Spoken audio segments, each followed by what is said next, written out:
Happy Halloween!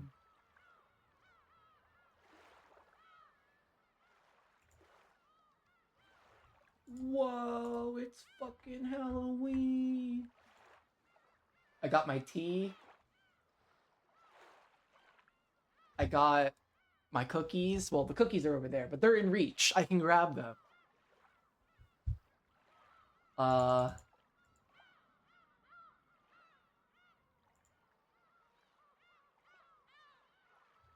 we're killing it. I'm ready for hopefully a long stream. Maybe not. We'll see.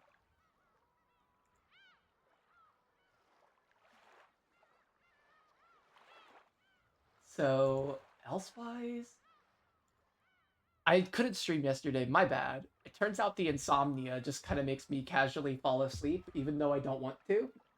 And I thought I was only gonna take. I don't know. I was just laying in bed, and then before I knew it, I fell asleep, and then it was 12:30, which is pretty usual for me.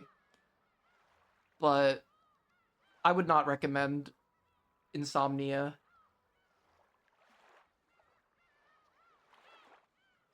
I'm steeping my tea right now. It's so fucking steeped. I made my tea extra hot this time. I'm very excited.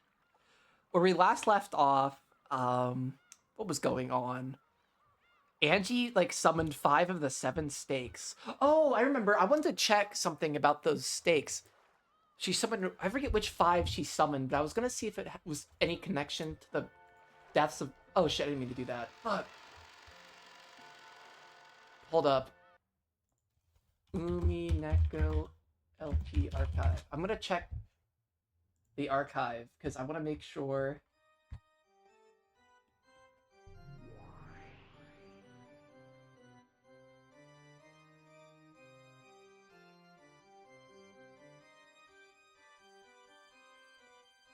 I don't know. I don't know which part this is.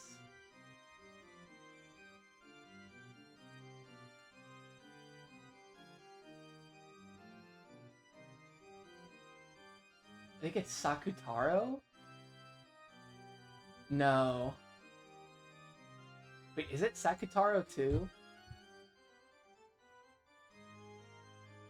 No. Is it My World? Yeah.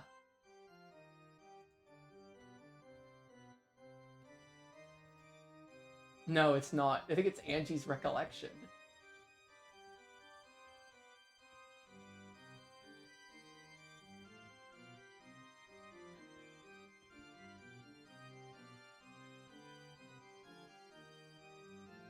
Yes, maybe.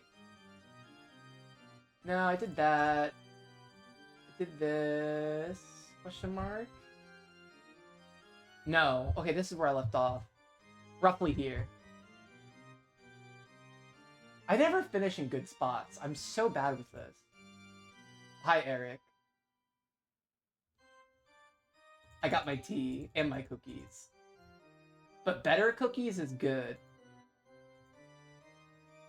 Satan. Oh, is Satan? I need to get out of the first tea party. First of all, this is a total fuck up.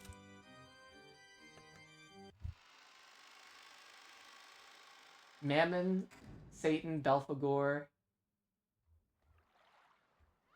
Beelzebub, and Asmodeus. Okay, I want to see if those line up with the first murders of at least any Twilight. So I know Mammon was killed by Kinzo.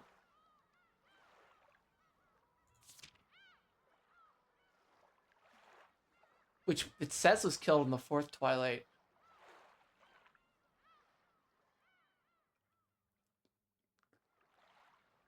Yeah, Satan was there. I don't think there's any connection between which stakes she summoned and which people died to those stakes. I thought there might be something there because this game really likes allegories. And I wanted to see if it would line up. Maybe it does, and I'm just not looking at it right. And maybe it lines up with like episode 3, and I just don't know.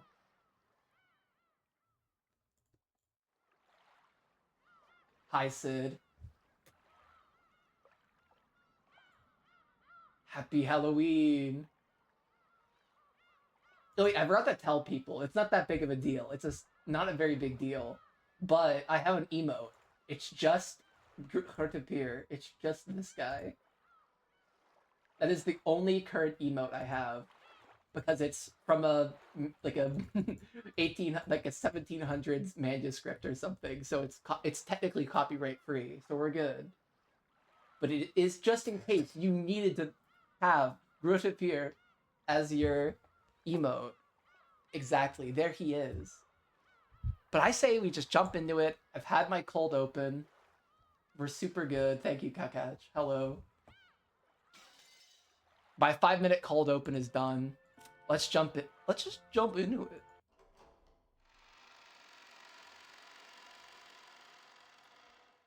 I definitely ended in the middle of the last chapter. That's right. Just once in the past, I underwent training in order to step into the world of witches. I accepted that the only power that could save me from those sad, painful days at St. Lucia Academy was the thing called magic, and I received Maria's introduction to the basics. Imagine a vast space. The scene from when I looked down at the mountain's base from a rest stop at the peak. Ooh. Oh, this is very Rokenjima coded. I was at my parents' house earlier today. That's very cool.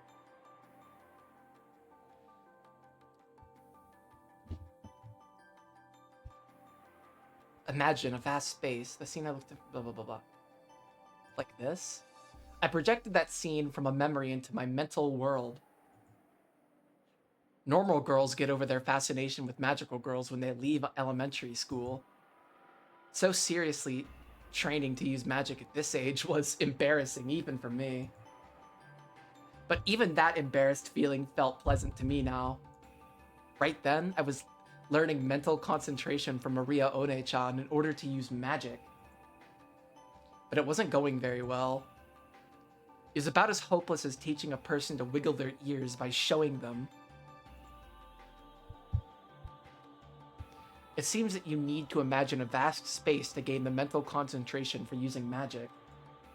So I remembered the time from my younger days when my family had gone on a small vacation, when I looked down towards the base from a viewing platform at a rest stop on a peak. And I tried painting this scene in my mental world. No, still far too small. Imagine a much, much wider space. And create your own mental world. Your image is still way too foggy. There's no temperature in the air, and there's no wind.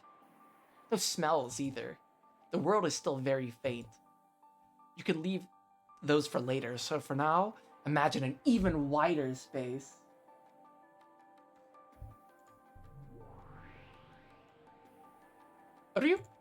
Why do you have to imagine a vast space? From the time of their birth, humans have inside of them a toxin that blocks magic. If that toxin isn't purified, you can't use magic well. One effective method of achieving this is to imagine a vast space. Just now, I thought of the world as seen from the window of an airplane, but that didn't work. I can't even think of a world more vast than that. In that case, Maria just has to teach Angie about the vast world Maria has. Won't make that easy for Angie to imagine as well. I had to change his voice because he's like a small boy now. And or girl. No, he's a boy. He's a small boy. So I had to give him a smaller voice. Ryu? The Ryu stays the same. That's right.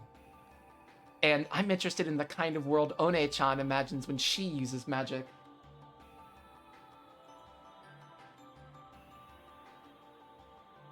I'll use it for reference. Ugh, that won't work. The mental world must be vast and isolated. A world with no obstructions other than yourself. So if you teach someone about that world, it won't be isolated anymore. That's why you mustn't reveal your mental world to anyone. And if you draw up a good mental world, you too must keep it a secret only for yourself. Are you so stingy, Maria? Thanks, Sakataro. I guess there's no shortcuts in training. I'll make an effort. I've been given plenty of hints. Are you? Do your best, Angie. Until recently, I thought there was no way something like magic could save me. Hold up, I'm gonna have some of my tea. Unless it might still be too hot. It's okay. It's a little hot. After all, magic doesn't exist in this world. That kind of thing's supposedly nothing more than an illusion. A delusion, a daydream.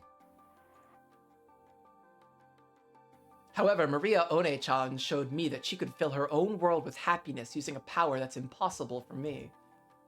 I used to look down on that happiness as something empty. Because I didn't believe in magic, I also denied everything else, refusing to believe in the happiness that magic gave birth to. But slowly, bit by bit, Maria One-chan's world grew happier. In the past, I disparaged it, thinking it too pitiful to look at. But that might have been nothing more than jealousy. I was forced to admit that. And now, this was my first step in my search for happiness. A vast space, a dry wind that could blow without being blocked by anything. Let me feel that wind blowing through my hair. My own hair. I see, even the ground might get in the way as I am now. Then I don't need a ground. Brush the ground away. Downwards, downwards. Oh, she's gonna like recreate the falling scene. Right? No. In other words, it was as though I had floated up, leaving the ground far behind.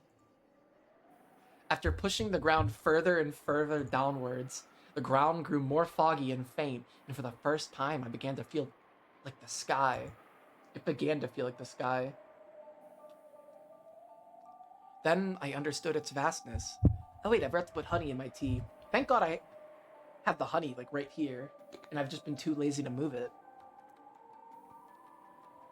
But then again, I've also been enjoying some more tea recently, so come on. Come on. This honey's like half full. There we go. Yes, this is putting honey in my tea. Hello, Elia Harris 1_4. Welcome to my tea party.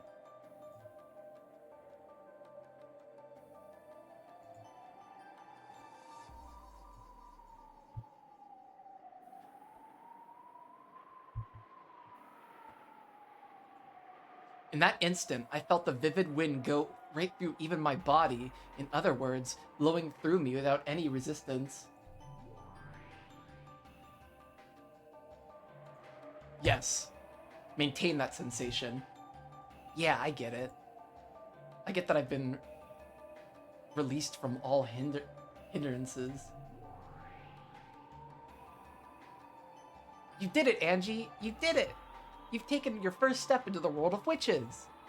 This is the world of witches? Yeah! So let's try practicing the magic you've always wished for, Angie. Magic that'll summon friends. A magic that'll create allies who will save you from your loneliness and thereby bring you happiness. Will Angie also be able to summon friends like me? Are you? As she is now, it's still far too early for Angie to summon friends like Sakutaro from the Sea of Zero. To begin, let's start by practicing with friends that are easy to summon. Sakutaro is Jesus.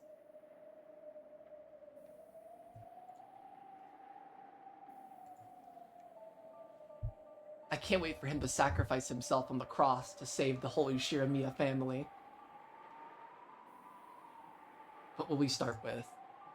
Because you're a witch of mariage sorcière, you are also permitted to use those employed by other witches in the Alliance. For example, Sakutaro is my friend, but since you're in the same alliance, I feel like coven is a better translation of that.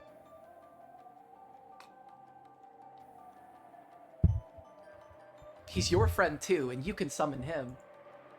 You want to try summoning Sakutaro one of these days? When you're so lonely, it gets tough. I'm sure Sakutaro will cheer you up. I see. You could call Sakutaro a being employed by One-chan. So, as a witch in the same alliance as her, it's possible for me to summon Sakutaro too. Oh, she's smiling. She never smiles. That's cute. I met Sakutaro's gaze. How pleasant it would be just to have him be there by my pillow, so he could talk to me a bit on lonely nights. If I call out, will you appear? And talk to me? Are you? I can't wait to be summoned by you, Angie. Are you? Looking happy, Sakutaro pressed his head against me like a cat. Suddenly, getting a cute younger brother felt a bit confusing, a bit embarrassing, and a bit nice. Unable to understand why I couldn't honestly accept this feeling, I felt tears well up in my eyes. Right. I'll give it all I got, One-chan. Then let's practice. Let's try summoning the furniture of Beatrice, a witch from the same alliance.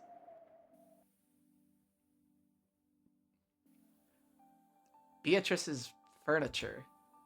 Hearing Beatrice's name gave me a slightly strange feeling. When it came to the crime on Rokunjima, the public kept going on in a frenzy about how it was a sacrifice ceremony performed by a witch. And that witch was Beatrice. So if the witch did commit that crime, that would make her the culprit who stole my family from me.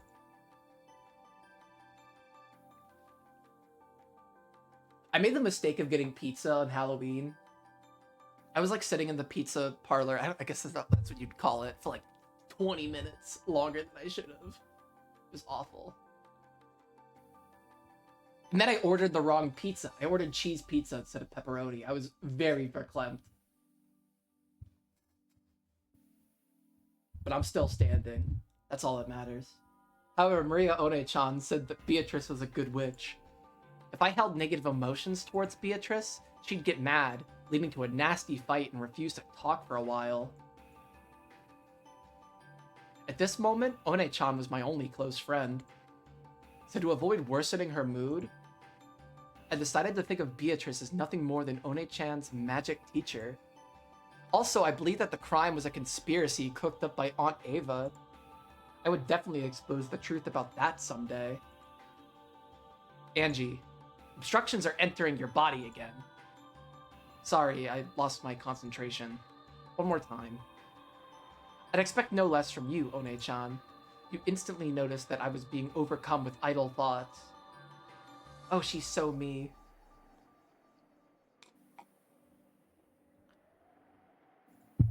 After shaking my head just once, I reimagined the wind blowing through a vast space. The Seven Sisters of Purgatory? That's a pretty creepy name. But they're very energetic and fun kids. They might become your new friends, Angie. First, I'll show you how to summon them. Watch. Pots and pans. Maria One-chan lifted both hands up to the level of her head and quietly unified her mind.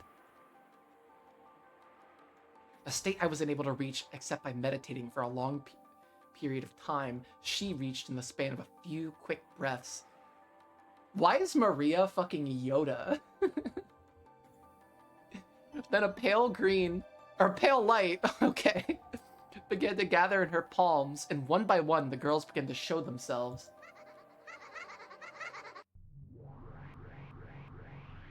All 7, yeah. 1, 2, 3 people, 4, 5, 6, 7 people. The way they were summoned one after another in a line was a masterpiece. Why did they get nice music? These girls fucking suck. They killed Shannon. Incredible. Just like that, the illustrations of One-chan were the 7 stakes of purgatory. The younger sisters were behind the eldest, Lucifer, who saluted One-chan. The 7 sisters of purgatory, right here. Lady Maria, it has been quite some time. Yes, Long time no see. Is everyone well? We furniture are what we are because we are used. To us, being summoned after so long is truly an honor. Yeah. Sakataro! It's been so long! You look as cute as ever. Me first. God, he's so fluffy, squishy, and cute.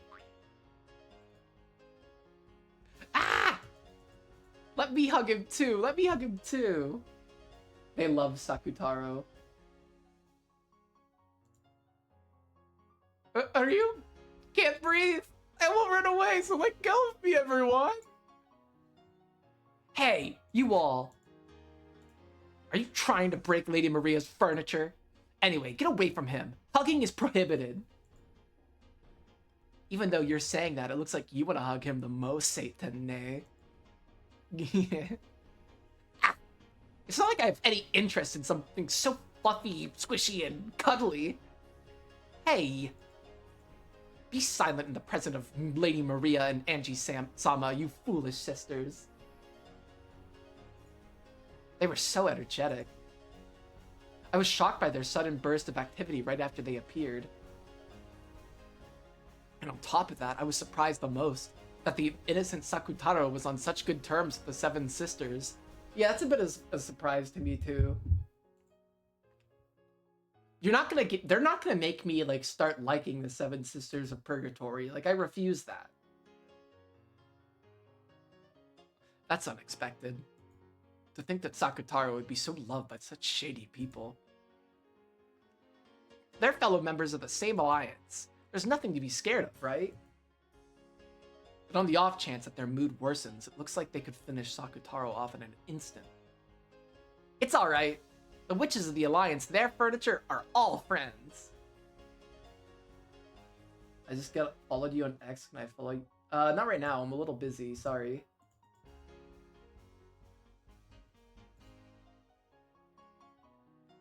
Maybe after stream. I don't know.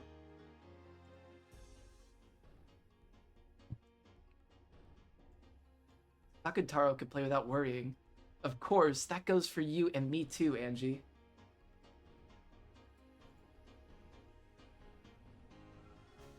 It was one of the pacts of the Mariage Sorcière.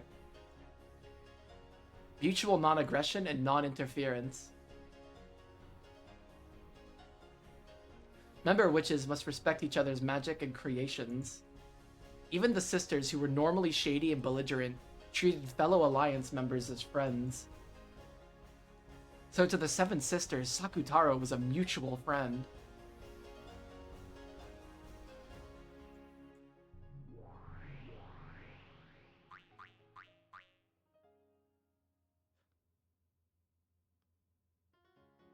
So to the Seven Sisters, Sakutaro's mutual friend, he was loved by all of them, and they were even trying to steal him away from each other. The scene as they squeezed him and loved him was a bit charming. I see. They're fellow members of the Mariage Sorcière, after all. At a glance, you'd think that Sakutaro's casual atmosphere and the Seven Sisters' shady one would be like water and oil. It looked like they definitely wouldn't be compatible. And yet, they were interacting in a friendly way, like it was completely natural. If this wonderful alliance could join all the peoples of the world together, I wonder if everyone in the world would be able to become friends right away. All you Seven Sisters, listen. Right now, Angie's in the middle of magic training, so I want everyone to lend their power. Certainly, Lady Maria. But what specifically? The magical power materializing you will move from me to Angie. In that state, I want you to be by her side all the time. I mean, I haven't had somebody, like, go on my channel and ask me to follow them on X in, like, a hot minute. It's been, like, months since they've done that.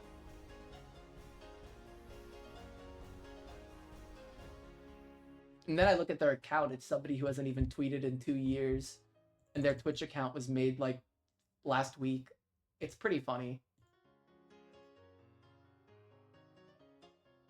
They usually ask you for like to buy art from them or something. But after I got like Twitch like affiliate, I wasn't getting them as much, but I just had one. That's so crazy. You just have to talk with her. My apologies. But I wonder if Angie-sama's magical power will be able to easily summon all 7 of us around the clock. The oldest sister, Lucifer, gazed at my complexion as she advised this, speaking reservedly. In other words, she was saying that the burden of might be heavy for me at this point in time. That's the kind of training this is. Angie has more talent and magic than everyone imagines. It'll be pretty tough, but I think it's worth it for Angie to take this challenge as she is now. Angie, starting now, I'll move the magic power materializing them over to you. In other words, it will become as though you had summoned them. So what Maria One-chan was trying to say was something like this. To keep the 7 sisters materialized, you were continuously burdened with a significant amount of magical power. Maybe you could say it was like training while wearing a weighted wristband. Yeah, it's a good analogy. Are you? Doing all of the 7 sisters would be pretty tough. Isn't that asking a lot of Angie all of a sudden? Thank you, Sakataro. But this is training to become a witch. I want to see how far I can go. The 7 of them certainly do seem boisterous. But even if this is for training, having them with me will surely distract me from my loneliness, at least a little. I understood it would be an ordeal, but I wanted to give it a shot. Don't overdo if it gets tough, okay? And everyone, if it looks though tough for Angie, take it easy. Certainly. Get it, everyone? Yes, One-sama! Well then, Angie-sama. For now, we, the 7 Sisters of Purgatory, will become your furniture. Lady Maria, if you would. Yeah. So, Angie, can we start? Sure. I'm a little nervous. Are you? This might be tough all of a sudden. If you feel like you're getting a headache, lower your magic power immediately. Okay, I'll move the source of magic power over to Angie.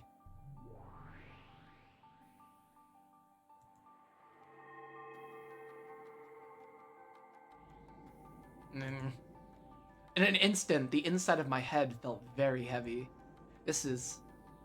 Yeah, it's tough. Until then, the inside of my head had only been used for myself. It almost was like it was now being used for 7 other people.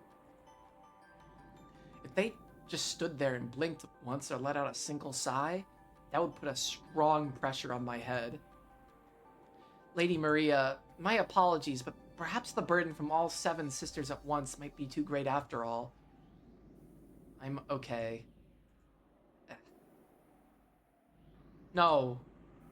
It won't work after all. You're using all of your energy to materialize them. There's no point if the burden is such that you can't balance it with your everyday life. And anyway, this is a bit unrefined for a witch. Are you? That's why I said doing so many suddenly was impossible. Everyone, erase yourselves for a bit. Right. It seems it'd be better to lower the number of people. Asmo, erase yourself. Me again? I'm opposed to youngest sister bullying. Disappear starting from the top every once in a while. That would mean I'd have to disappear second, right? No, no, no! Don't make a ruckus, Asmo and Livia Ne. That kind of disturbance will become a burden to Angie-sama.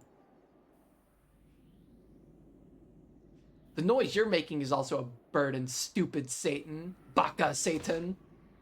Eek! Yeah. The 7 sisters started arguing over who should erase themselves first, and that really started stressing me the fuck out. The energy from that fight all became a burden, forcing Angie to bear an even greater headache. Baka Satan. I couldn't resist myself. In the end, they decided to the order with rock, paper, scissors, and 1, 2, 3 of them disappeared. Yeah, it's cute. I just wish they had slightly different clothes to distinguish them. But even at that level, wait, did it say? No, it didn't say which ones were gone. But even at that level, Angie was still far from comfortable.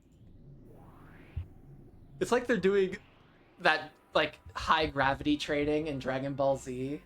It's like this shit. I was finally able... In the end, once 6 of them had erased themselves, I was finally able to calm my breathing. Please. I still like the whole idea of, like, connecting Kairi with Envy. I'm not over it.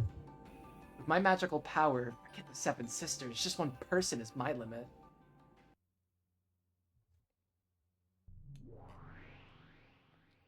Mammon?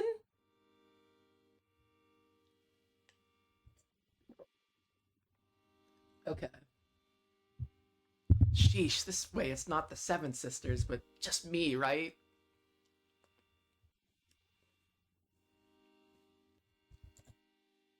You're a bit unreliable, Angie-sama. I'm also really fucking good at rock, paper, scissors, so I really fuck with her. Mammon, who had won all the rock, paper, scissors matches and was permitted to remain until the end, grumbled. Ryu? Mammon, you shouldn't say things like that. Angie is still just starting her training.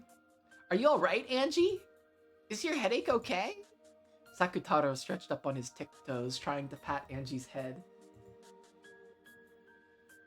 Watching this, Maria scratched her head, acknowledging that this sudden training had been too difficult. Ugh. Maybe that was a little too much. I'd be perfectly fine with this much, though. The more friends you have, the more fun it is.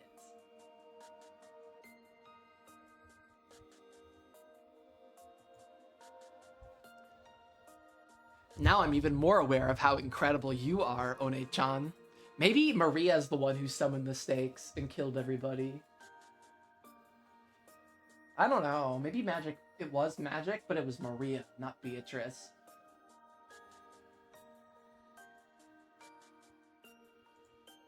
Apparently, when one reaches Maria One-chan's class, one can summon enough people to perform in an orchestra. For a witch apprentice, that's awe-inspiring. Are you okay? Angie-sama? I'm sorry. It looks like summoning you is the most I can do.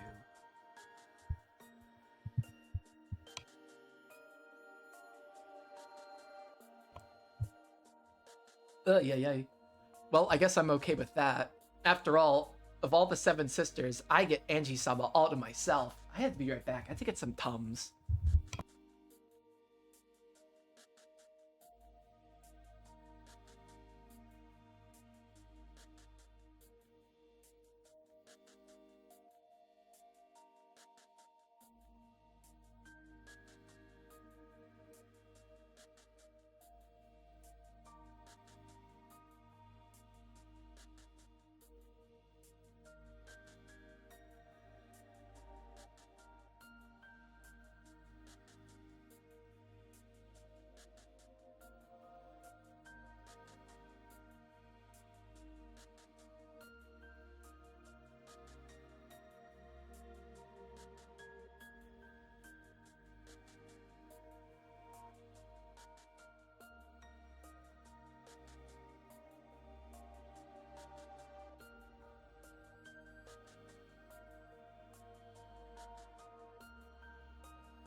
Alright, I'm back.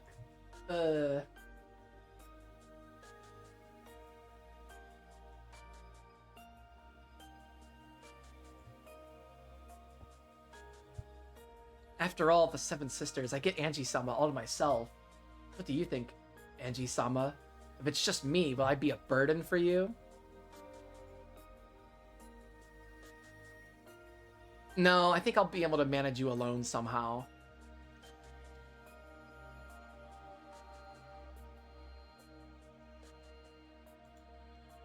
Great.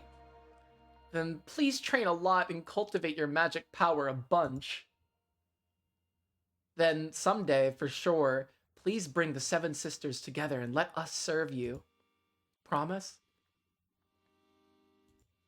After confirming that, for the time being, her own materialization wasn't causing any issues. Mammon immediately became cheery again and tried to make me promise to work harder. I see. That definitely fits with her being greed. But maybe you could also call it having it a positive attitude. Yes, I promise. I have to be able to do at least that much someday. Thank you, Angie-sama. I, Mammon of Greed, will surely serve you until that day. My headache finally abated, and I relaxed both hands, which had been clutching at my head. Then Mammon stuck out her hand, helping me stand back up. Aryu? Maria, Angie, it's about that time. If we don't return to the room, you'll be scolded.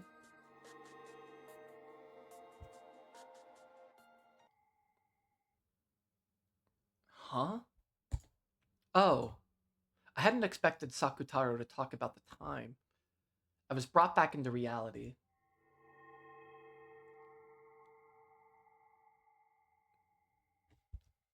As though the light had disappeared, the vast world sunk into the darkness, and I was in a tiny, tiny bathroom stall, sitting on a toilet. Okay.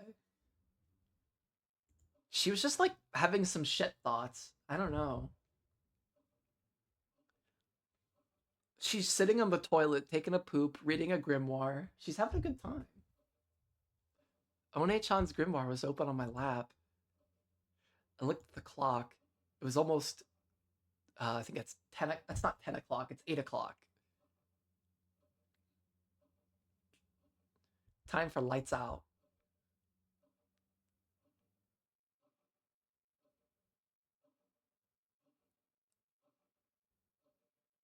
I'm confused.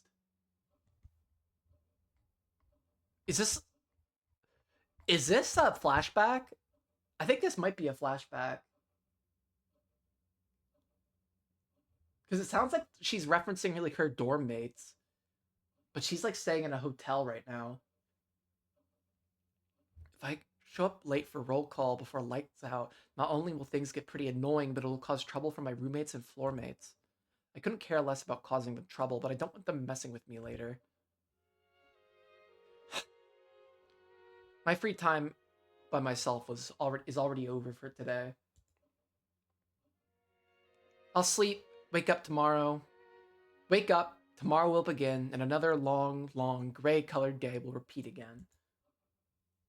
I closed the grimoire and rose from the toilet seat. At that time, One-chan appeared again and spoke. Did you take a good shit? Hey, Angie. You're forgetting your training. Take Mammon with you. I'd forgotten. The moment I returned to reality, Mammon's materialization had stopped. One more time, I created a strong image of the existence of Mammon in my mind. Sheesh, you're so mean, Angie-sama. Why'd you erase me so suddenly? At this rate, you won't be able to call all seven sisters easily. I'm sorry. I got careless. It's been incredibly long since I've materialized in the human world, so I'm interested in absolutely everything. I'm getting a bit excited. Where is this? The St. Lucia Academy dormitory. This is the stall in the shared bathroom. That stinks. I had my own bathroom in college in my dorm room. It was so nice. Good times. Each room has its own bathroom, so no one comes here. Oh, okay.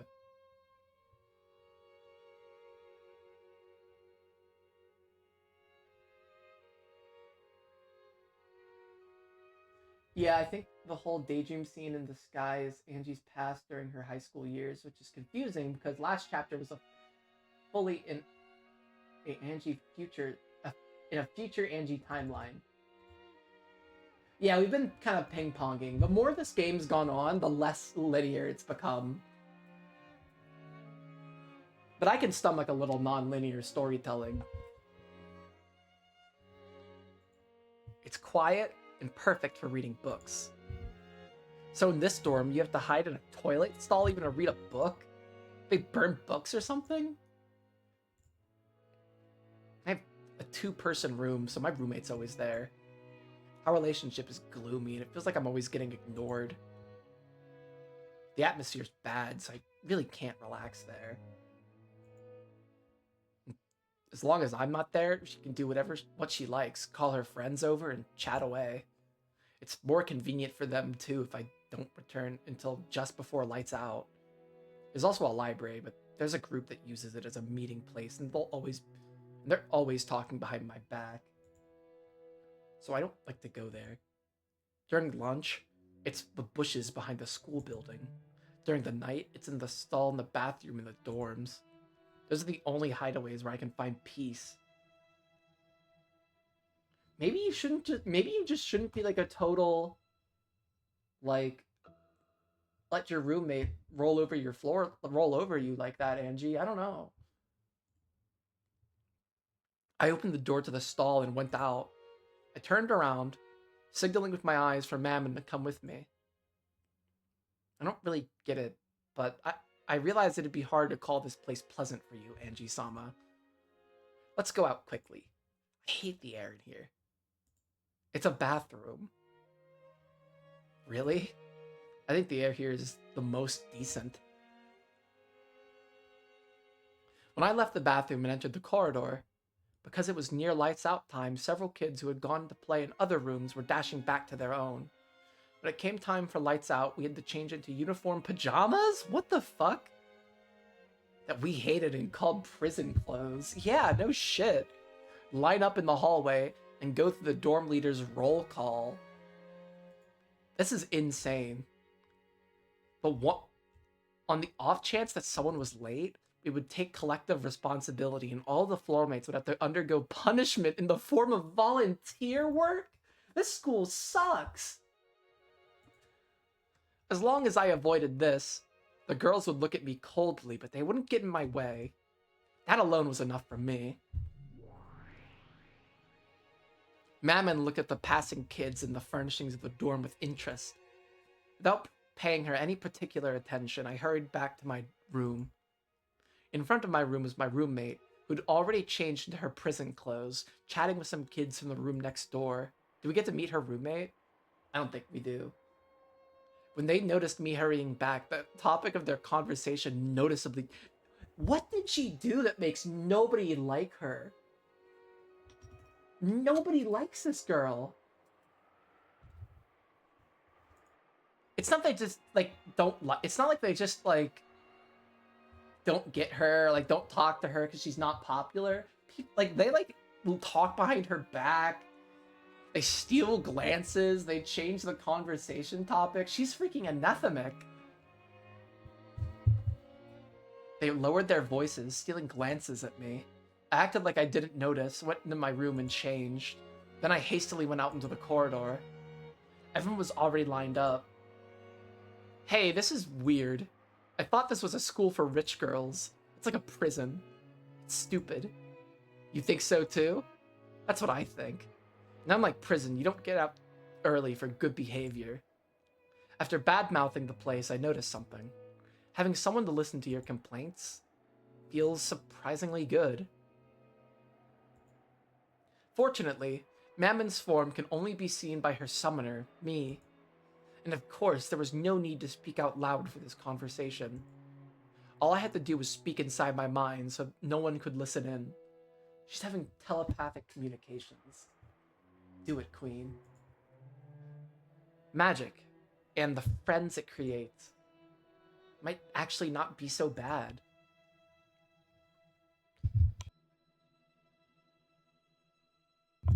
All these people are sheltered brats.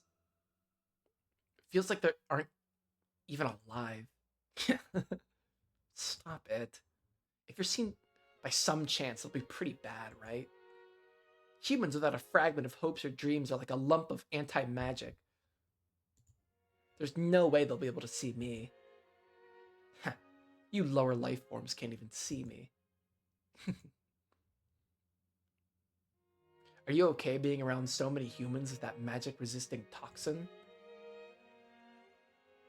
A lot of people ship Angie with Mammon. Ooh.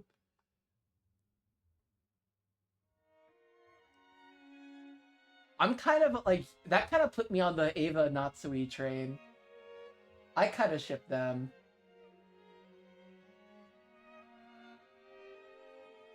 I'm fine as long as you continue to make me materialize, Angie-sama.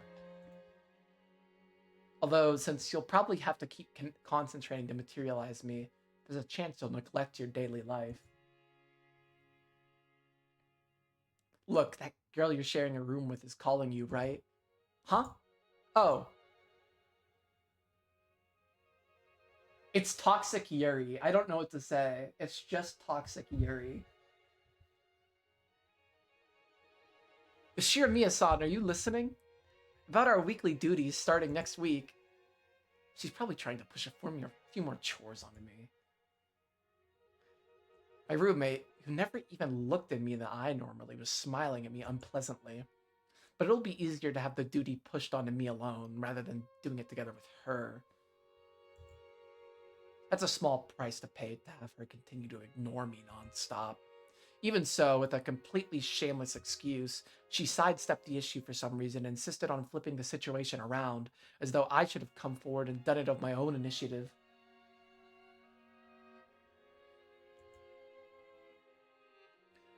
One of the special traits of this academy is that it's full of girls who don't know how to ask a favor. Kid. She pisses me off. I'd love to just gouge her right in the forehead. That's what you do, Mammon. Yeah. I hope you do one of these days. Yeah. Having a friend nearby all the time to complain to makes me happier than I thought it would. It really was lively with all the 7 sisters gathered together. Hell yeah. I'm just watching them mess around. I'm sure just watching them mess around will be a lot of fun. I want to gain enough magical power to summon all the 7 sisters at once, and soon. So I'll train much, much more. And finally summon the thing I really want to find. What is it you really want to summon, Angie-sama? Mammon noticed my conversation with myself inside my head and asked about it blankly. I hesitated to talk about it, but then figured that there was no reason to hide it and told her. My family. Dad, Mom, Oni-chan. So you mean the souls of the dead? Calling a resident of another world is summoning. But calling back the souls of the dead is called resurrection, and they're completely different. Resurrection is supposed to be very high-level magic. I know. So much so that even Maria One-chan can't do it at all. But that's the thing I want to find with magic the most. I've been warned that it's very difficult, high-level magic. So great that, in the worst case, I might not necessarily reach that point even after training my whole life.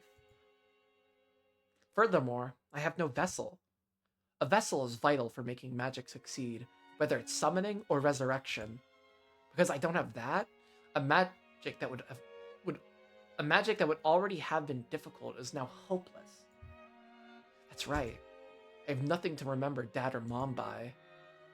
However, by an extraordinary coincidence, I do have something to remember just Oni-chan by. And that's this. That hair accessory with the pink jewel? What the hell? I hate to say it, but it looks a little cheap for you, Angie-sama. Long ago, without telling Dad, I went with Mom to meet Oni-chan, and we went to play at an amusement park. Oh, that's cute. Oh, this is a prize from the crane game there? Oh, did Badler win it for her? That's so sweet. I know it's cheap. I realize that it doesn't match my style, and I get that it's too childish.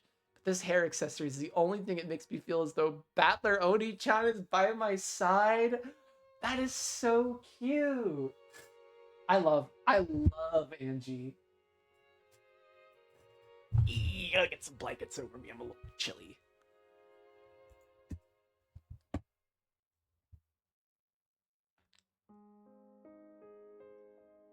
Do we get to see Kid Battler?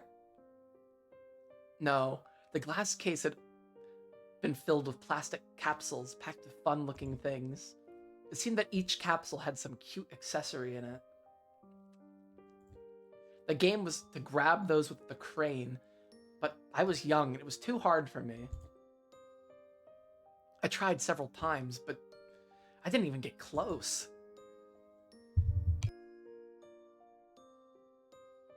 Mom said that whatever was inside was probably cheap anyways, and we didn't even know what we'd get. So there was no point in getting all upset over it. But whether it was something cheap or not, that wasn't the problem. The process of grabbing happiness with my own hands felt really important and sacred to me.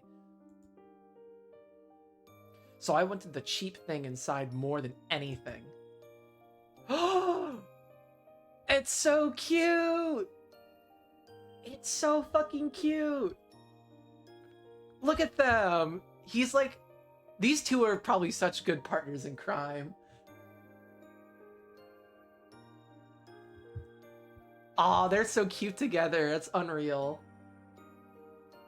Then Battler Oni-chan came over after finishing a game of shooting soldiers with a gun and tried to do it for me.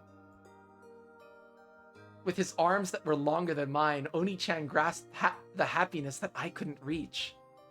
Oni-chan really was coordinated. Oh, he's so unlike me. I'm so uncoordinated. It seems he often played with his friends at the arcades. After only 1 or 2 attempts, he grasped that thing on the other side of the glass with the crane that I hadn't even been able to touch. Jesus fucking Christ. And threw it into the exit chute.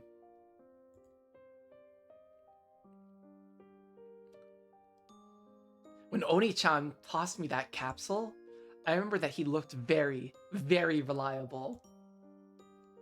For several days, I felt like opening the capsule would be a waste. Then one day, I finally opened it up, and what revealed itself inside was this pink jeweled hair accessory. It's so cute. I love that so much. Since that day, it's been a symbol for Oni-chan. Since I was young, I felt that having all 4 of us gathered, including Battler Oni-chan, was a precondition for a happy family. So I wanted Oni-chan and Dad to make up quickly. In my own way, I treated this hair accessory as a charm for bringing my whole family together. I hope they get revived in the end. I'm gonna be so sad at the end of this game if all these fuckers stay dead. I'm gonna be like ugly crying. So I always used to wear it. I wanted to feel my reliable, fun, and wonderful Oni-chan by my side all the time. And let him live in our house. But memories of Oni-chan are very distant. I can't do it as easily as Maria One-chan created Sakutaro from a stuffed lion animal. One day I'll surely possess high-level magic to revive the souls of the dead. And the only key, the only vessel that can make that successful is this. I see. I did feel an incredible magical power coming from that hair accessory, so that's what it was. Magical power? This magical power this thing Oni-chan gave me? Yeah, you enchanted it, Angie. Maybe I should say that it resides inside you, Angie-sama. Your strong desire to call your brother gives you magical power. Resurrection certainly is a high-level magic, but there can be no mistake that you're steadily and unconsciously climbing the stairs towards it. I'm glad. It's nice to hear someone other than myself acknowledge that. Your own effort isn't something that you can observe by yourself. Tell me about it. In that sense, even though the words came from a shady demon girl who controls one of the 7 deadly sins, they made me feel very happy. Well, I can't guarantee you'll obtain the resurrection magic before your life is over. However, your power as a witch is proportional to the height of the mountain you dare to climb. If you don't lose heart, I'm sure you'll rival even our former master, Beatrice, as a great witch someday. I wonder if I can. I wonder if I can become a great witch and revive Oni-chan. No, my family. The Witch of Resurrection, Lady Angie. Why is the witch names always capitalized with it's everybody except Beatrice? That seems like an important detail to me. Wow, wow, wow, wow.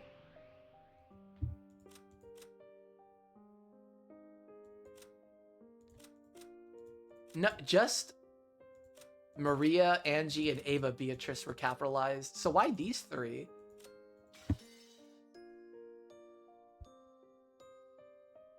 Wonderful. A Witch of Resurrection is a very rare kind of witch. Having a master like that would make me pretty proud. Actually, I'd love for that to happen, because furniture's worth is also proportional to the class of its master. Please pass Beatrice-sama up and become a peerless great witch. As a representative for the 7 Sisters of Purgatory, I'll support you from the bottom of my heart. I'd thought that if a magical friend were to appear for me too, a cute kid like Sakutaro would be best. But even this 5th sister of the shady 7 sisters who controlled the 7 deadly sins was enough to calm my heart so much all by herself. Maria One-chan has probably known that since long ago. That's why she recommended the world of witches to me over and over and over again. And I keep on stubbornly rejecting her. I should have given in and started my training as a witch sooner. A year for a child is worth 10 years for an old person, right? Now I find my past self, which only ever complained, deplorable for wasting my precious time. Long after I turned off the lights and slipped into bed, Mammon continued to talk to me alongside my pillow. I feel like this is just like... Maybe that's just me trying to imprint myself on Angie, I don't know. Vivid conversations with yourself while you're trying to fall asleep? Who could this be? One day, for sure, I'll develop a magical power that can summon the 7 sisters, and I'll let them have a lively and fun time. The 7 of them make a single whole. None can be left out. Family must be together. I must bring them together. I personally am not going to be sympathizing with the 7 sisters. Okay, I think we're back. Where flashback is over. Ellipses. My awareness began to return slowly. I'm able to stand watching Aunt Rosa and Maria One-chan's relationship. I ran away from Beato and Oni-chan's game, didn't I? I've got to go back. Support Oni-chan and quickly bring him back from this strange world of the witches game. After all, as long as I'm here, I'm not allowed to call myself Angie. At that time, I felt someone's presence. When I turned around, I could see Mammon there. If Mammon is gonna be like Greed from Full Metal Alchemist, I'm gonna lose my shit. I keep talking about Full Metal Alchemist, it keeps coming up.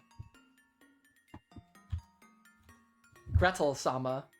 Beatrice-sama said if you do not return soon, it will become a hindrance to the progression of the game. I beg that you return swiftly. Thank you. I'll go back now. Isn't it great? What is? You were able to meet Battler Oni-chan. Is that sarcasm? Well, that's how it sounds. Feel free to call it that. I'm sorry. I should have taken it literally. Yeah, you're right. Even in this screwed up world, being able to meet Oni-chan makes me happy from the bottom of my heart. And you'll win against Beatrice, for your Oni-chan's sake? Yes. Can't have him playing around in a world like this forever. It's about time for him to return home. That's why I came to call him. Please do the best you can. Although I can't support you since my current master is Beatrice-sama. I know.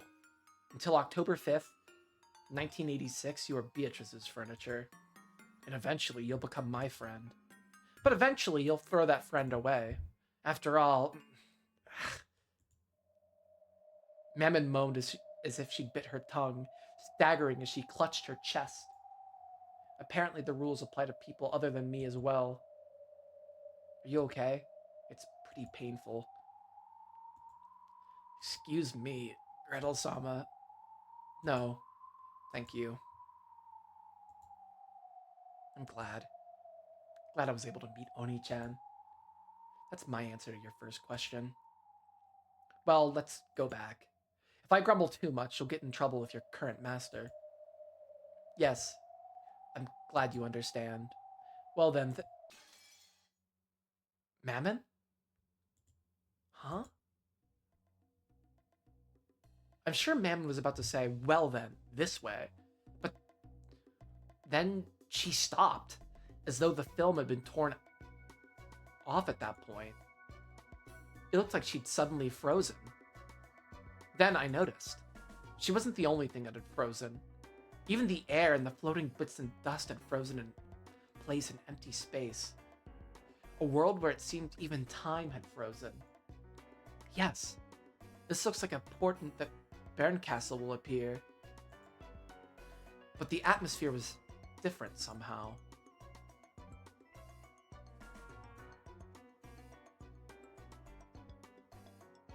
Oh, I did the scene with Angie and Professor Otsuki my last stream.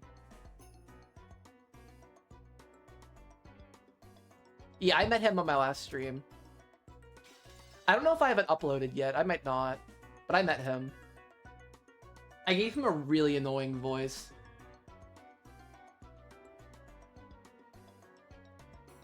But it confirmed a bunch of things about, like, the letters and, like, some of the ideas and some of my questions that I've been having about, like, the continuity of the games and stuff. It was important. It was really important. But yeah, I read it.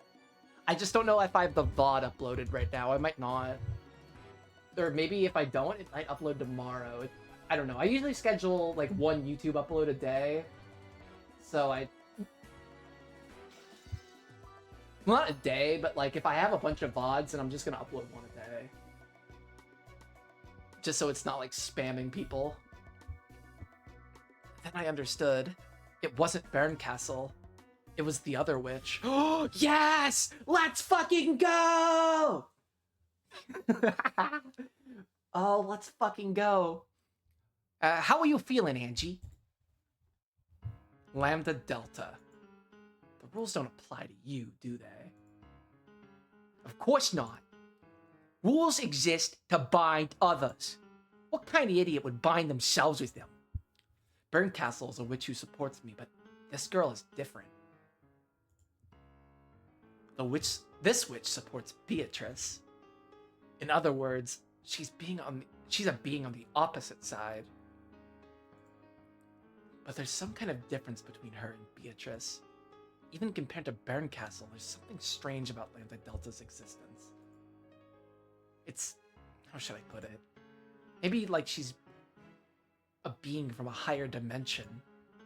In any event, I was still unsure about how to deal with her. The only thing that was certain was that she was my enemy. No, just knowing that might be enough, but... So, do you have business with me? Not really. When I listened in on your conversation, it started to get a bit interesting. I thought I'd let you hear something good. You're supposed to be my enemy. I can't think of a reason for you to tell me something that'd help me. So the moment I start listening to you, I lose. Bye. See you next time. Don't misunderstand. My opponent is Burn, not you. In other words, it's possible for there to be a topic that benefits both you and me. Sorry, but don't feel like listening. Although I said that, I probably won't be released from this frozen time until Lambda Delta is satisfied. This itself might be proof that she's in a higher dimension than me. I haven't been given the option of not listening to her. All I can do is try not to be shaken by anything she says and strengthen my mental guard. She'll probably try to make me believe in something disadvantageous to me, threatening me. There's no need to square off like that. I just came to resolve your misunderstanding. No, that's not quite it. I came to let you know about the lie Burncastle told you. Burncastle lied? Didn't Burn make it sound like your big brother would come back if you defeated Beato? Who knows? I don't feel like talking with you. My brother coming home. I hadn't been promised anything that dreamlike. Getting just one person, only if I was lucky, had been a promise without very high hopes. But that's enough for me. After being promised an eternity of isolation, having a faint but still non-zero chance was like a shining beacon. In a way, that promise of Burn's wasn't a lie. If Burn promised, then I'm sure that if you defeat Beato, Battler and your parents will be released and we'll come back to you. And there's no problem. Seriously? That kid is surprisingly cruel. To think she'd deceive you, even though she knows. Why are you saying I was deceived? Damn. I'm letting her take the initiative, but I won't be released until I lent an ear to her. So it's something I'll have to hear anyway. Even though I realized I was falling into a trap, I urged forwards. What year is it now? You're talking about the world of the game board? In that case, it's October 4th, 1986. That's right. So if you win against Beato, then on October 6th, when the typhoon is past, the people who were trapped on the island will return. On October 6th, 1986, that is, right? So what? How was your October 6th, 1986? You were at your relative's house, right? I've been at the house of the only Sumadera my mother trusted, Grandpa. We got a call. When I was playing with building blocks in the tatami room, we got that call. After watching to make sure that I remembered, Lambda Delta laughed unpleasantly. And spoke. Hey! On your October 6, 1986, did Battler Oni-chan come home?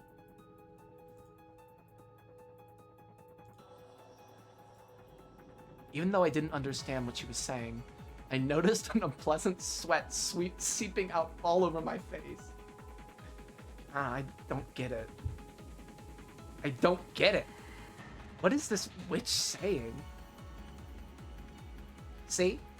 If you defeat Beato, Battler will certainly be released. And he'll probably return home. To his home in 1986. After all, that's how it is, right? Battler was locked up from the 4th to the 5th of October 1986. It's only natural that he'd return the next day if he were to be released, right? And you? You're a person from the year 1998. You're Ushiramiya Angie of the year 1998, when Battler did not return. Know what that means, punk? What are you talking about? If my family came back home on October 6th, wouldn't that be wonderful? I'd come home from Grandpa's house right away, and then we'd meet. Everyone would be happy. Yes, Ushiramiya Angie probably would be reunited with her family. The 6-year-old Ushiramiya Angie from 1986 would, right? Who am I? Ushiramiya Angie. An 18-year-old one. No, that's not it. You want Ushiramiya Angie. You're a witch's piece with that name. Strictly speaking, the name Angie Beatrice belongs to a completely different person. Know what that means? I don't really get it anymore. Huh? Who am I? Huh? And that's why I think Burn is cool. No, I think she's a meanie. Especially since it's not like she hasn't gone through the same thing herself. Am I being tricked somehow? Yeah, but please don't blame Burn, okay? After all, depending on how you look at it, that kid isn't lying. If Beato is defeated, your family will be returned. Returned to Ushiramiya Angie. But she probably didn't say that this Ushiramiya Angie would be you, right? Is it like that? Was it like that? We're about to get into like time travel shit. And if we start with time travel shit, I'm not gonna be able to handle it. Like, I'll just start shitting my pants. What did Burncastle say to me again? Your assistance is required. Your family needs it. Burncastle started by saying that. Then I spoke. If I save them, does that mean my family will come home? And how did Burncastle miss that?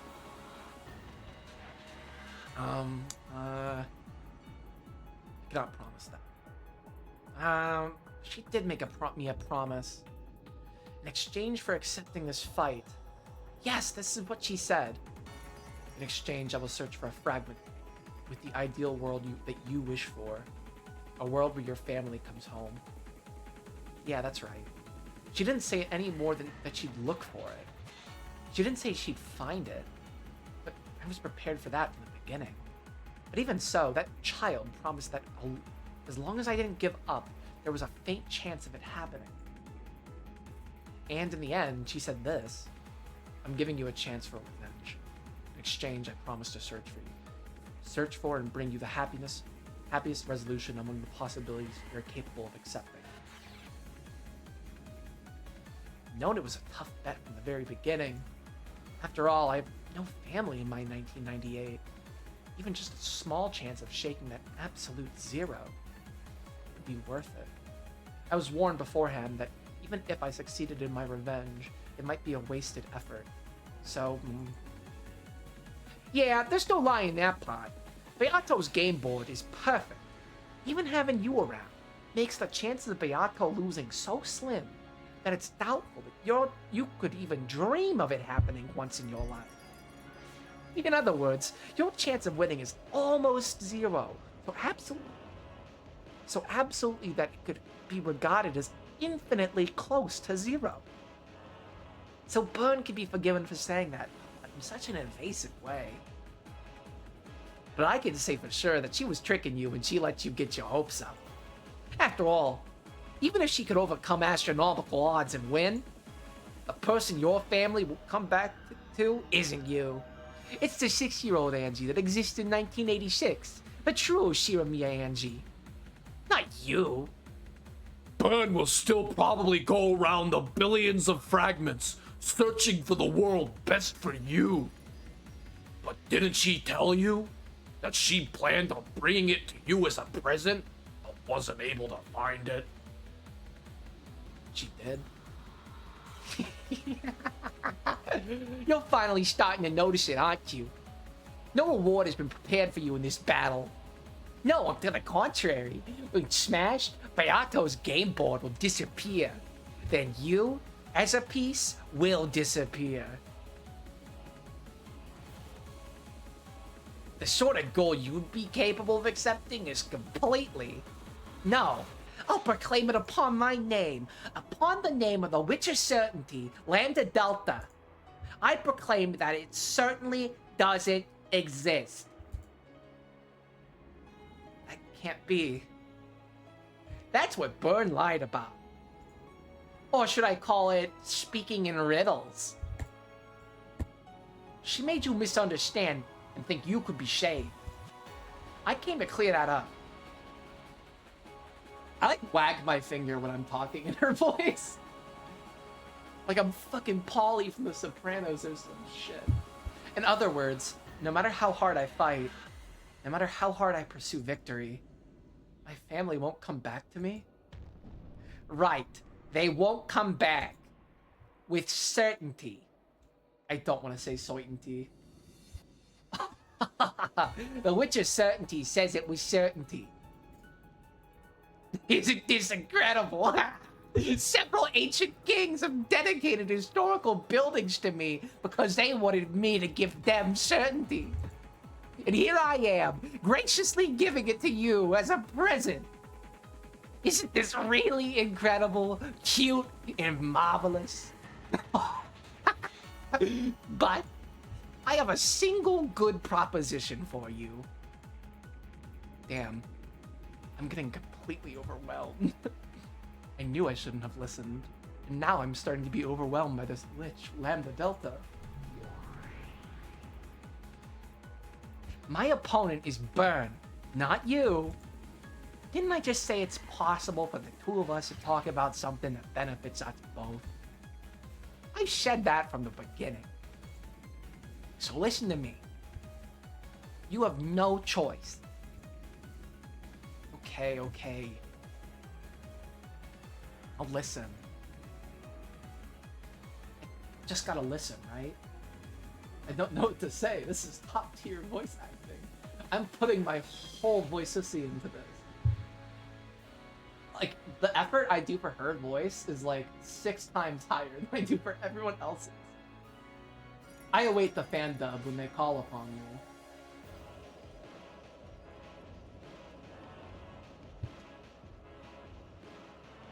Oh shit, I just everything. I finally lost control over my emotions and exploded from the inside. I don't have a clue anymore. I believe that I was Angie, but at some point I stopped being Angie. That's right, I'm Angie, not Angie. Who am I? My parents' child, not my brother's little sister. I'm just a piece in a witch's game. Oh, is okay. So I wonder what's gonna happen here. I wonder if Beatrice is gonna somehow try to convince us that Angie's the 18th person and not Kinzo. Or maybe Beatrice is just gonna like reveal Kinzo. I don't know.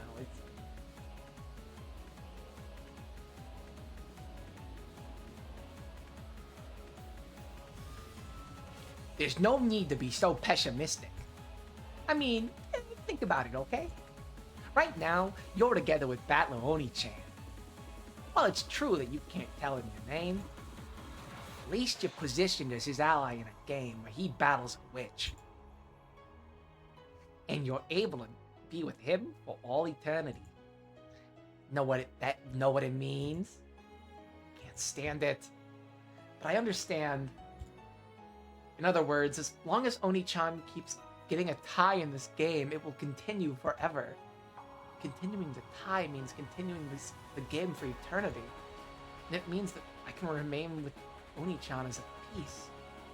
But if Oni-chan wins or loses and the curtains close on the game, you, as a piece, disappear. How do you define happiness for a game piece? Getting used by someone playing the game. Nothing more. You won't find it with the game shut in the closet, gathering dust, right? In the past, the Seven Sisters of Purgatory said it well. Furniture's happiness comes from being used, not being stored away. That's right. I'm now a witch's furniture. Let's change things around. To be honest, I want this game to continue on a tie for all eternity. An unending game is an eternal cage. An absolute closed room that never opens for all time and that'll finally make Burn surrender. You know, Beato does want to win a bit. Victory by making Battler surrender. There's future Angie, high school Angie, past Angie. Somehow, peace/meta Angie exists, even though we also follow a future Angie who survived the fall from the skyscraper. Yeah, it's a little much. It's just a little much, but I'm keeping up with it.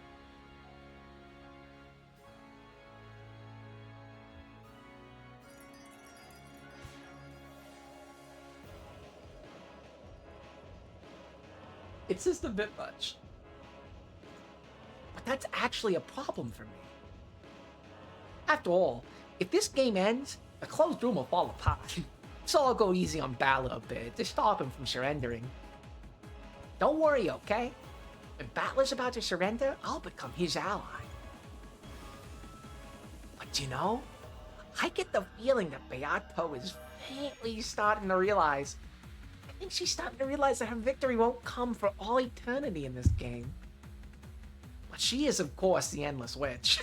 Beato's stupid, so she optimistically thinks that even so, she'll surely win eventually. Like she just had to repeat this game on and on endlessly. Of course, pretty much all blondes are morons. Yeah. Yeah. Yeah. In this game of witches, there will never be... I honestly don't even... Maybe I consider Beatrice like a strawberry blonde. I don't know.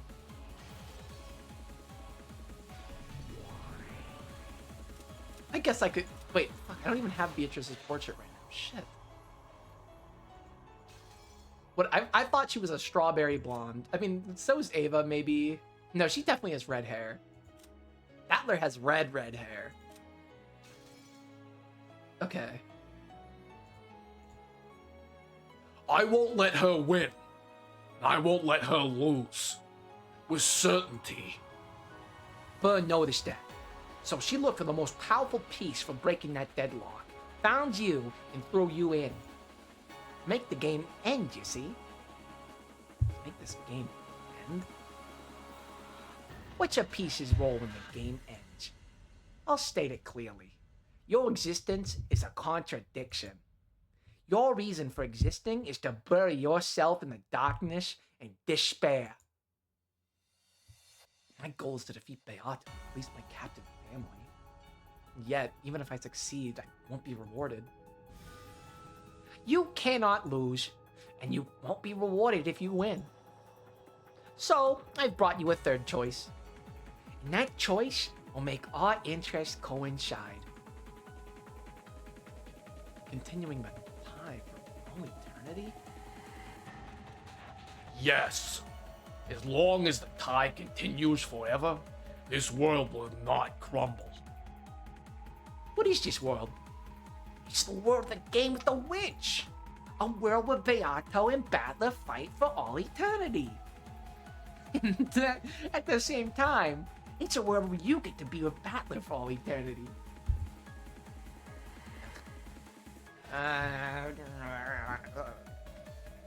My head was spinning. That confusion became a hot liquid, and I felt it pouring from my eyes. It was so hot that it felt like it burned my face. Right? Angie Beatrice! Since Barncastle's goal is to end the game in the game world where you and Battler can interact, why should you be her ally? That wait, I fucked that up, fuck. That kid tricked you, you see? She made it look like you might be saved. You became her piece. But I won't deceive you there. So I'll say it, Angie. Become my chess piece. Unlike Burn, I don't offer you rewards based on lies that certainty will never be granted. As long as you become my piece and help me so that this world of certainty never ends, then with certainty, I swear upon my name, this world will certainly continue. That's not all. I'll add on bonus. This rule that binds you. I'll clear the way for you. Well, of course, only do it if you've sworn to become my Pier someday.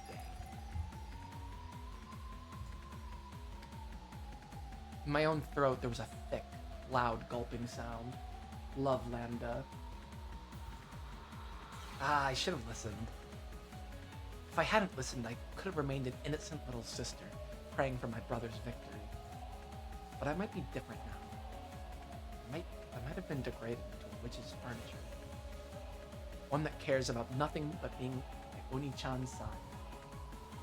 I'm not telling you to betray your brother, okay? If it looks like Battler's gonna lose, you can save him with all you've got. On the other hand, when Battler closes in on Beato too much, I want you to hold back a little. That's all I'm asking, alright? Don't worry. There's no need to actually betray Battler. Battler can't win against Beato alone. That's my burn through you, see. As long as you don't lend a hand, Battler will be unable to win against Beato for all eternity. See? It's really simple, isn't it?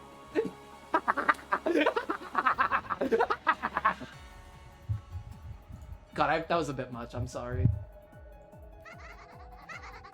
I need to roll that back. All right, I gotta go make some more tea. I'll be right back. And then after my second cup of tea, I'm switching to alcohol. BRB. Tea.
I'm back. Tea is extra hot. I also have a little bit of Halloween candy. I had a little bit of Halloween candy when I was at my parents' house because, like, they trick or treat there. Well, they don't, like, there's people in that neighborhood who trick or treat.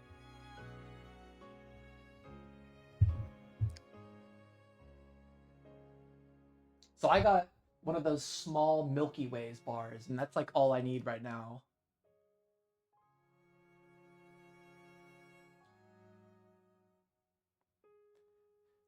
In my old apartment, I was paying like $1,400 a month. It was absolutely destroying me.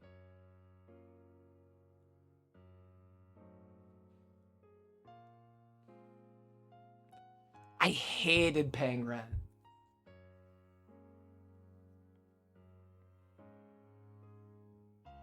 I didn't even live in like a nice place. I lived in a shithole. But now I pay even less for rent, so I'm in a much better spot.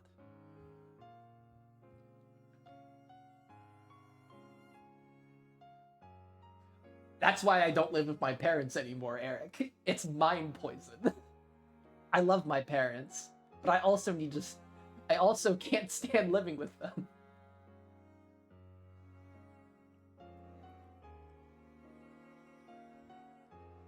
Hey, that's mine. Give it back. No, I'll eat it. Asmo, pass. Yeah. Over here, Lavaya One-sama. I wonder where they swiped it from. They were fighting over a donut or something, playing around really loudly. Hey. Angie-sama's reading, so can't you be a little more quiet? Yelling stuff like that makes you the loudest one, Satan. Be silent, you foolish little sister. You're the loud one, Lucifer One-sama. Is there something you'd like to say to me? I was already used to the oldest and the third oldest sisters arguing with each other. Even though they're both so quick to anger, it's funny how they're both having to hold back a little. Satan is wrath and Leviathan is pride, if I remember correctly. Or Lucifer is pride, not Leviathan. Leviathan's envy.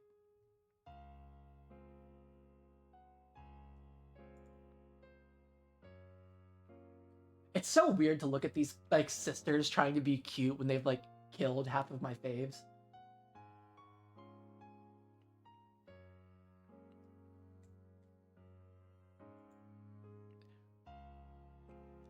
They might be surprisingly like each other. You were told to be noisy, but this is a bit too much.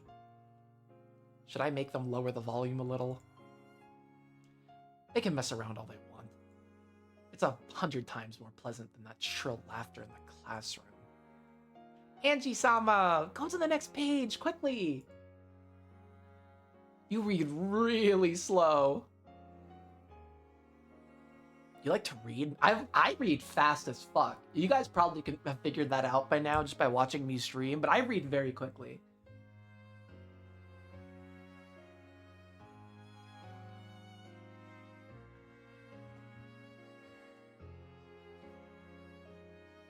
You like to read, Mammon? You look like you'd be the worst at doing boring things. Mammon controls greed. That also includes a thirst for knowledge. Still, she wants to keep that knowledge all for herself, so be warned that she refuses to let people read any book you give her, and sometimes burns them after reading them. I like knowing things that no one else knows. I like being able to do things that no one else can do.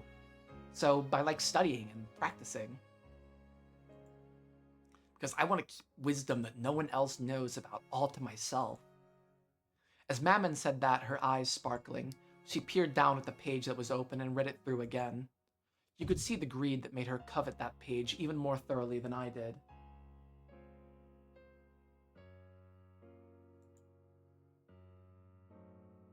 As you can see, my magical power has grown much stronger than it was on the first day I summoned them. By now, I've gotten so I can summon all the 7 Sisters of Purgatory at once and still calmly read a book like this. This place, although I can't recall exactly where it is a quiet and calm street-side bench. I'd been young back then, so I don't remember the details of its location. Still, I remember that my days walking here were a lot of fun. Together with Dad, Mom, and even Oni-chan, it was a memory of a very rare and very happy day when everyone had been together. The people who walked by every once in a while didn't notice me. I dropped my phone somewhere. It's fucking bugging me. You know what? I'm not gonna let it bug me right now, actually. People who walk by every once in a while didn't notice me. They just pleasantly ignored me and passed by as though everything was normal. Even the sisters' incredible outfits weren't embarrassing or anything, because it wasn't like anyone was actually watching. Come to think of it, I'm getting pretty used to it. As long as they don't make me wear those. Look, they just need something to, like, make their thighs a little warmer, I feel.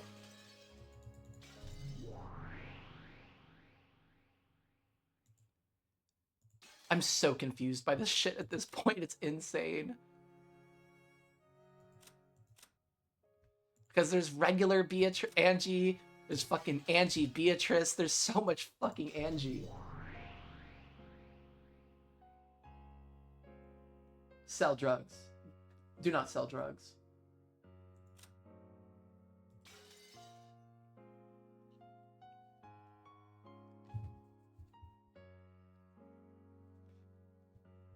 This has been a PSA from me.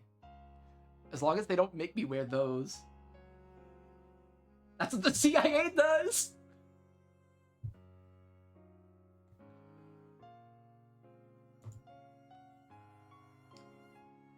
Man, this sounds just like the Iran-Contra deal.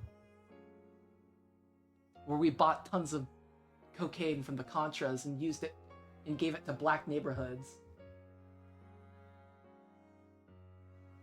I was sitting on a stylish bench, memorizing a timeline for world history. Oh, this is my shit. An academy system where everything is based on collective responsibility, there's no tolerance for dunces.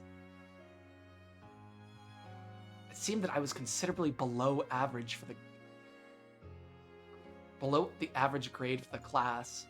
According to those extremely intellectual girls, if I alone improved my grade, the average would rise drastically. She needs to talk to her at Pier.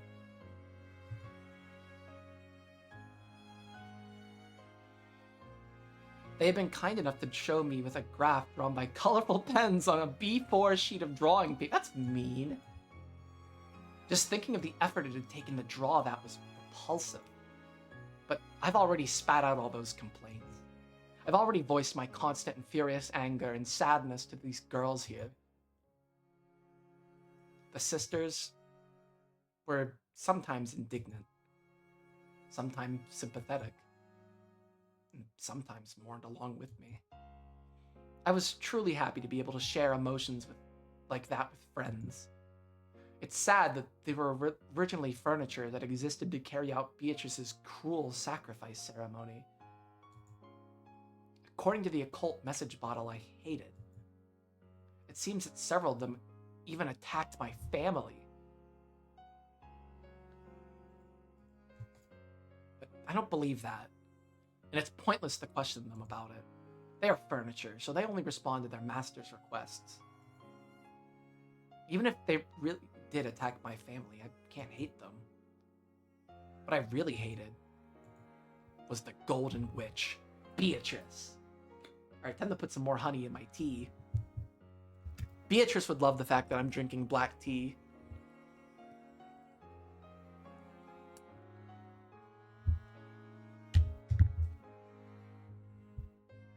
Or else that ringleader of the Yoshiramiya suspicion.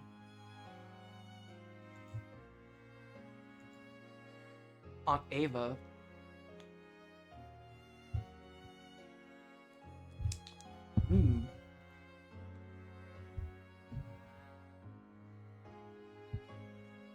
Thank God honey is like no shelf life. Or has like infinite shelf life.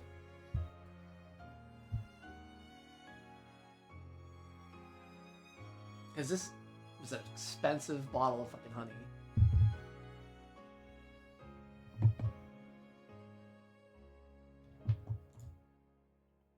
Angie-sama, quickly, the next page. Oh, sorry. I'm tired. Mind if I take a break? Angie-sama said break. Let's play! Let's play! Angie-sama, let's play! When I noticed that I had interrupted my studying, the most energetic youngest sisters gathered around me. That wasn't all. Ah, yeah, fuck yeah. Even Maria One-chan and Sakutaro showed themselves. They had probably been very close by, but they must have hid themselves so that they wouldn't interrupt my studying. Are you? Angie! How's studying? How's studying? Yeah! Sakutaro! How are you? Wait a second! Let me squeeze him too! Don't we always say the first one to get there wins? Cute, cute! Cute! You're crushing me! Are you? Your luck ran out when she showed up while all the 7 sisters were gathered. Give up and let us hug you. Come on! It always turns out this way. I apologize for my stupid older and younger sisters. Sakutaro's happy to meet everyone too. How's it going, Angie? How's the studying going? Thanks. Well, not bad. They were nice enough to pass around printouts from a quiz that another class took earlier. Their beautiful sense of solidarity is enough to bring tears to my eyes. Well, at least it's probably better to put a timeline into my head. Are you? You sure are good at studying, Angie. You'll be able to get lots of points. Are you? Good work. I was terrible at studying, so I'm jealous of you for being able to get good score when you study hard. What fucking 9-year-old needs to study?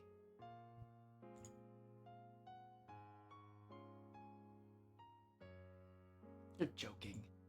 When it comes to English, Latin, and knowledge of the occult, you're much more amazing for being able to remember so much. I can remember anything when studying magic, but I can't remember anything boring. So that didn't help at all for the tests. Well, it's true that occult knowledge would be like that, but your grades must be pretty good in English, right?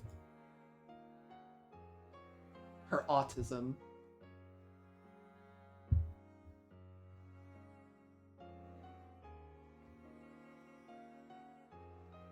Haha. In the first year, come to think of it, I never studied a second in my life. I think I already said that. Like maybe my last stream, never studied a second in my life. I either knew something or I didn't. And it only helped out in college, unfortunately. In the first year of elementary school, on a Japanese language test, there was a problem when I was given a picture of a gun and was told to write its name in 4 squares. It got marked wrong because I used the English word for rifle in katakana. It's more like a raifaru. Why? Doesn't that fit? It was supposed to be the Japanese word for gun in hiragana. Whatever that is.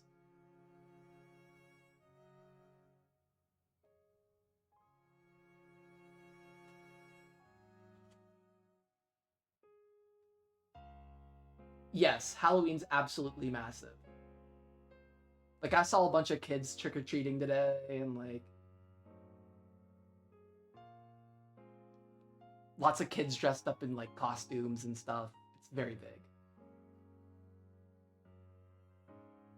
Especially now that COVID's over. I feel like people like it even more now. I was told that's wrong because you don't learn katakana in the first grade. Imagine having 3 alphabets. That's just way too fucking much. Hiragana, katakana, and kanji. I didn't really get it. So from that day on tests, I wrote everything in hiragana. But I got in trouble with mama for some reason. Got in trouble with the teachers too. You were probably born... I like to imagine, maybe I should just like rearrange myself. Like maybe Maria is just a huge like Europa boo. So is Kinzo.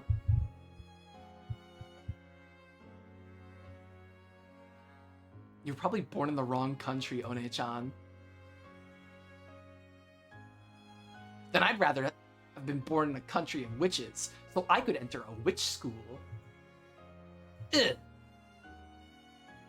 If that happens, you might have had much, much more wonderful magical friends. Are you?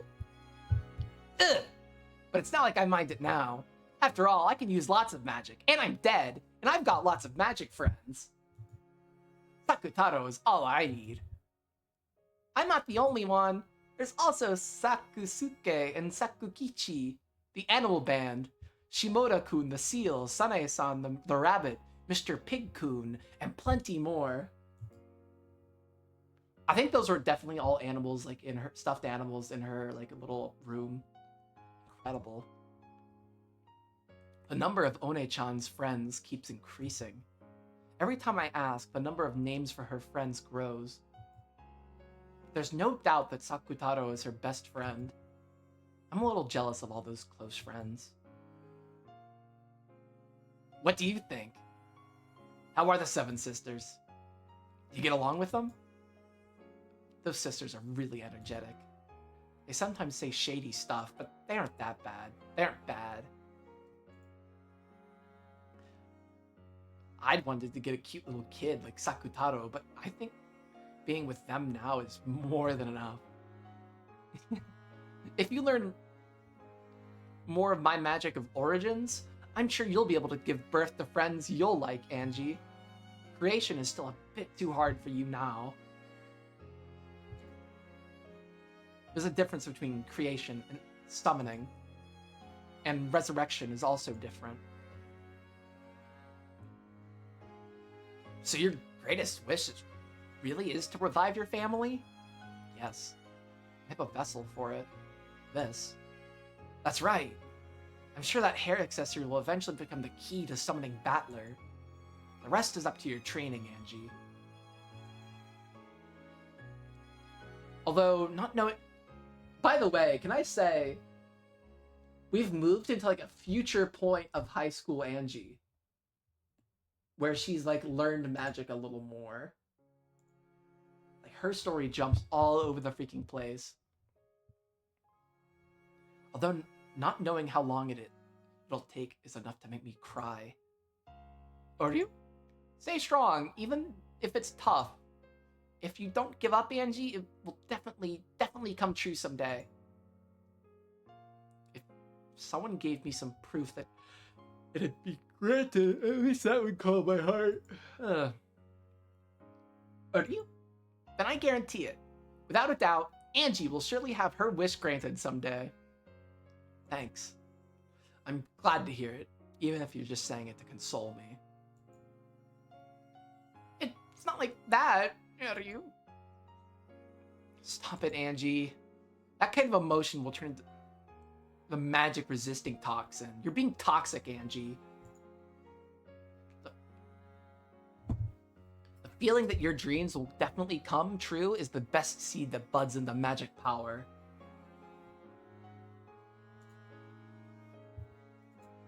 That's right. Sorry, teacher. You need to be a bit greedier, Angie-sama. Go however far it takes to get the thing you desire.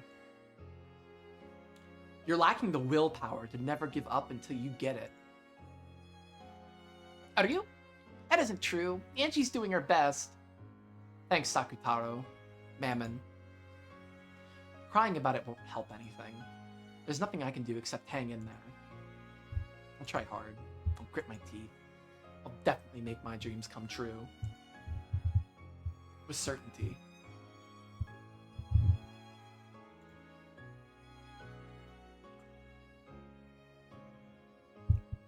Are you? You're awesome, Angie. Do your best. Mammon and I will support you. Yes, we'll support you. The greedier our master is, the more our worth will increase. More importantly, Angie-sama, we finally got 10 people gathered here. We plan to have everyone play Shiritori or something. I don't know what Shiritori is. If you lose, there's a punishment game. Let me nibble your ears. Whoa. Come on, is hunger the only thing inside that head of yours?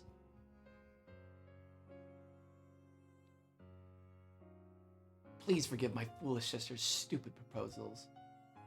Are you sure it isn't about the time you've returned to your studying?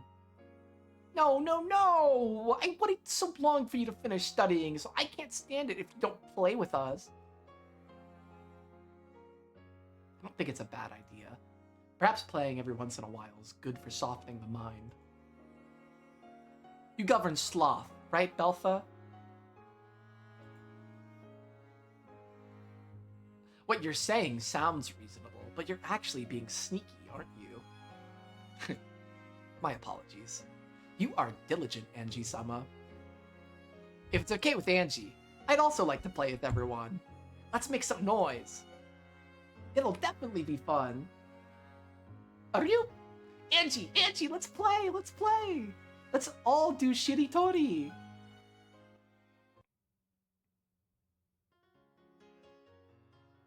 I don't know what Shiritori is. In that case, let's start from Sakutaro's Uryu.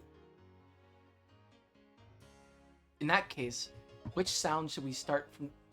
Hold up. Is it like a finishing words type of game? Shiritori.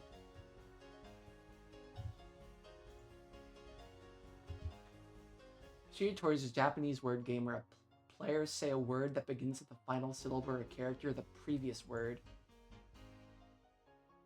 A player loses if they cannot think of a new word. Say a word that has already been used, or say a word that ends with the sound N, which the game literally translates to taking the end or taking the... Okay.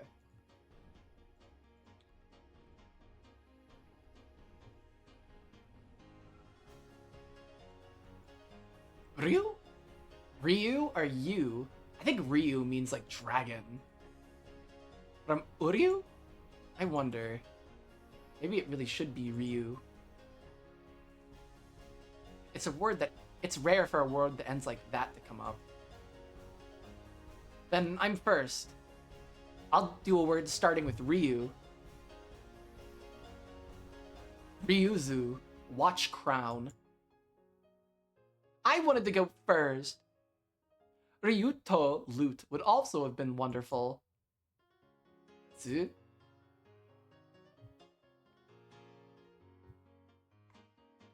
Feels like we keep getting tough ones. Wait a sec. What order are we going in? Who's next? Ryu? I don't think it matters who. Whoever thinks of a matching word first.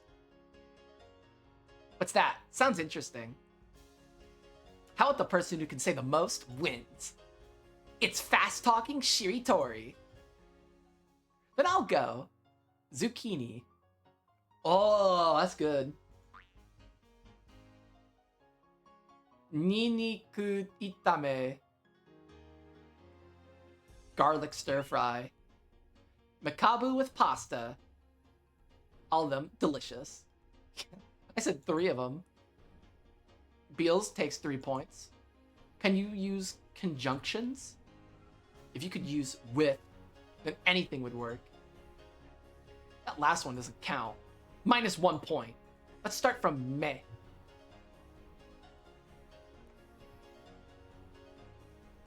Then I'll go. Meringue.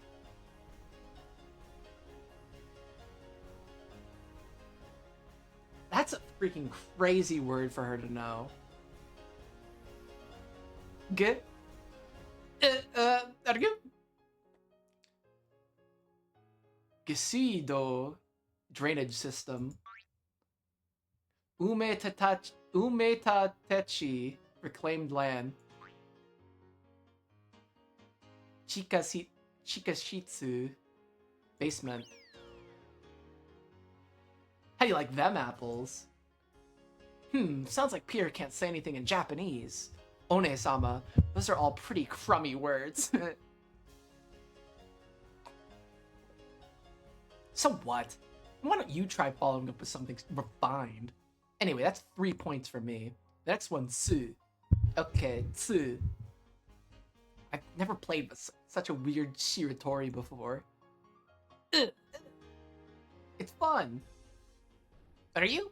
I don't get it at all, but it's fun. Are you? I played normal Shiritori before, but never experienced a Shiritori this weird.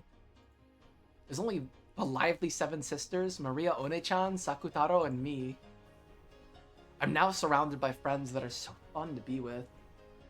The courage to accept a world of magic, a world of witches. That alone didn't change the fact that I was still locked up in an academy, without a single friend in my class. But despite that, I'm able to have such a fun and lively time. I'll also become a witch, like Maria One-chan, and someday I'll add my family to this fun circle. Dad, Mom, and Oni-chan. And if possible, George Oni-chan and Jessica One-chan. And the other relatives, I'll call everyone here without a single person missing, and we'll all gather together. I'll even resurrect that fuck-ass Dr. Nanjo and that shitbird Goda. Oh shit, my monitor just... Okay, we're good. This is my dream. That's right. Until I make that come true, I definitely won't lose heart. I'm sure you'll become a great witch, Angie-sama. As long as you believe in that. We 7 I wonder if, like, Angie's gonna become a witch, and then she's gonna, like, sacrifice herself to, like, be reincarnated as a 6-year-old. So she can, like, live... That's why she's the final witch, because she's gonna, like, die. Or, like, become nothing by finishing the game and, like, ending this whole Beatrice shit once and for all. That would be fucking good. I love the trope of a time-traveling character sacrificing themselves to, like, set the timeline right.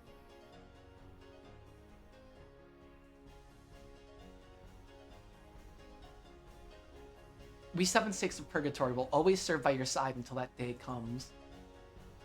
You'll be there for me, no matter how long. You'll lend me your strength. Of course. After all, I'm your friend, right, Angie-sama? Yes, that's right. Let's all stick together and play together. Today, and in the future, always. Always. I'm generally not a big time travel fiction type of guy, but I feel like maybe that's it's going to happen here. I don't know.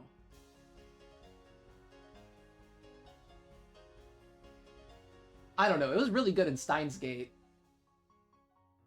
But I also haven't seen that shit in like 10 years, so I don't really remember.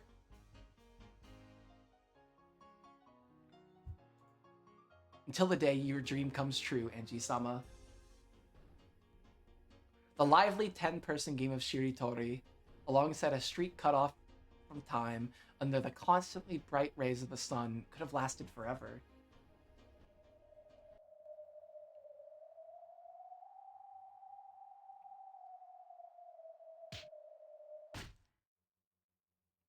Wait, seriously? What's going on, Ushiramiya-san?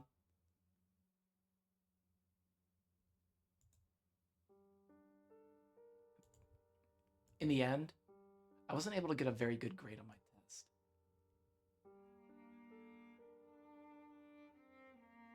I pretty much agree with both of you guys.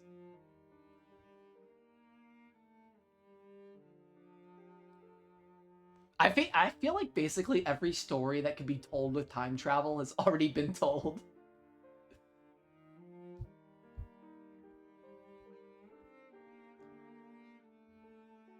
I remember there was this one anime I watched back in the day. I don't know if maybe anybody else has seen it. It's called like Erased. That shit had time travel shit in it, and it pissed me the fuck off. That ending like made me maul. That must have been like 14, 15. I was pissed. I guess that's when I was really into anime as a kid, like 14, 15. Now I watch like one anime a year. It's great. Get a very good grade on my chest. I tried memorizing things in my own way, but if you could manage anything by cramming the night before a test, no one would ever worry about tests. Normally, when you know the problems beforehand, you should be able to pass easily, right? Easily. It's true that we didn't go so far as to write the answers into the blanks for you. We thought you'd studied at least that much. What the hell? Come on, are you serious? I can't believe it. They're almost all wrong, aren't they? Did you really study properly? More or less. This isn't what you call more or less, Ushira Miya-san. It's so horrible that it makes me dizzy, okay? God. Please forgive her for getting a miserable grade on such an easy test. For making the average score for the entire class plummet. She's just a little dumb queen. Leave her alone. The same test had been given in another class first. The test paper had been obtained, so the average class scores for our class had been unusually high, enough to obscure my slight improvement. However, there were some things I had no excuse for. If I'd spent that entire day studying like mad, I might have been able to get a slightly higher score. But I hadn't gone that far. After that, on that day, I spent the whole time having fun and playing Shiritori with the seven sisters, Sakutaro, and One-chan. As expected, the winner had been Maria One-chan. She was a strong player thanks to her wide knowledge of trivia. Sakutaro had gotten the punishment game. He spent the whole time cheering for everyone else's answers, completely forgetting to think of any of himself. Because of that, he'd been squished by the seven sisters and had his ears thoroughly nibbled, hadn't he? Hey, are you listening, Ushira Miya-san? Not too long ago, I watched an anime and wanted to read the full manga, and at the end, the MC just travels back in time and kills all the bad guys before they can do anything, making the world normal again. Made the journey and the character development of others useless, because basically nothing ever happened. How could you narratively shoot yourself in the foot like that? Undoing all of your character's development with some fuck ass time travel shit. That's bad. I feel like there was like a bunch of animes back in the day that were like super into time travel. They were surrounding me, twittering like small birds. They were annoying, smelly. On the outside of that, the circle was Mammon, an exasperated expression on her face. This is a messed up school, just like usual. I was so mad. Shouldn't you be more than happy as long as your own grades are good? It's probably because of that collective responsibility thing. Instead of worrying about their own grades, they're more concerned about how embarrassing it is for have the class average be low. Or maybe it's because they really hate the volunteer work they're forced to do as punishment. How about, you know, maybe they should like try to be nice to Angie, like tutor her a bit, but so they're all just being dicks to her. And you're like, I wonder why this girl keeps failing.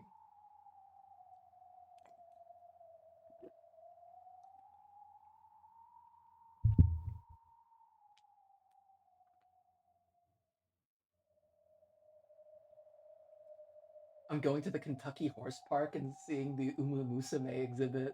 My weebness knows no bounds. Happy Halloween, Bedwards. Is that like where they do the Kentucky Derby?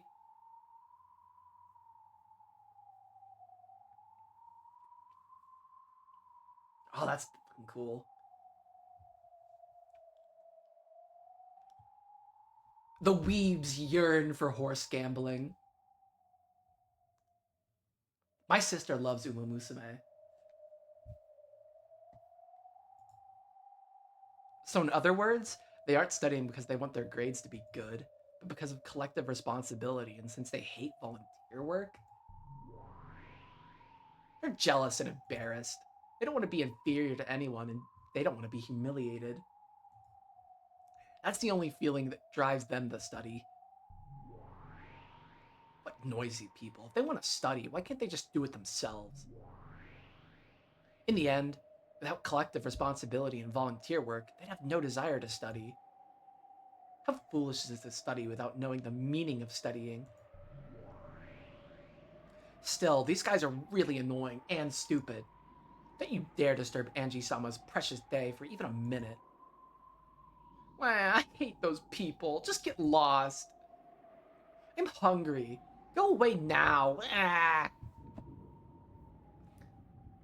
I don't know how Angie can deal with these 7 assholes.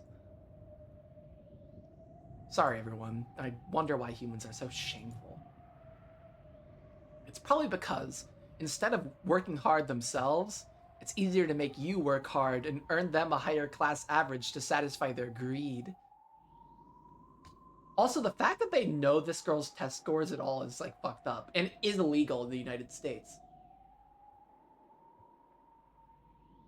You just can't share class like test scores with other students like that. Like as a teacher, you can't do that in the United States. That's a violation of FERPA.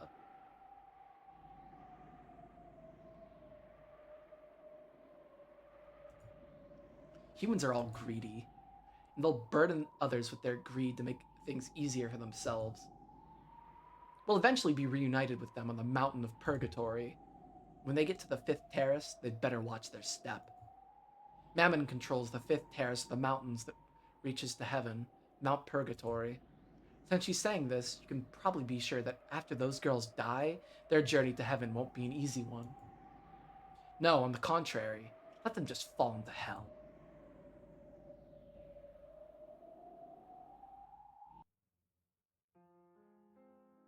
The class committee went to the student council and applied to use a classroom during lunch and after school. The purpose of use was for a class study group. A wonderful little gathering so that they could all surround me and make me study. I'm so grateful I could cry. Which meant that every day, all of my lunch and 3 hours of my afternoon would be stolen. The academy and its student council, with its theme of student self-government, instantly approved of this pleasant activity, and the students were taking up of their own initiative. This scene? Oh god. In other words, I was no longer able to escape after school by leaving the classroom.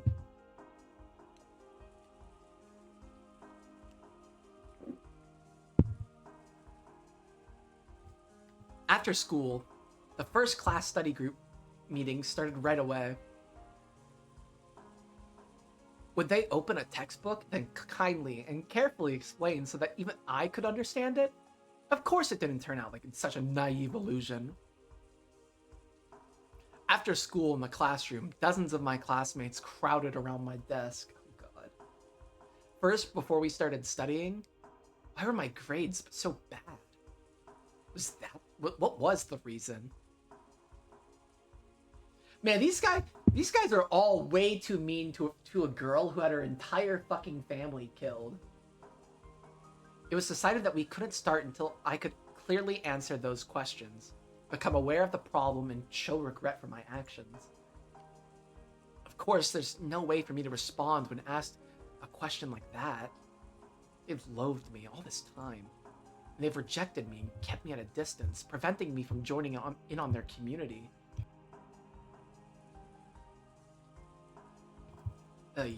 Okay. So I've avoided their community myself. There shouldn't have been any conflict for either of us that way. So even in this group that was enthusiastic about raising the class average, They obviously kept me at a distance. Even if I tried to join in, they would probably ignore me like they always did in the past.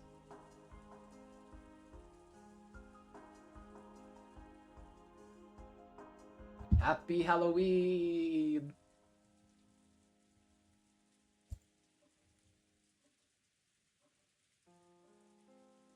I mean, it's Saturday already in Europe, but whatever. If you just asked, we would have taught you whatever you wanted. Right? Right! They were getting themselves all worked up. They've already had enough of the hypocrisy and their tacked-on excuses. Ushirimiya-san, your problem is that you're lacking a cooperative personality. You mustn't be satisfied as long as everything's good for you alone. Those who gather in St. Lucia's place of learning shall have a cooperative heart. It's written right there in the student handbook, right? I think having a cooperative heart is what gives birth to the desire to study together and contribute to the entire class. I believe that itself is the thing you lack before you even start studying, Ushirimiya-san. But what do you say? Hey, have you been listening to us? We went to all the trouble of staying after school to say this for your sake, right? I'm so grateful I could cry. Of course, they didn't like that. This way, it almost makes it look like we're bullying you, they reprimanded me. Fortunately, I'm normally all cried out anyway. If I'm told not to cry, I can hold it back. First, I was made to write a letter of remorse and read it out loud. Of course, this was to be done by today. The class committee politely applied to the student council in the staff room for an extension on the use of this classroom. It seems it was accepted right away. Which means that starting right now, I'll be forced into self-criticism for at least a full 5 hours here. Ushirimiya Angie got a low score on her test and caused trouble for her classmates. That's not it, right? You getting low grades and causing us trouble isn't the root of the problem, is it? It's a cooperative attitude, right? A cooperative attitude. Come on. Why do we even have to direct Ushirimiya-san on how to write a letter of regret? Their abusive jeers flew out one after another. I followed their directions and erased it. Ushirimiya Angie didn't have a cooperative attitude and caused trouble for her classmates. Hey, wait a sec, it's pointless if you write whatever we say, right? Do you really know what regret means? It's pointless if you don't write it in your own words. Pointless. I always thought you were a bit strange, Ushirimiya-san, but you really are weird. Even following the directions didn't change the jeers much, and now it felt like they were mocking me even more. So for several more hours, without rest, without even being allowed to go to the bathroom, much less dinner, I was continuously abused. I was coerced into writing a paragraph that humiliated myself.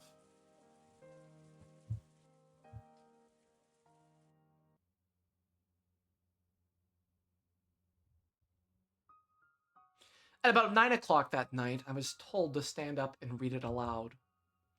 The contents were smeared black with tears and eraser marks. It certainly was my handwriting, but it was like a list of soulless letters whose contents I couldn't even remember. Everything had been copied down according to their orders, so while I had been the one to write the letters, they weren't my words. I've been coerced into writing them down, and even coerced into reading them aloud. Even after all this time, I was surprised to learn that, beyond just ignoring people and hiding their things, there were other ways to bully people. Hey! Read it aloud, quickly! Look how many people are staying this late just for you, Ushirimiya-san. Why not thank us a little? Isn't the fact that she doesn't feel gratitude a sign that she doesn't have a scrap of a cooperative attitude? It's okay, Ushirimiya-san. We'll always be with you from now on. Why not study with us and remake yourself? Okay?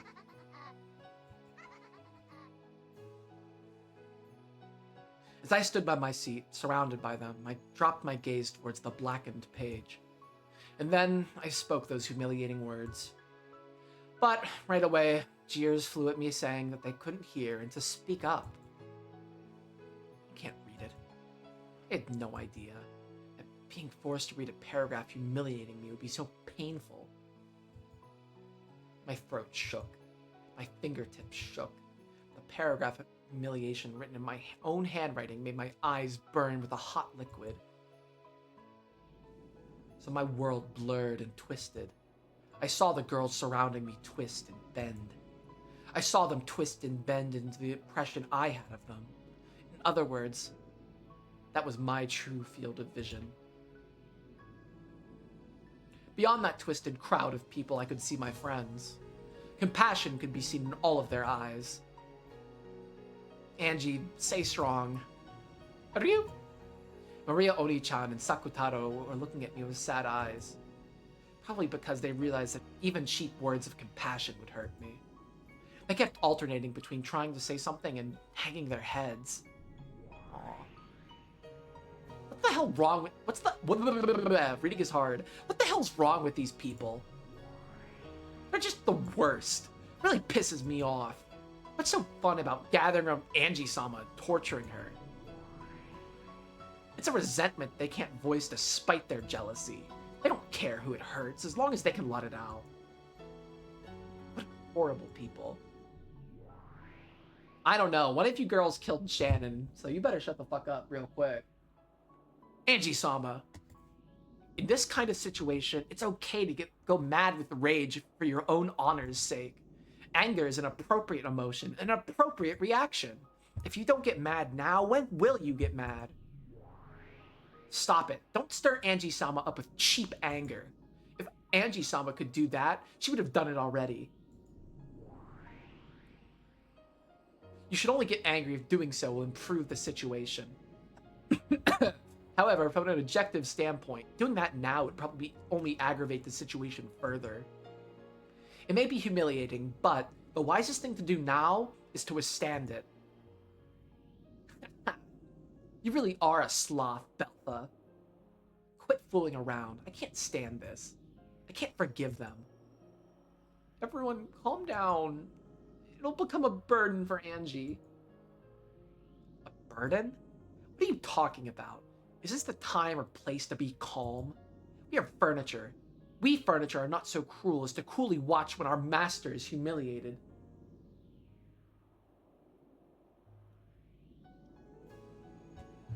Oh, that's right, you said Ryukishi was a social worker. This freaking collective punishment shit is so messed up. I can't say this enough. This is so fucked up.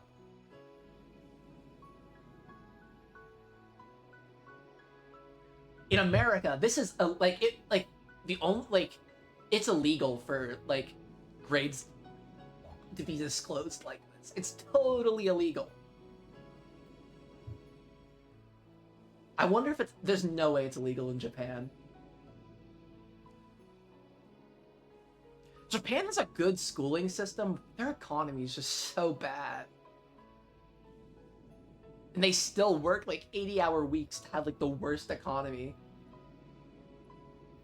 Especially in 1998. I think there was a stretch from 1995 to 2005 where the economy of Japan only grew 2%. Total recession. The Yoshiromiyas would be in big trouble if they had a lot of investments. Angie-sama, you have no obligation to read such a humiliating letter. If you let out a cry of rage, then at least throw it onto the floor. You don't need to trash talk them. You don't need to yell so loud that they bend over backwards. Just throw the notebook on the floor with all your might. By just doing that, you'll be able to show your strong will. Don't start running on by yourself, Mammon. I told you, right? If Angie-sama could do it, she would have done so long ago. Nothing will be resolved by the eruption of momentary emotions. Can't you see that doing that will only make their treatment of Angie-sama even more severe? Why is this happening to Angie-sama when she didn't do anything wrong? Not letting her eat dinner and making her stay so long after school. I hate it. And it's not just tonight, but tomorrow and the day after, too. That's enough. You can't simply sit there and bearing this humiliation.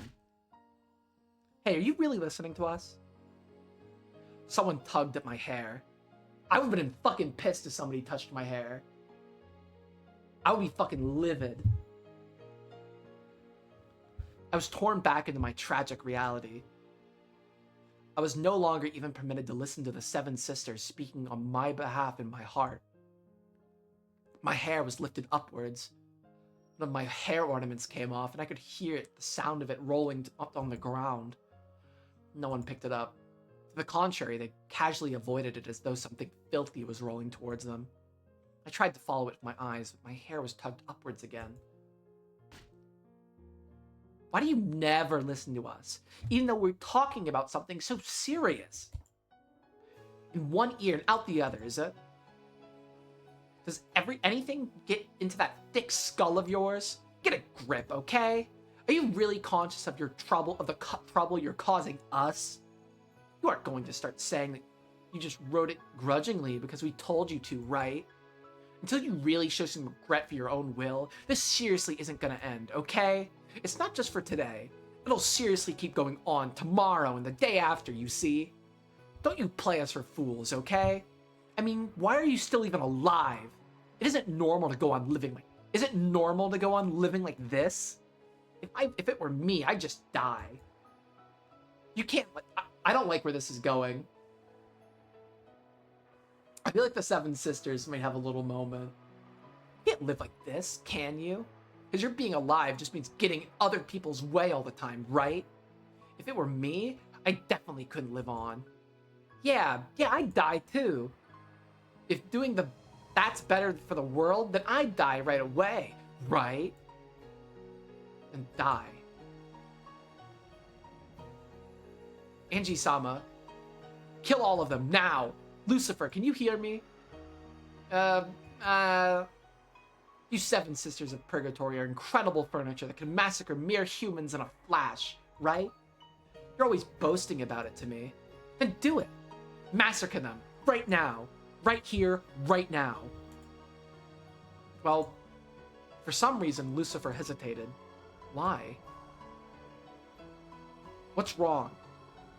You're certain kill furniture that can fly around faster than the eye can see and instantly pierce the hearts of the witch's enemies, right? I'm giving you an order as your master. Carry it out right away. Kill. Kill them all! Angie-sama, please calm down. If they had immediately followed my brutal order, making heaps of corpses with me at the center, I was ready to reflect on my own reckless actions of stealing human lives so readily, ready to regret and repent just as they wanted me to. I was prepared to do that. And yet, Lucifer just let an unsure expression rise to her face and didn't move to carry out my order. I knew it. Yeah, I knew it. Vaguely. No, that's not right. I've known it from the beginning. I've known that magic was all empty this whole time, haven't I?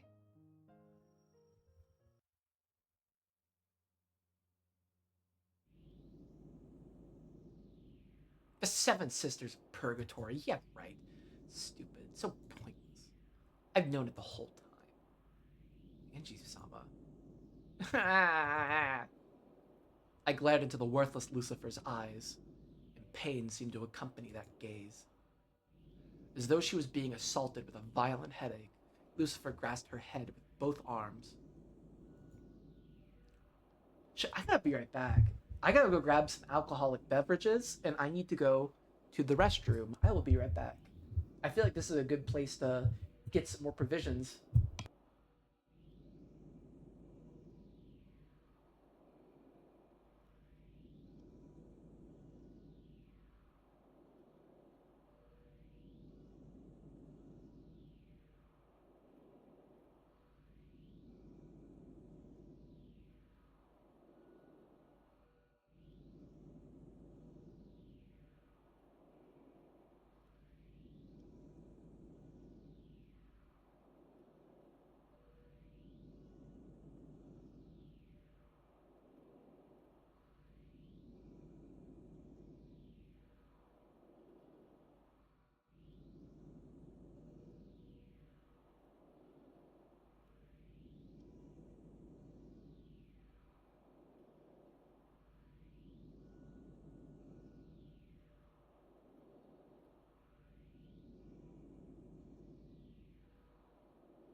Sweet, sweet alcohol.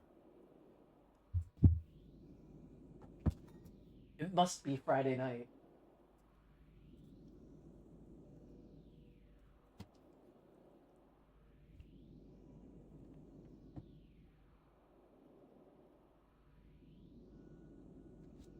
This week, coming week, I don't work Friday if it's Saturday. That's gonna be fucking it. It's gonna be fun. Ugh, let's fucking go. Eee, stretch my back. I really want to get like a good back crack, but I can't do it. I can crack my neck pretty well, but I've been like begging for just a really fucking spicy back crack, but I just can't freaking will it. I need to be like Beatrice and simply wish it. And then my back will pop and it'll be fucking, it'll feel freaking fantastic. Okay, back to the reading. But it looks like she couldn't tear her eyes off my gaze. So she was assaulted with a pain that grew more and more violent. Like crack open my cold one.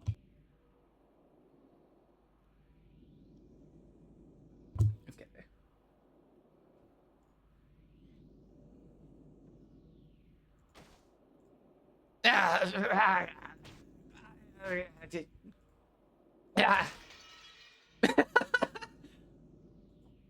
Oh no! Our table! It's broken! Useless! Useless! I hate you! Disappear! You're nothing but a delusion inside my head.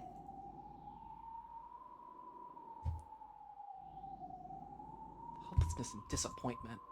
Resignation at a dream's end.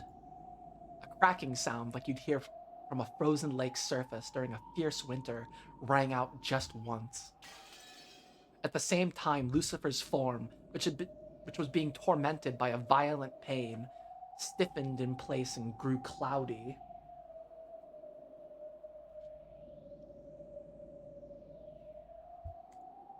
It was almost as though a beautifully polished glass window had been hurtlessly smashed and turned white from countless fissures.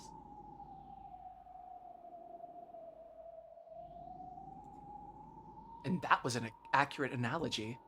At some point, Lucifer's form had turned into a glass ornament of the same shape, and shattered.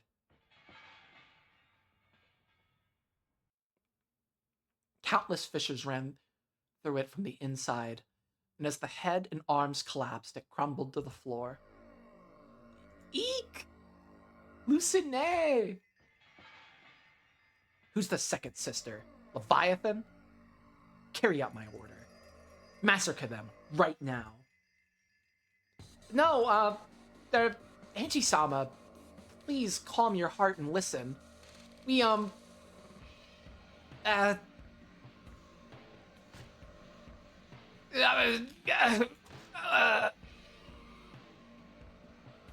yeah. I'm not looking for excuses or backtalk or an answer. I want nothing more than a swift confirmation of my order to eradicate the girls who are humiliating me. If you're going to say anything else, there's no need for me to listen until the end. After Leviathan turned white due to countless cracks throughout her whole body,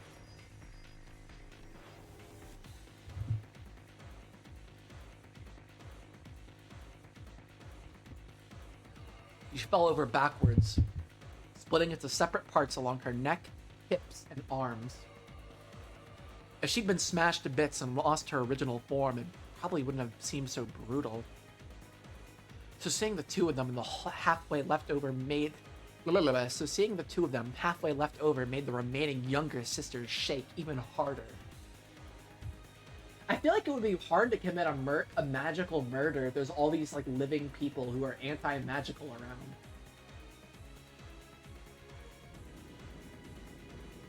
Why won't you listen to my orders? Why? Why? My apologies. Here, under the current conditions, the anti-magical power is extremely strong and... What's that? You didn't do it because humans are here? You can't do that because humans are here? That's your logic? Isn't killing humans what you do? If you can't do that, what use are you as furniture? Die! Die! Eek! Please spare me, Angie-sama! Yeah. I wonder if Mammon's gonna do it.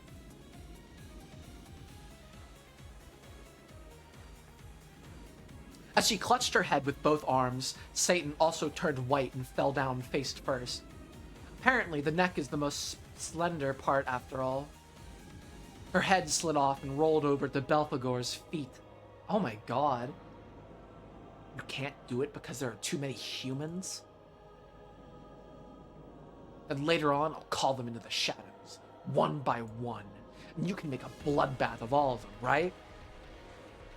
With your current magical power, it may be easy for you to converse with us. However, you still lack the training to materialize us in front of all the humans here. I deeply understand your anger, but even if you could use us to attack and murder everyone here, that would only make your situation worse. I know it's humiliating, but please control your anger for the time being.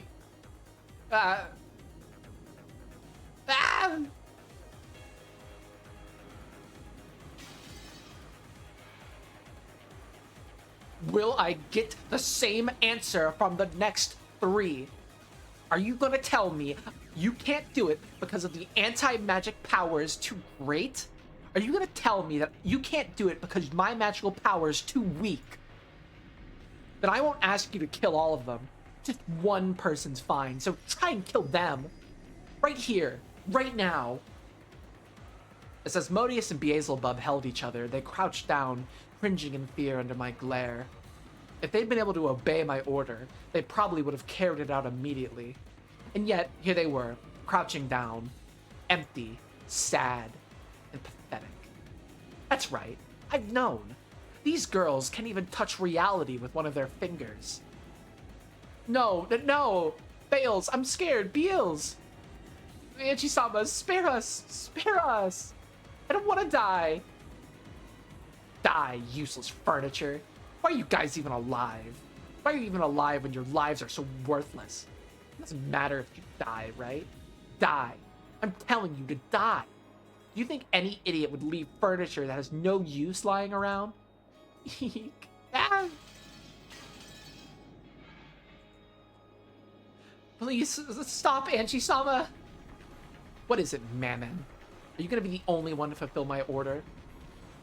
That's right. You're my best friend. You alone will do it for me. Get them. As you are now, Angie-sama, even if you use us, you aren't capable of committing murder. It's furniture's duty to help with things their master can do. Things that even the master can't do, we can't do. That's interesting. Hold up, I'm gonna take a little screenshot of that. That seems like a very important line.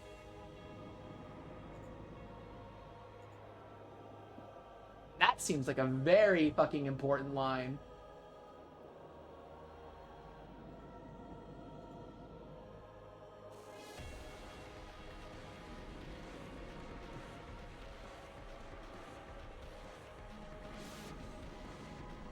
I had to make a new tab for episode 4 anyways.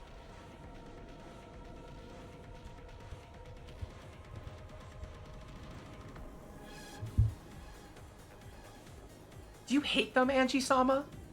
You do hate them, right? I totally understand why you want to kill them. Okay, in that case, go ahead and kill them, Angie-sama. If you stain your own hands with blood, then we, the 7 Sisters of Purgatory, will go along with you however far you go.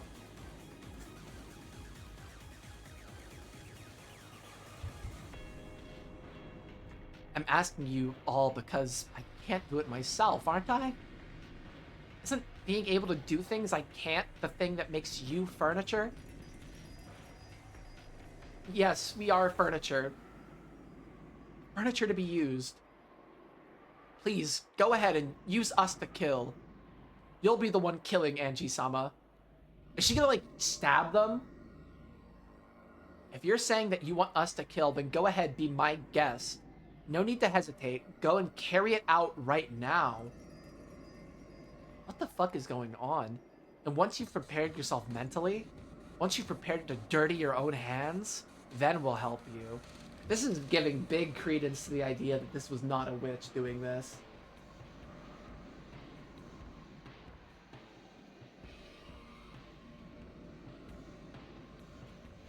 But you haven't done that, Angie-sama. Don't speak furniture. You delusion. I get it already. You don't have to tell me. You people can't do anything. You're nothing more than my delusions, illusions, daydreams. I haven't had a single friend from the very beginning. You're just a phantom, a pretend friend I created in my heart, in my isolation, right? I've known that from the very beginning. Yeah, that's right. We're an illusion inside your head, Angie-sama, but so what? Yes, that's true. We're just imaginary friends created to soothe lonely, lonely Angie-sama's heart because she doesn't have a single friend, but so what? If you want to look at reality, just look at it. You can stop looking at us and return to being surrounded and bathed with... Return to the being surrounded and bathed with jeering over it there. Come on. Come on. Go back. Welcome home to reality. Just call on us when it's convenient for you and pretend you have friends. And spare us even though you don't have any... You don't have the guts to dirty your own hands. Then deny and erase us once you realize that it's hopeless. Yes, please enjoy it. I'll leave with a shriek of anguish just like you want, Angie-sama. Just copy the jeering that you're being showered with right now. And do the same to us to get it off your chest. That's also furniture's duty. Getting slammed against the floor when someone's pissed off is also a chair's important duty. If that alone can be absorbed their master's bad mood, even for an instant, there can be no greater honor for furniture. Kill me, deny me, your first and final friend. At the end, Mammon had a mocking expression on her face, but for some reason it splashed with tears. Holy shit, she did it. Mammon, Beelzebub, and Asmodeus were smashed and fell to the floor.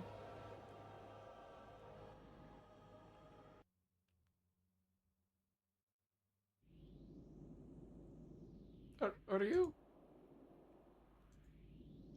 Come over here, Sakataro. Angie's a little agitated right now. So you mustn't get close. What about everyone else? Are all the 7 sisters still alive? Did they die? It's okay.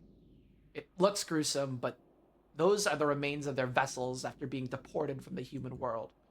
Shells that have been shed. So it's alright. They're probably deeply hurt, but they're okay. Everyone is alive. I'm sure we'll be able to make them meet again someday. Are you? Thank goodness. Thank goodness. Angie has violated the contract of the Mariage Sorcière. They do such a horrible thing. Even though witches of the Alliance must respect and accept one another. Even though they were all important friends to you, Angie. No witches alliance has anything to do with this. Magic friends, give me a break. Killed them, erased them. I smashed the 7 sisters. Are you? That's so cruel. So cruel. They deserve it. Just give it a rest with this playing witches thing. I'm begging you. Maria One-chan and Sakutaro, I want you to disappear by yourselves. Even in my imagination, I don't want to kill and erase you.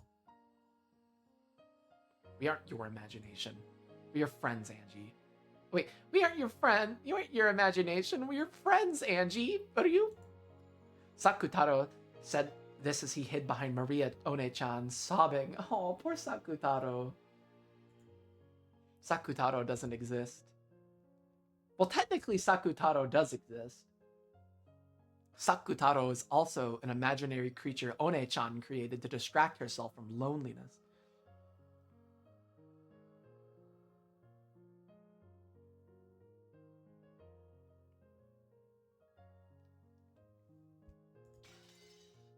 Are you? It hurts. It hurts, Maria. Why? Why? Are you? Stop it. Denying my friend is the one thing I will not permit. The same power that had smashed the Seven Sisters was probably eating into Sakutaro as well. But Maria One-chan was apparently protecting him with some other power. So Sakutaro's form didn't break and scatter. Man, this is a really... the two who are close will be separated type moment.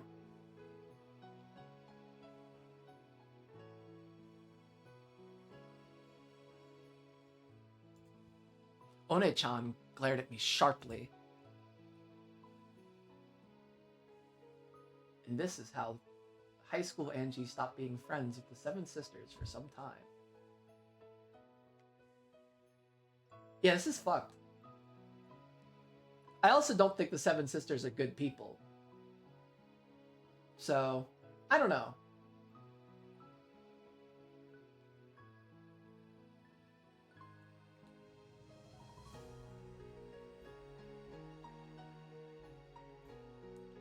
It was a serious expression that I'd never seen before. Sakutaro is my furniture. You cannot erase him, Angie. However, trying to deny someone is the greatest form of scorn for a witch. Sakutaro didn't exist from the very beginning. He's just a lion stuffed animal, a phantom you personified with the delusions inside your own mind. Ugh. That's not true! Sakutaro is my friend! He was a stuffed animal once, but now he isn't. No, he's a stuffed animal. A stuffed animal made of cloth and cotton. He can't move or talk by himself. You're just talking for him like a ventriloquist, right? You call that magic? You call that a witch? You call that a friend? You can't accept that. Are you? Am I not me? Am I just a stuffed animal that can't really talk? And not Maria's friend? Are you? As though struck with a high fever, Sakutaro weakened bit by bit. This is so fucked up, Angie. The Seven Sisters, I can agree. I'm definitely down with fucking with the Seven Sisters. They're assholes. But Sakutaro? This is fucked up. Don't tell me she's gonna do the same thing to Maria. I'm gonna be pissed at Angie if she does this shit to Maria.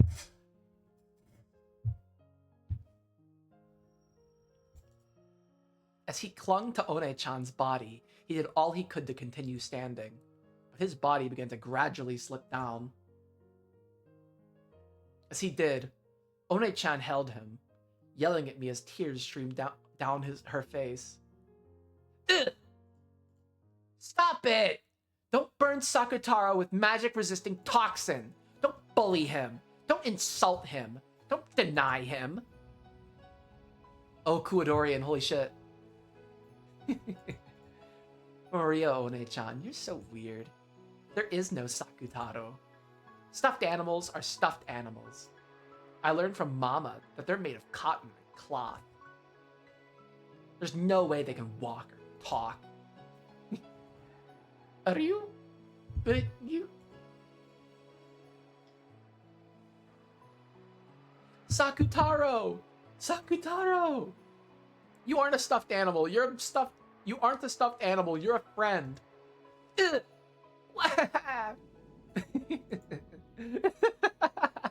Instead of playing with stuffed animals, it's better to play outside with everyone. I'm bored with stuffed animals already. This is fucked up. I hate you, Angie. Ugh. Why say something like that? Hate, hate, hate, hate. I hate you. You're not my friend. I won't let you be one of us witches anymore. Upon my name, the Apprentice Witch of Origins, Maria, I hereby expel you from the Apprentice Witch, Angie, from the Myriad Sorcière Alliance of Witches. And then, what had been peaceful days to me became a daydream and ended. By now, it's impossible to prove. No one can verify whether that was really magic or whether those were my friends. Or nothing else, nothing more than a daydream. I, the sole observer, concluded they were a daydream. That became the truth. Perhaps in the farther future, I'll observe again.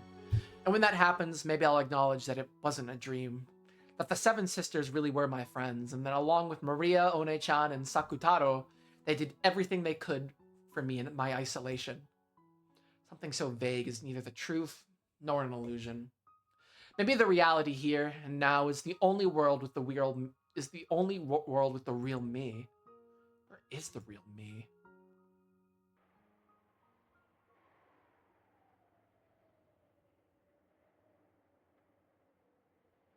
The person standing amidst the girl's exposed wreckage that resembled broken glass sculptures, that girl who's breathing harshly, her shoulders heaving, isn't me.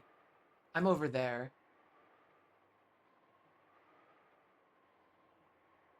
The me that's surrounded by a crowd and being showered by jeers, and who's hanging her head, her eyes red, isn't the me over there. The real me. I won't dream anymore. Because there's nowhere left to run. I'm going back. I will turn myself to the cage made of flesh. Oh shit. Hey! Are you listening to us? It's not like anything will be resolved if you just stand there hanging your head, right? I hear you. You finally answered.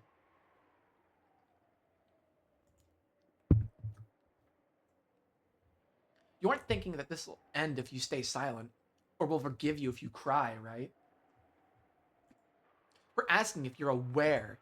We're asking if you're aware of the trouble you're causing those around you. I slowly nodded. I acknowledged it.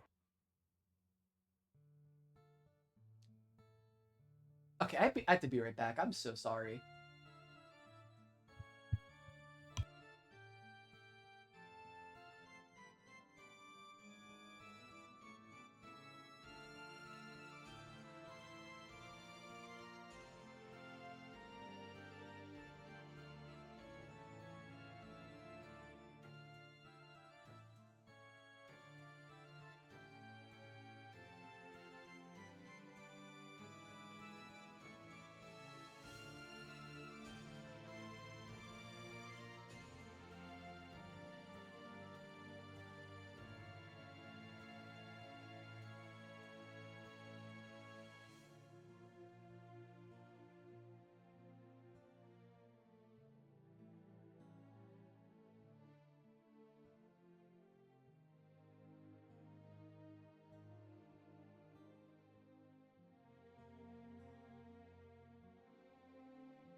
Thank you for the important context, Sid Salander.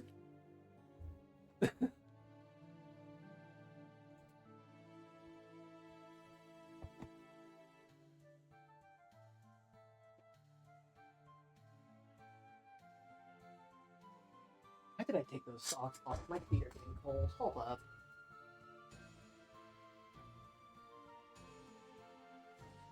I acknowledged that I had slipped into the world of my daydream, trying to remain separate from the others in my class.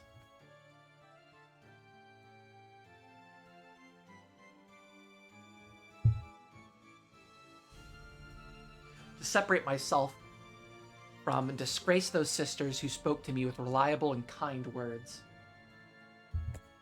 Despite being totally unable to help when I really wanted them to.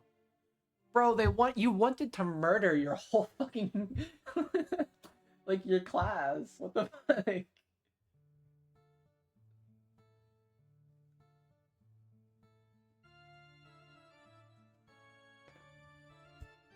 I acknowledge that. I, Ushirimiya Angie, do not have a cooperative attitude and cause trouble for my classmates. There's nothing to blame for that except my excessive inferiority complex towards all my classmates because of my inability to study. And it's a shame that I'm alive. Starting there, I was no longer reading the paragraph they'd made me write. It was me improvising, and it was what was in my heart. They noticed that it wasn't what they'd anticipated, but while they did frown, no one spoke. So I continued. Okay. That's right. It's a shame that I lived. I should have had them take me with them on that day in 1986. And yet, I was the only one who wasn't taken. Why am I here? This isn't the world I'm supposed to be in. No one will save me. For a time, I felt as though only the fictional friends I created inside myself could save me. But those friends were nothing more than a delusion, and they didn't save me at all. After all, this isn't a world of imagination, but a world of reality. So in short, up until today, I've been having the same daydream. I hated my real classmates and only lived by interacting with the friends in my mind. Just now, I split up with those friends, so I am here. I have no family. I've thrown my friends away too. There's no longer anything left for me. Why haven't I died? Someone asked me that a short while ago. I think they're right. Why am I alive? I should have died in the year 1986. No, I must really have died. And yet my dead soul is still locked up inside this cage of flesh. So, that feels like a very important fucking line. That because the cage of flesh idea like started with Beatrice in episode 3. Homunculus Angie. I don't know. I'm surprised they only mentioned the homunculus thing once and they've never come back to it. Even though I was the guy talking about homunculus theory the whole early game. My dead soul is still locked up inside this cage of flesh, so I'll ask someone. If no one answers, I'll do it myself. Please. Let me die. This is so fucked up. I spoke that sentence and looked around. Dumbfounded girls, shocked girls, girls whose faces seemed to be saying, what the fuck is this kid talking about? I ad-libbed that one, sorry. And a bit late, more and more girls with faces that said, is this girl alright?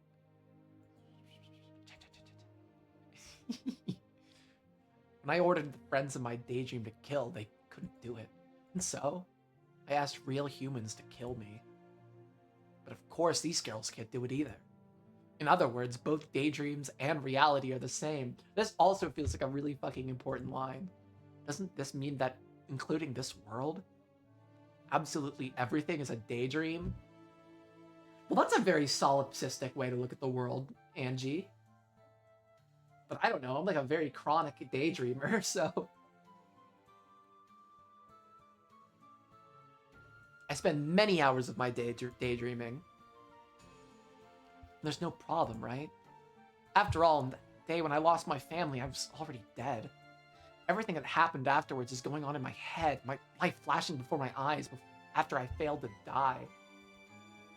Once I understood that, it felt like the scenery surrounding me began to twist and bend slightly. What the fuck? Yeah, I'll finally wake up. I'll be released from this daydream world. I feel my consciousness sliding away. It's alright.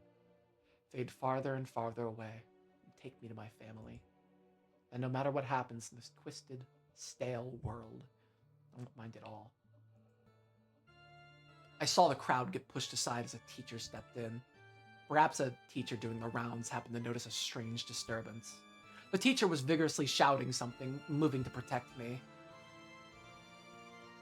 Watching that, I knew that an ally had appeared for me, even if there only was one. If there was only one. And I felt my awareness return very slightly.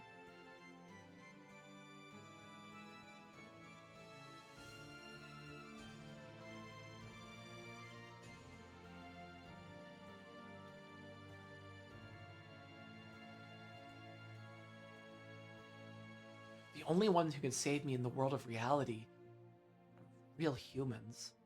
Never again. Never again will I seek rescue from daydreams.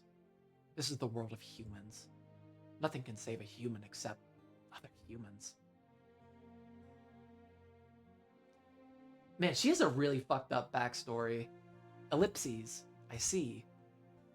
If that's what you think, then that's your world, Angie. Can Angie find happiness this way? If Angie believes that's the only way to find happiness, then it's the only way. If she can't accept the blue bird in the cage for what it is, then she must go on and search forever. Maria, are you breaking off relations with Angie? No, nothing like that. I only did that because that's what Angie wanted. We witches are sometimes persecuted. However, we always remain by everyone's sides, and our aid can always be asked for. Will the day come when Angie will play with us once again? Maybe. Or she might forget and it will never come.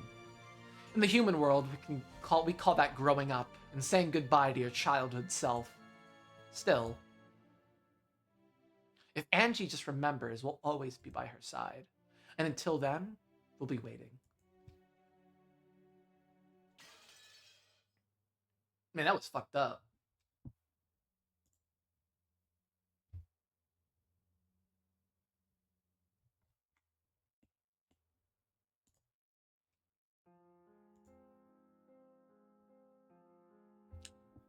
Mr. Pig, the seals, the bunnies, a big penguin guy. Yeah. So all these stuffed animals are named. Do I really need more Maria sadness in my existence right now? Is that really on my table? Is that really on my plate? More Maria depression? Oh, sweet.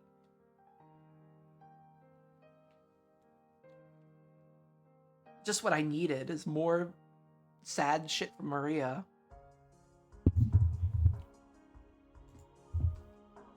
Are you?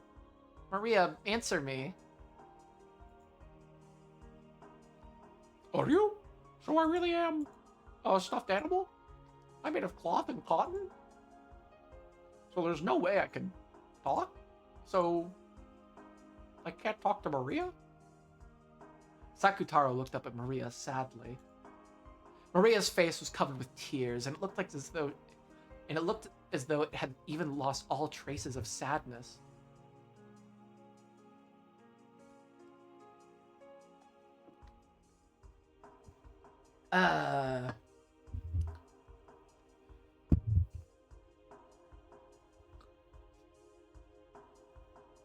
Man, I remember the last time I was drinking while I was streaming.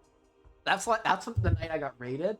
I was a little tipsy at the end there. It was very obvious. But I had no work the next day, so it was all fine.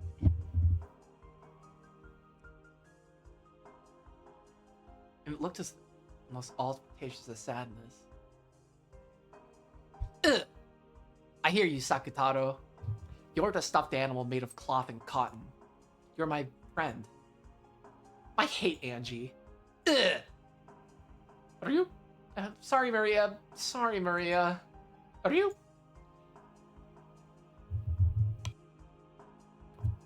Sakutaro regretted doing that. By freezing her heart, Maria had been able to escape from her sadness. Man, I really fuck with Maria.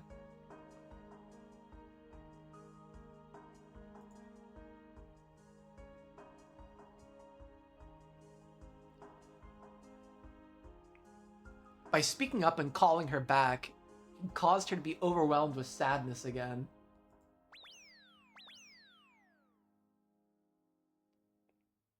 Sakutaro tried hugging Maria, letting go of her. Sad beer time.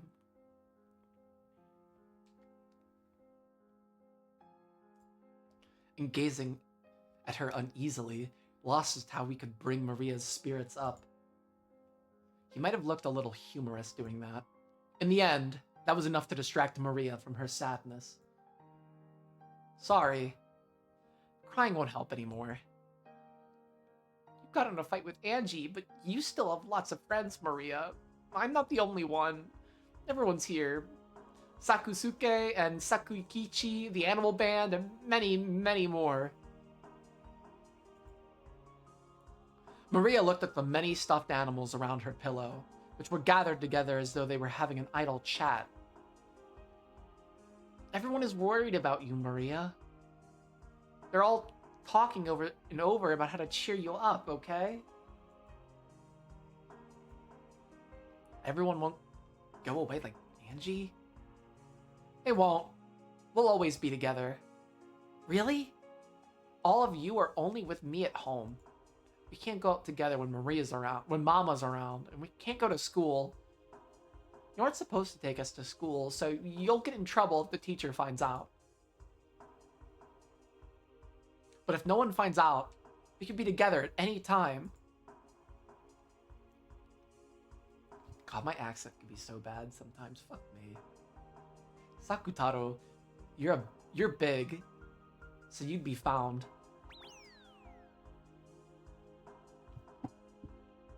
And you could take one of the kids that are small enough to walk around with. For example, what about them? If you take the friends in the forest band, look, they're small, so you can hide them in your pocket and go to school together. There's a lot of them in the band. I can't fit them all in my pocket. She's collected all the forest band pieces that were scattered across her bed. I imagine they're like Hummel. There are probably as many of them as pieces in a chess set, so it would be impossible to fit them all in her pocket. In that case, you can just take friends that you're especially close with. You can take the 4 rabbits, your best friends in the forest band. If I could fit 4 in my pockets. Yeah. This way they won't be found. Now you won't even be alone at school, Maria. Those kids will be with you even where I can't go. Yeah. Maybe I won't be lonely that way. Maybe I can hold out until coming home from school. As long as we aren't found by the teacher and Mama, we can be with you at any time. So let's be together and play together forever. We definitely won't leave you all alone, Maria. Are you? Maria's expression finally regained a little of its brightness. That's right. In the beginning, Maria's world didn't have Angie in it. Even without Angie, it was fun with everyone. And yet, strangely enough, it suddenly became sad without Angie, who'd come in at the end. Because Angie's fucking real.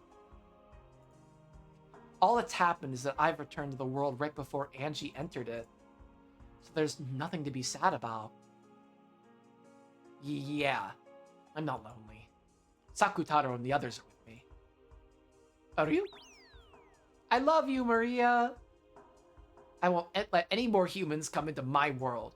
Marriage Sorcière is an alliance between me and Beatrice only. From the start, even Beatrice didn't want to let Angie join. It's all right this way. Angie was still too young. For now, until you can be friends with Angie again, I think it's okay to forget about it. You can play together once you've regained your high spirits, Maria. Until then, all of us will be by your side. Thank you, Sakutaro. Thank you. Yeah, I said that line. Yeah, I knew it was coming. Haha. I love that little stinger. Dun. That's perfect. This is a good track.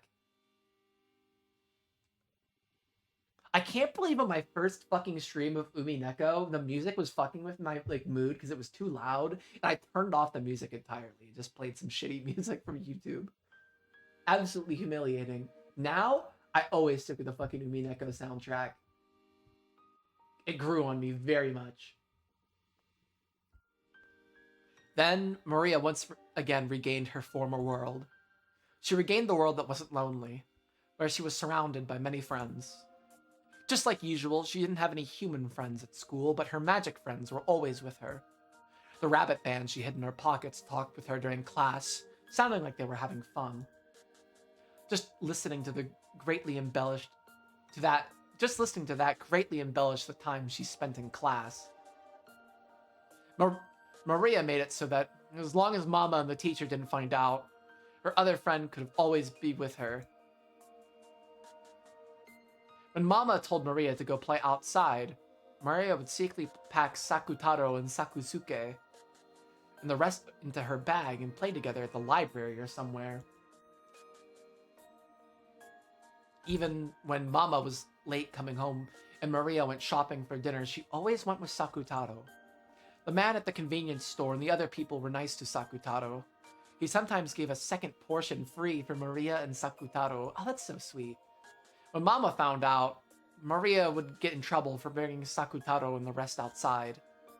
When the teacher found out, Maria would get into trouble for bringing toys to school. Oh, I did the same thing when I was her age, unfortunately.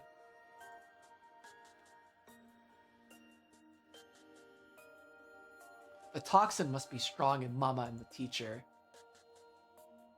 That's why Sakutaro looks like a normal stuffed animal to them. After all, the convenience store man and the others say hello to Sakutaro. Not all humans are hopeless. There are tons of people who, unlike Angie and Mama and teacher, can say hello to magic friends like I can. Oh, Maria-chan. Welcome. Was your Mama late coming home tonight too? Yeah, but I've got Sakutaro, so I'm not lonely. Right, Sakutaro? Are you? It's not just Sakutaro today. Some other friends came too.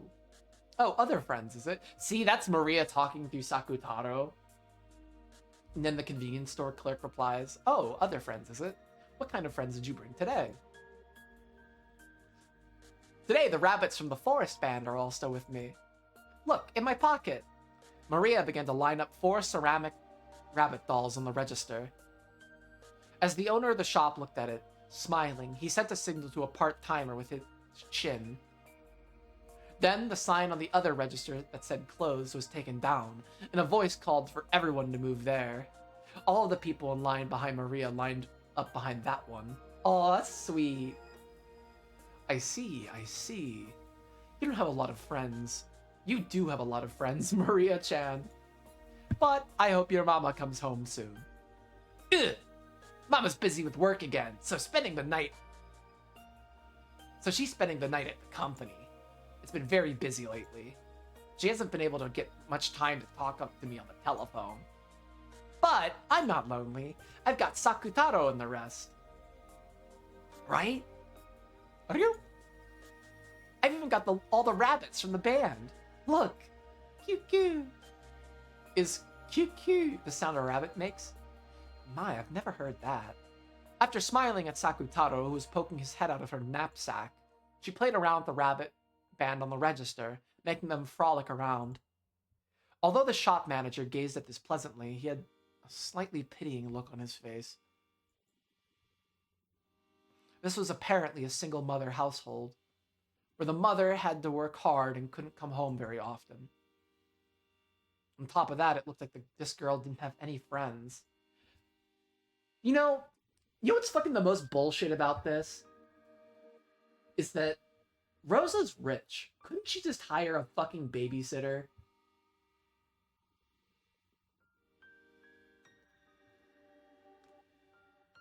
Like 15 an hour. Come on. As he watched her play around happily with her dolls and claimed that she wasn't lonely despite everything, he couldn't help but feel a kind of compassion. And actually, this wasn't limited to him alone. Maria had become quite famous in this shopping district. Maria-chan, you should eat some oden every once in a while. If you don't eat your eggs and fish paste, you won't get big. Ugh! Can't get a cream roll? Are you? If you don't eat certain things, you won't get big. How about oden for today? Ugh! Then I'll have some oden. Yep, that's the ticket. Why don't I stick a whole bunch in there? What, mustard? Are you? I can't handle spicy things. It's spicy mustard? Okay. I see. Then you make sure you don't let it spill on the way home.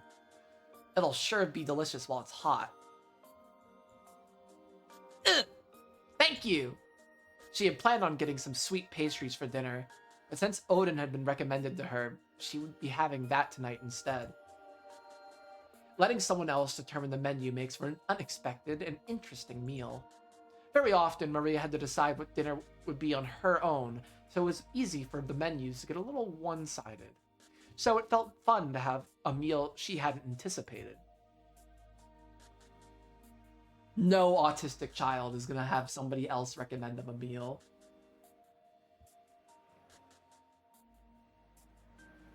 That got him, Art. Are you? Thanks for giving us extra, mister. Send my regards to your other friends at home. No stuffing yourself on your way back. Go straight home and eat it there. Ugh. Thanks, mister. Maria raised the bag with the oden container high.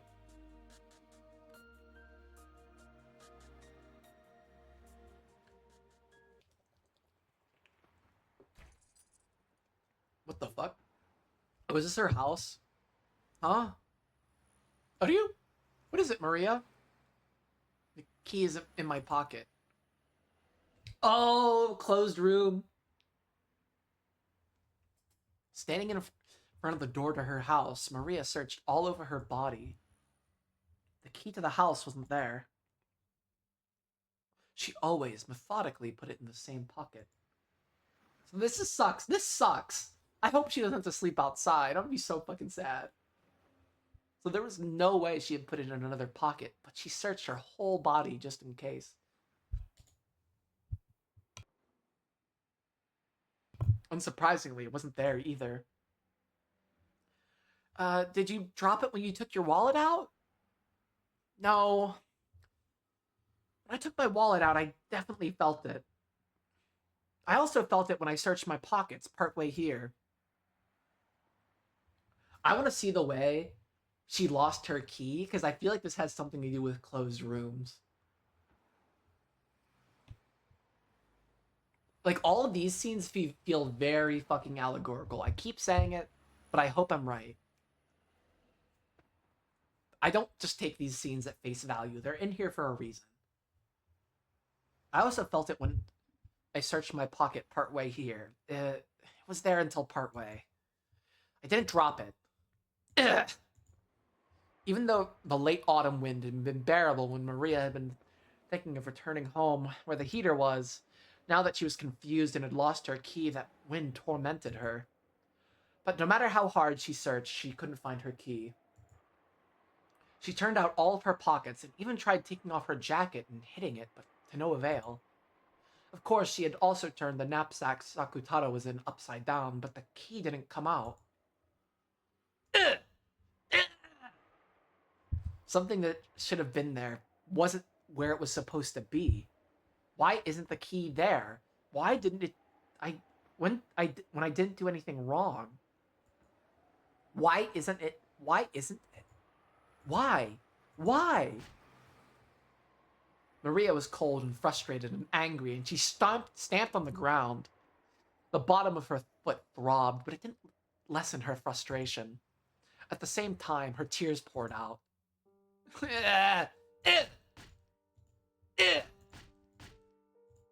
It wasn't her fault, so it was someone else's fault. But Maria didn't know who that someone was and could do nothing but continue to let a moan. Reading is hard, and could do nothing but continue to let her. But could do nothing but continue to let out a moan of anger. Reading. Are you? I'm sure you dropped it part way. Let's look for it, okay? Let's return to the road we came by and search, okay? Ugh. Even though I went through all the trouble of buying Odin and got eggs and stuff for free, I won't be able to eat it while it's hot. Ugh. Maria, I know it's frustrating, but let's search, okay? It's no one's fault, so let's search. This is so sad, Maria. Anytime you want to make me sad, just have fucking Maria. Maria finally lent an ear to Sakutaro's words and began to trot back down the road she came on. The wind was colder than before, and it felt like it was blowing through the corners of her jacket in a mean way. Ryu? Let's watch our feet closely and search, okay? Then let's get home quickly, let the heater warm us up, and eat Oden, alright? I'm sure it'll be delicious. Ugh! Gone! Ugh! It's gone! As Sakutaro encouraged her, Maria searched for the key. Oh, but she made it all the way back to the convenience store where she bought the Oden. She hadn't found it. Just in case, she asked the man at the convenience store whether they'd found a dropped key, but they hadn't found anything. That sucks. One more time, she returned home, paying close attention to the area around her feet. But unsurprisingly, she didn't find it. She was no longer frustrated enough to stomp her feet, but hot tears dripped down her face. The Odin had cooled down completely. And I think it's... Even though she had been told it would be delicious when warm, she hadn't been able to eat it. Even though the man had given her so much free stuff. Are you? Don't cry. Mama isn't coming back tonight. Let's do our best and search. Why can't I find it? Ugh. Ugh. Maria, don't cry. Let's do our best and search. Maria. Maria was no longer able to hold back her tears. Sobbing, she clutched Sakutaro and held the bag of Odin. At least eat the... Oh, why didn't they just eat the Odin while it was still warm? Returning once more down the road she had come by. Oh god. Perhaps because more and more houses and stores had turned off their lights by now, it was even darker and harder to search than before. And once again, without finding the key, she returned to the convenience store. Maria-chan, still can't find your key? Ugh, my key, it's gone. Wasn't your mother away for the night? So you can't get into your house without a key? Ugh, can't get in. Well, that's not good. Did you try going to the police? They might be able to help you. Mama said not to talk to policemen, even if they start talking to me. Oh? Well, why is that?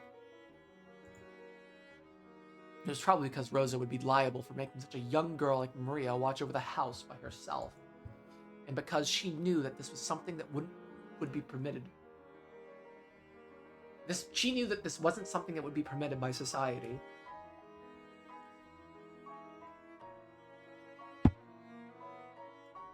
So Maria was indoctrinated into changing the store she bought things at. So she couldn't catch the eyes of adults, and into saying no more than a greeting to policemen, even if they talked to her. Maria had done obediently as she was told. Instead of considering why she must do that, she was much more concerned with meekly obeying because her mother had told her so. But the manager of the convenience store probably didn't think of it that way. In the first place, seeing such a young girl being forced to watch over the house alone and so frequently would make anyone worry. And then, after making a round trip between her home and the store once more and arriving at the convenience store for the third time, a policeman was there. It's that child. Maria-chan, did you find your key? Ugh. Didn't find it. What's your name, miss? The policeman asked her name, but Maria didn't answer. Did your mother tell you not to talk to policemen? Don't worry, there's no need to be scared of me. Have you eaten dinner yet, miss? I bought some, but I couldn't get into my house, so I couldn't eat it. What's your mother doing? Is she not coming home tonight? Is it her work? Ugh. Do you know how we can contact your mother at work? Maria hung her head limply. She didn't understand why the policeman was getting mad at her. No, he probably wasn't getting mad at her, but if this reached her mother's ears, she would definitely be in trouble. Even if she didn't understand the reason why she would be in trouble, she at least understood that much. But the policeman wouldn't let Maria go, and her head was swimming from hunger. The policeman noticed that and decided he'd listen to her story as they ate in the police box. Maria was taken to the police box. She had her oden heated in a microwave oven, and even salty rice cakes and hot tea were brought out for her. She had been told not to talk to policemen, but after being asked about Sakutaro, she responded, starting to feel it wasn't a bad person. And anyway, she wouldn't be able to return home now, so she didn't know what to do. So she told him Mama's work phone number, which she'd been told to tell no one else of and to use only in very, very serious situation. In the tatami room inside the police box, she ate the oden that was so hot it felt like it would burn her. She watched the policeman making the phone call, lazily thinking, I'm probably gonna get in trouble. With Mama, will Mama get mad at me? Are you?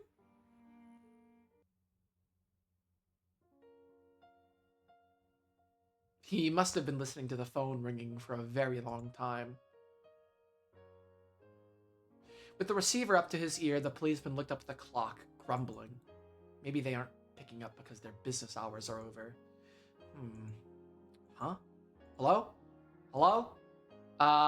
Is this Anti-Rosa Limited? Anti-Rosa? That's a weird name. This is the Komatsugawa Police Department police box in front of Senbanzakura Station. Is President Uraikan? No, wait. President Ushiro Miya available? Yes. What? She's on vacation. Yes. What the fuck? That's so fucked up. I'm fucking so sad. Yeah, starting yesterday, the president has been on a 3-day vacation. Is there some business you have with her? Oh, no, never mind. So, do you know where she might be? You haven't heard where to contact her, have you? Sure, could you hold on for a second? Hey, anyone heard where the president went for her vacation? Or how to contact her?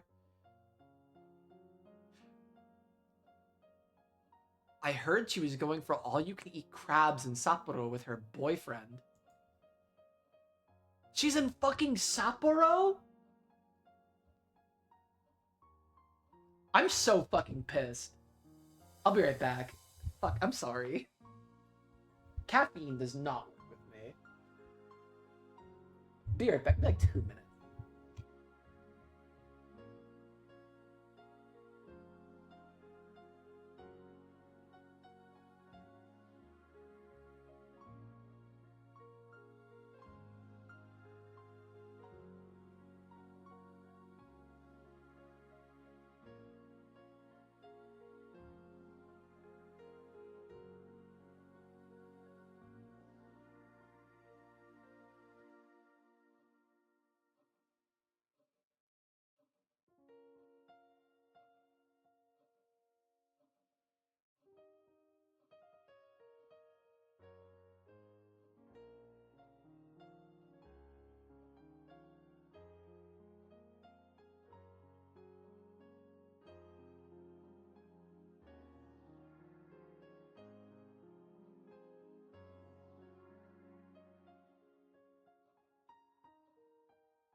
I'm so sorry.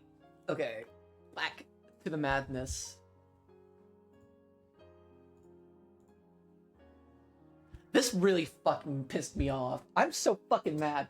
Can I... Is there any way I could fucking hate Rosa more? Is there even an iota of chance I could hate this fucking bitch more than this?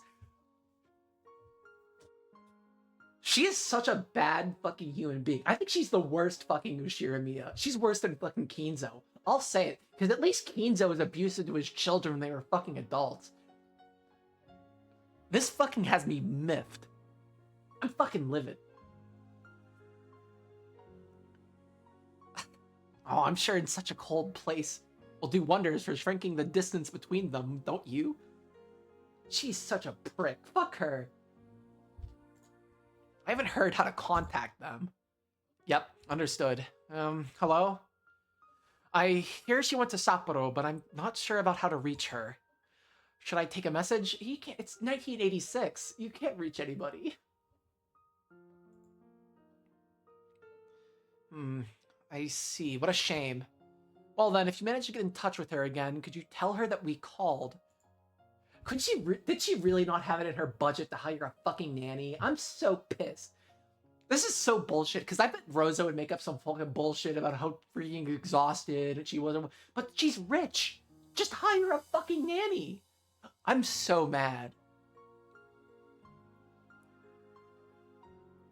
Maria needs like a mandated reporter to fucking like save her ass from her abusive fucking mom.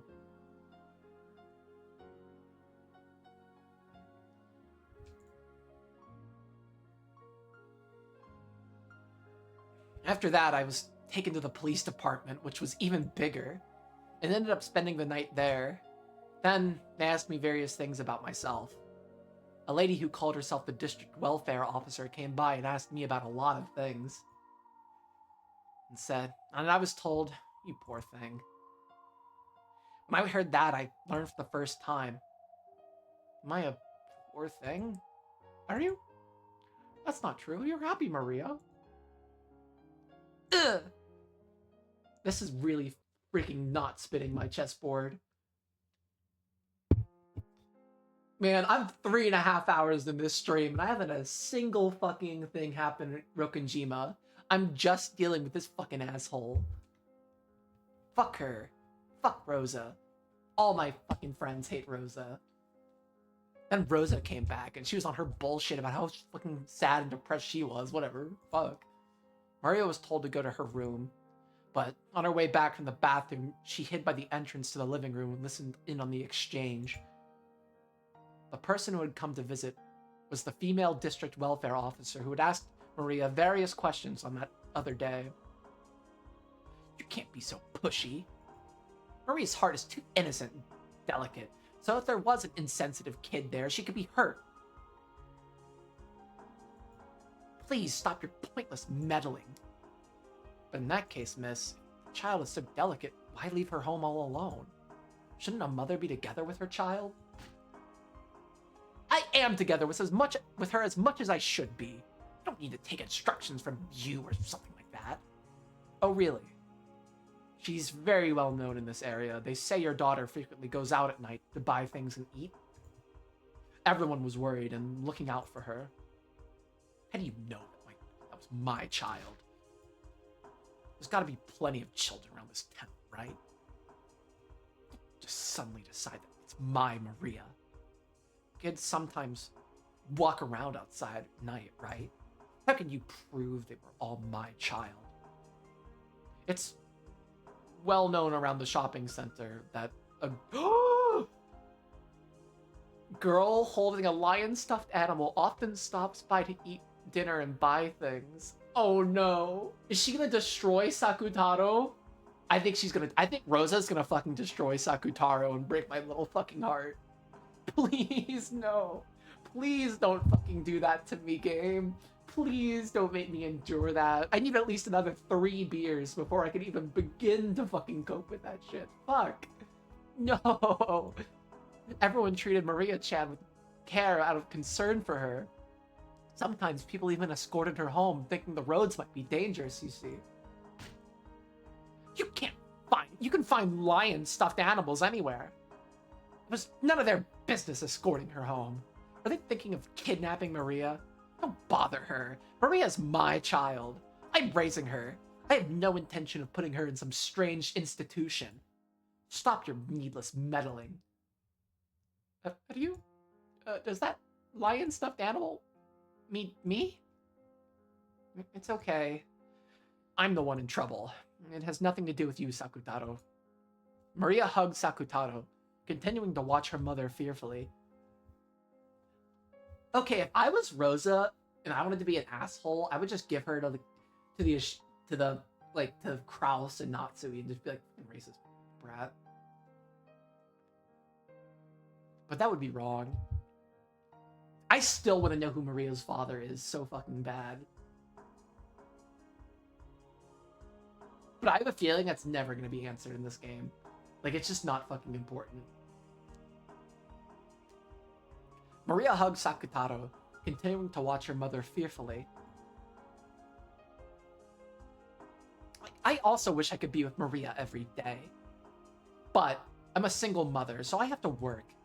I may not look it, but I'm a president of a company, and I bear responsibility for all my employees' well-being. I'm busy with my work all year round, so there's no time for me to rest. Really? But you've been on vacation these last 3 days, haven't you? I've not been on vacation. I stayed at my company all night, working. There's a mountain of matters to be taken care of, and the other unreliable employees can't handle. Why are you lying like that? Someone from your company said that you were taking a 3-day vacation, you see. You went to Hokkaido with your boyfriend, right? Leaving your daughter by herself for 3 whole days. I don't know anything about this boyfriend. I don't know anything about Hokkaido. Where are you getting this nonsense? Why? Why? Do you have any proof? What the hell? Don't just start butting in on someone else's family matters. I love Maria. I have my own way of loving her, so just keep your mouth shut. I didn't go on vacation. I was working the whole time. I was trying to finish up at work with all my strength, because I wanted to see Maria as soon as I could. I stayed at the company the whole time. The whole time. I don't know anything about Hokkaido. I just don't go ahead and say something like that. Just get out.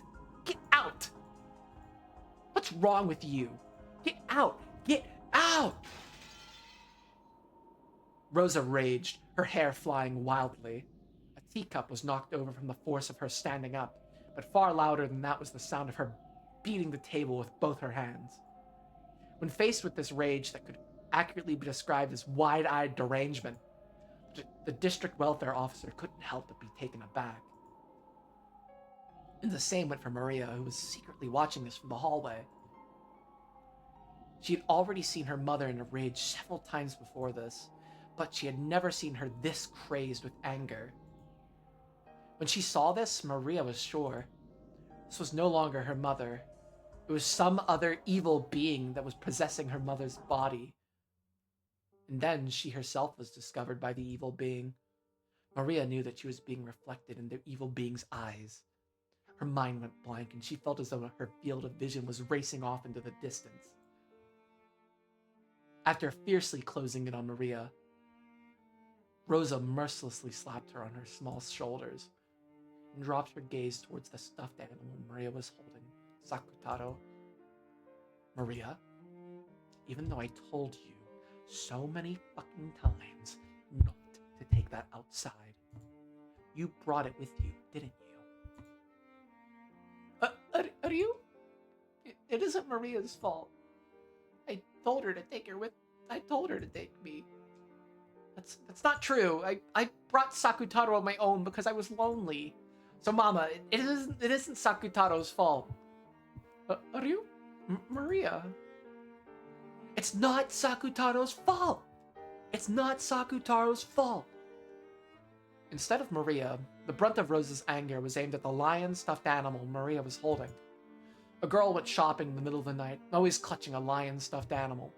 Because of that, she became well known in the shopping center.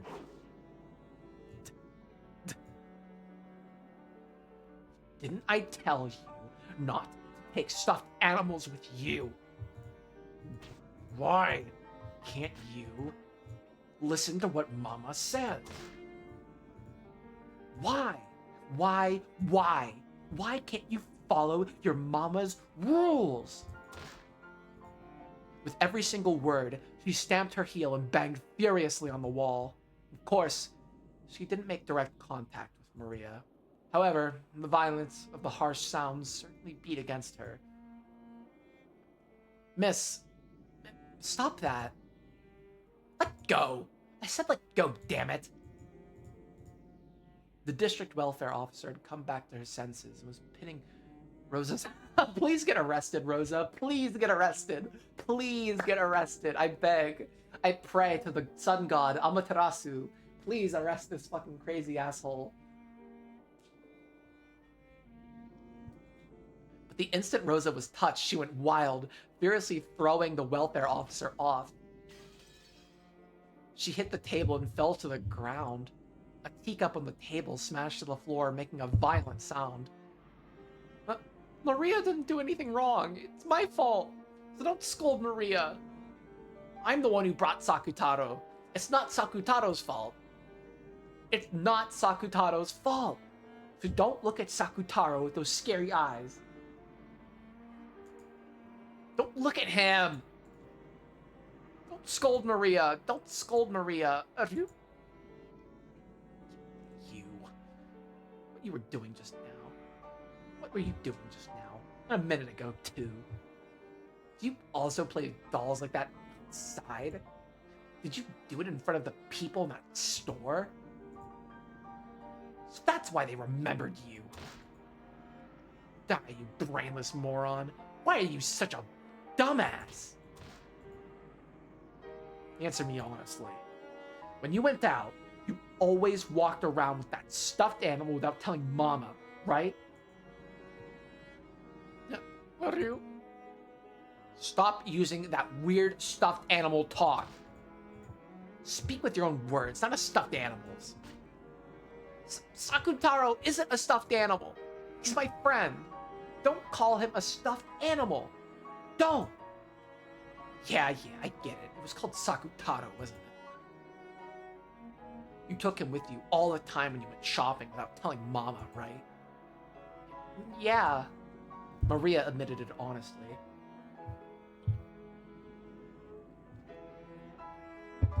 Damn, this is so fucked up. If she hadn't admitted it, then Sakutaro would have said something to take the blame. So by admitting it right away, she was protecting her small friend. Only Sakutaro. Any others? You haven't been bringing weird things to school, have you? Miss, surely your daughter has done nothing wrong. Stop this interrogation at once. I was so wrong about, like, finding the key being a reference to the fucking closed room.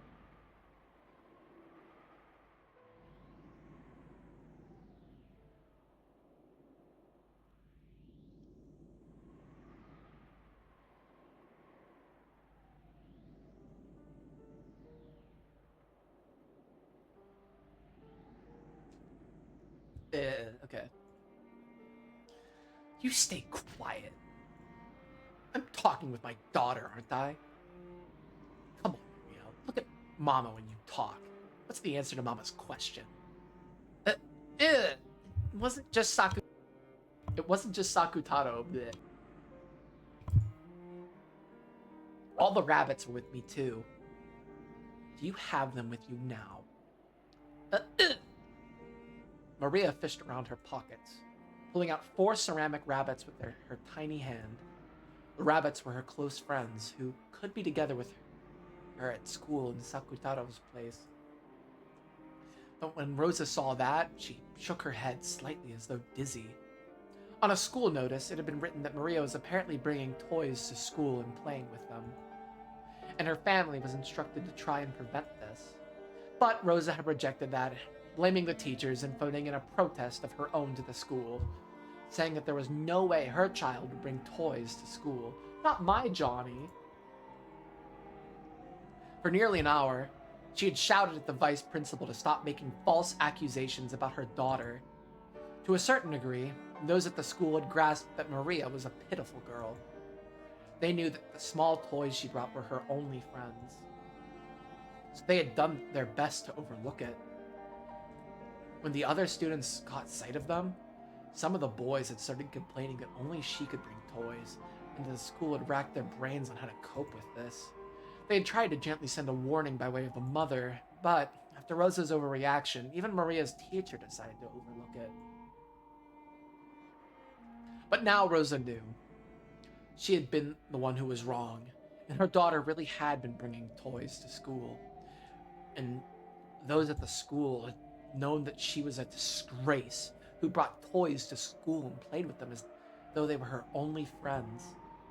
To Rosa, who had thought her daughter was just a little different from normal children, having this peculiar side of her daughter exposed and found fault with was, more than anything else, something she couldn't bear. So she howled. She raged. The district welfare officer tried to cut between Rosa and Maria. Call the fucking police! I'm so mad.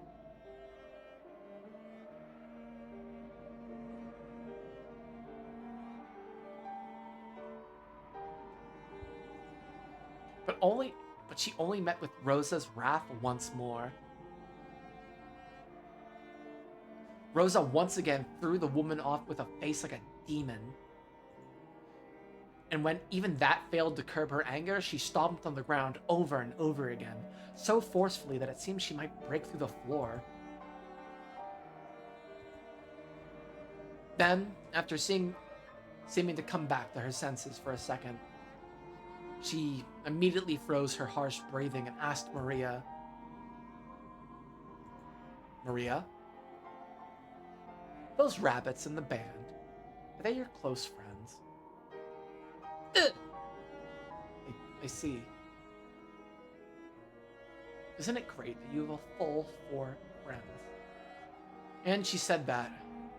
Rosa grabbed one of the rabbits from Maria's hand. No, stop.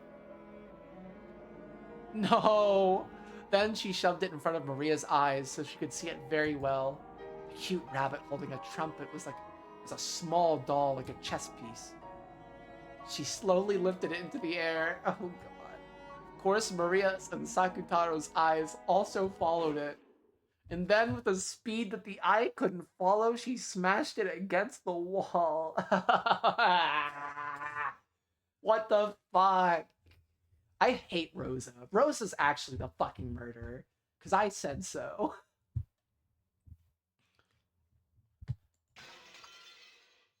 Eek! Ellipses.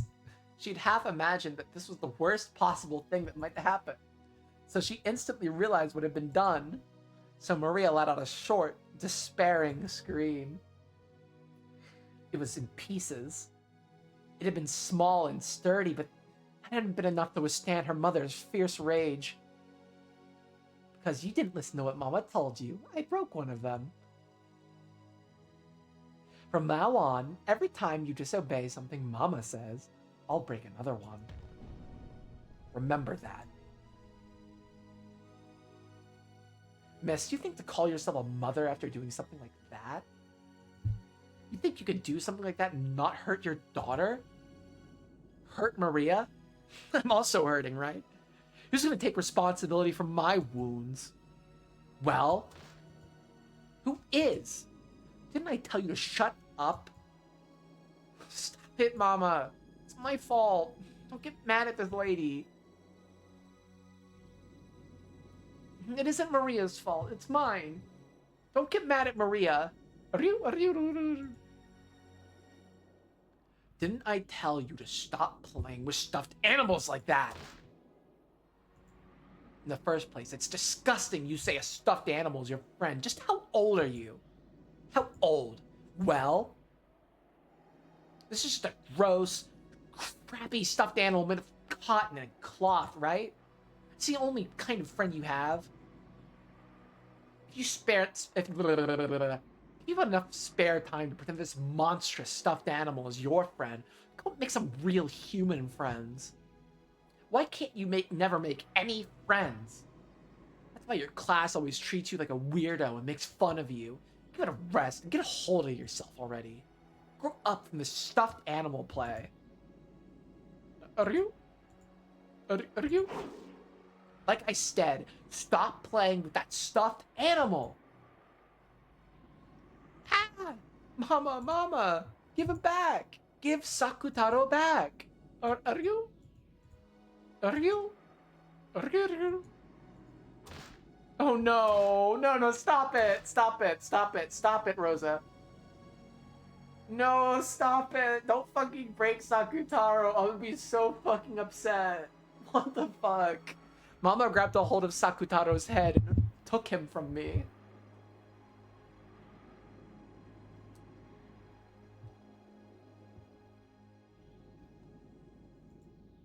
Then she smashed him against the wall over and over. Ryu! It hurts, it hurts, it hurts, it hurts, it hurts. I said stop it, damn it.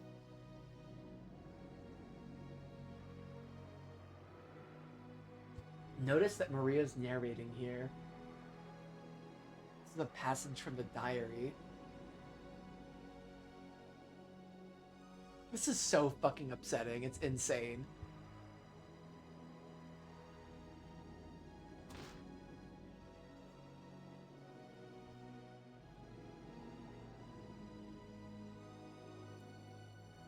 I told you to stop that stuffed animal act.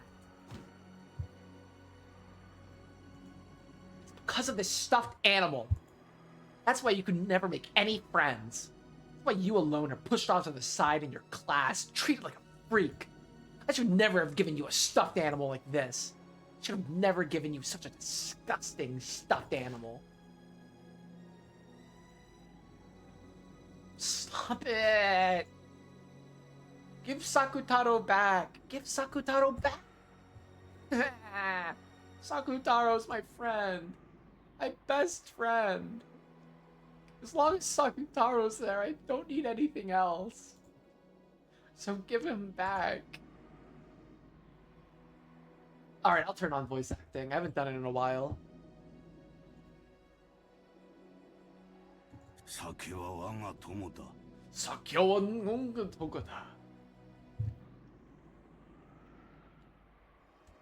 I think I've gone like 10 hours. Not 10 hours, like maybe the last 8 hours without listening to the voice acting, so I'll listen to it for a bit. For some reason, my frantic request just added oil to the fire of Mama's anger.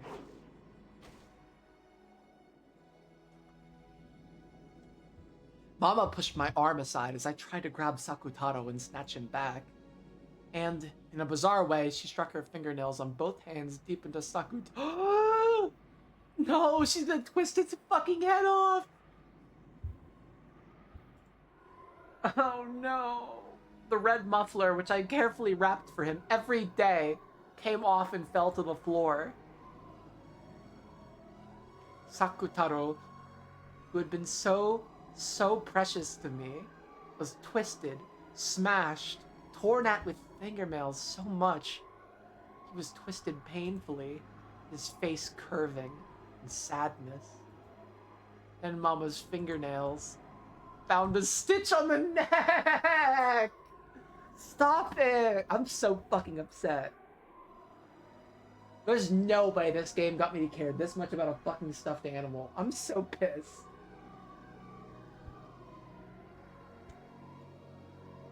And tore it with the fingernails of both hands. She tore it apart. Oh my god, it's a fucking murder. In that instant, Sakutaro's yellow cloth and the cotton inside burst apart. I'm so fucking sad. What the fuck? It almost looked like moist cotton candy.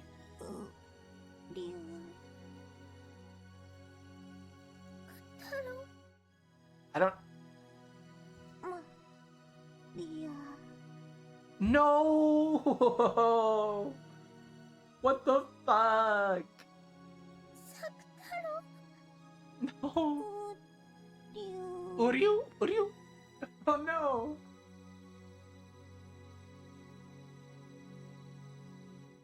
This part has made many people have to take a break from Umineko. Yeah, this is really fucking disturbing. This is like the worst. I fucking hate Rosa. I fucking hate Rosa so much. I just want to fucking punch her fucking lights out.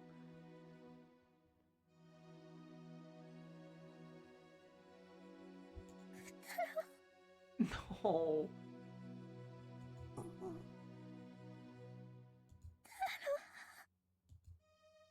No, he's fucking dead.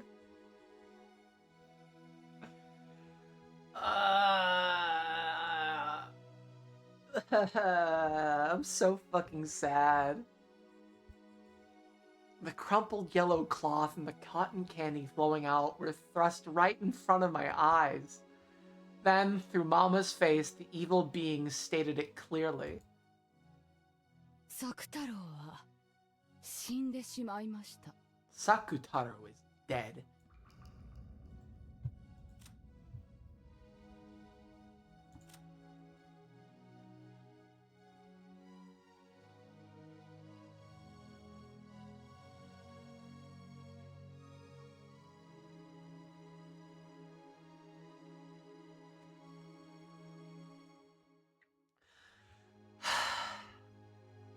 Lady Maria's white heart, which was torn apart.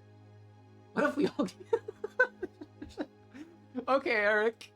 His broken vessel can only be regenerated by the Meister who created him. Rosa. However, Rosa disposed of the vessel's fragments, and even lost the pattern paper. On top of that, his existence was denied by the Meister himself. So his resurrection is now impossible. Meister died in 1986, but any chance for his resurrection disappeared for all time. Even the Endless Witch, Beatrice, could not manage it.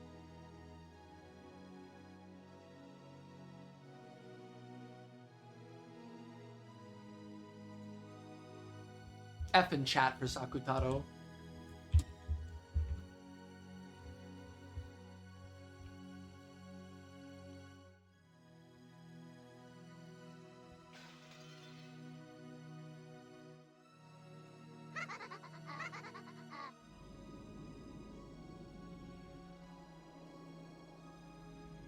Maba Gaguryuri Yugo. We even get red text for Sakutaro's death is fucking crazy. Kikuguki. Kutaro. Sakuta o. Gubijita.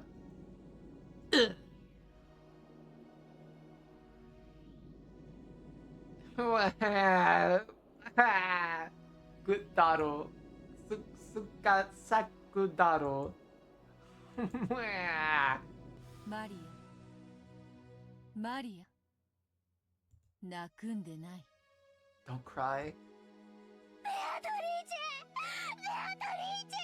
ベアトリーチェ Beatrice! I love that. I'm so fucking depressed.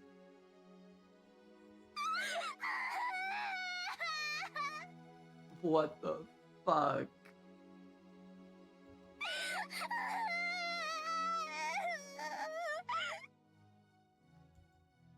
作太郎は良き友人であった。 Sakutaro was a good friend. そなたがそれを忘れぬ限り、常にそなたと共にある。 As long as you do not forget that, he will always be with you. だから泣くんでない。 So do not cry. 生き返らせて Bring him back to life. ベアといろんな魔法が使えるんだもんね You can use a lot of magic, Beato. サク太郎だって生き返らせられるよね You can even bring Sakutaro back to life, right? あ、それは About that. 無論作太郎がわらわの家具だったならそれもたやすい。 Of course, if Sakutaro had been my furniture, it would be easy. しかし作太郎はそなたの家具だ。 However, Sakutaro was your furniture. わらわにそれは難しい。 That makes it difficult for me. 難しいってことは無理じゃないんだよね。 If you say it's difficult, that doesn't mean it isn't impossible, right? 生き返らせて。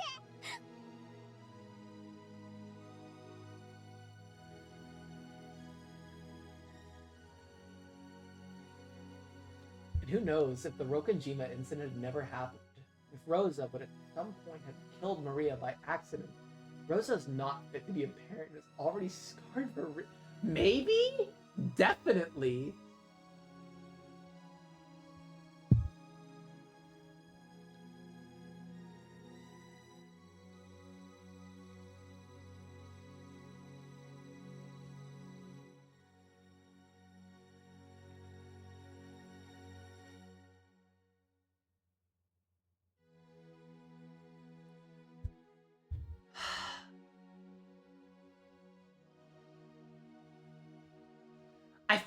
I feel like Rosa is the type of mom who would like leave Maria in like a hot fucking car. Like that's her like style of negligence. 無限の魔法で生き返らせて。 I had to permit that word, okay. How the fuck is Germa streaming at 11:10 at night? The fuck?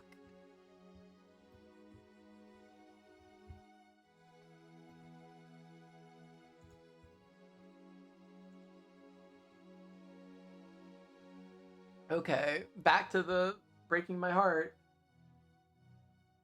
Not really. He like took a streaming break and now he's like an occasional streamer. I don't really watch him anymore. I used to watch him more like back in like 2014, like 2013 to like 2019. I'm also the only person who's killed Germa in Minecraft, but that's a story for another day.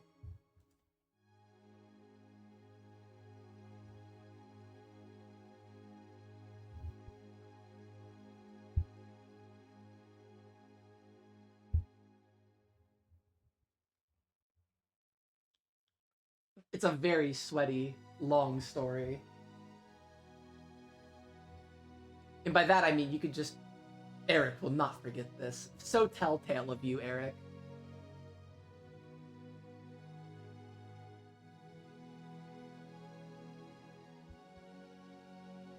Bring him back to life with the endless magic. 実はな、 Tell the truth. 作太郎のよりしろはローザの手作りのぬいぐるみであったろ。 Sakutaro's vessel was a stuffed animal Rosa made herself, correct? そのローザは作太郎を否定した。 That Rosa has denied Sakutaro. 母にその生を許されなかった命は A life that is not permitted by its own mother cannot exist.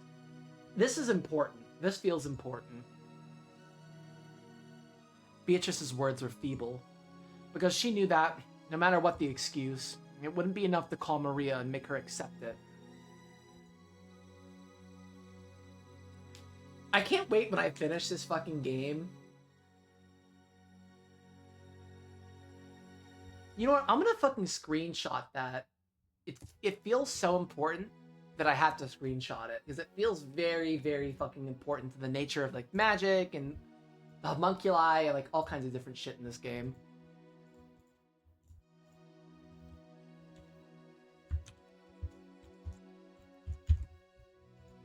Like thematically at least. But she had to communicate the painful truth to her disciple and close friend. She had to tell her the fact that even with her own power, even she could not revive Sakutaro. そなたが作太郎の存在を強く信じる限り、その魂が消え去ることはない。 As long as you continue to strongly believe in Sakutaro's existence, that soul will not disappear. Fuck, I have to be right back again. I'm so sorry, folks. Give me like 2 だ minutes. からマリア、どうか悲しむな。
This is such a good freaking scene. Actually, I 100% agree. This is a great scene.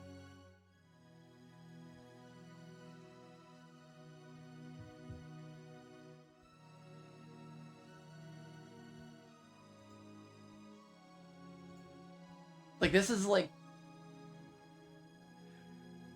This is so fucking heartrending. It's insane.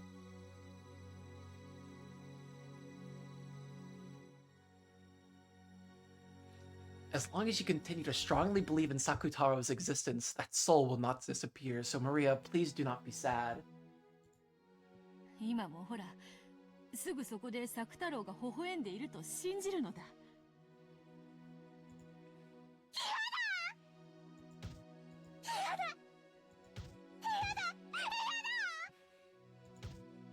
作太郎を生き返らせてくれなきゃ嫌だ。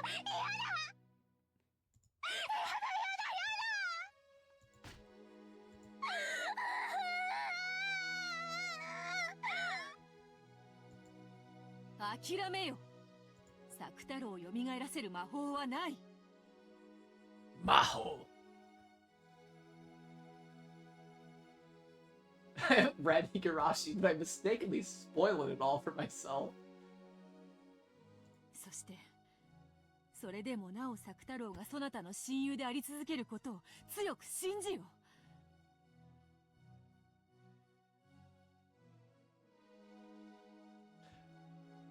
I think the next story game I'm gonna stream after Umineko, which is probably still another 150 hours away. I think I'm gonna play Rue Valley next. I can talk about it. If it's good, I'm gonna play it. It's supposed to be like Disco Elysium. One of many good Disco Elysium clones that have come out. That are going to come out. I compare every game to Disco Elysium that is story-based.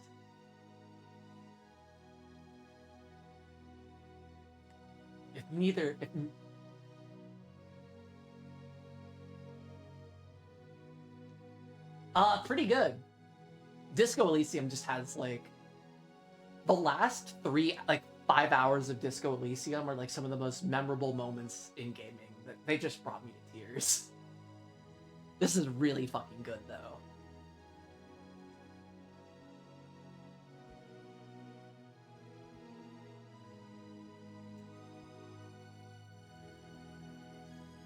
Honestly, I think this is the most I've appreciated something coming from Japan in, like, years.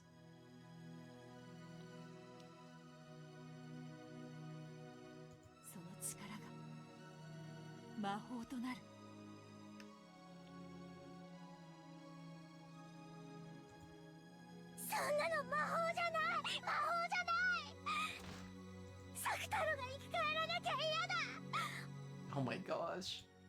ママの手作りだからダメなの。どうしてママはサク太郎を作ったの？マリアにプレゼントするためじゃないの？マリアのお友達にするためじゃないの？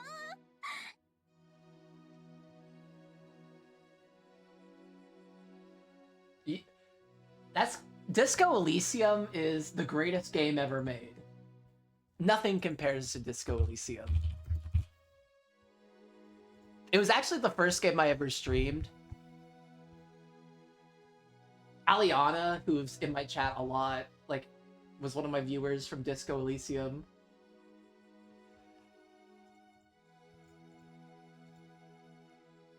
It's just, it's so good. Nothing, I could never spoil it. Her saying this is about Sakutaro and her mother, but it really feels like exactly.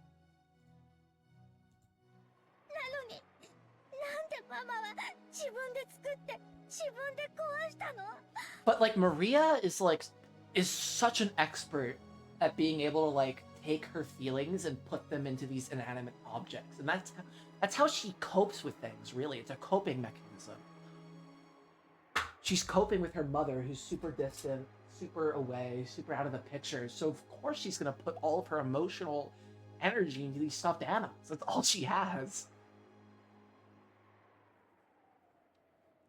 I play Disco Elysium once a year, so I will stream it next year. And then she broke the stuffed animal, exactly. And that's what makes this so fucked up. どうしてママは自分で産んで自分で壊そうとするの？ Oh, like look at this line. Like, why did Mama give birth to it by herself and try to break it herself? You could literally just this could be replaced Sakutaro for Maria. Perfect fucking analogy. And honestly, like Maria is treated like an inanimate object to Rosa. Oh, this is so good. わかんない、わかんない。ママが憎いよ。ママが憎い。Yeah, that I remember that scene. 悔しい、悔しい。 That was 2 streams ago, I think. 悲しい。サクタロがそうされたようにママをねじり上げてやりたい。爪を立てて引き裂いて布地と綿にしてやりたい。 Just so fucking sad.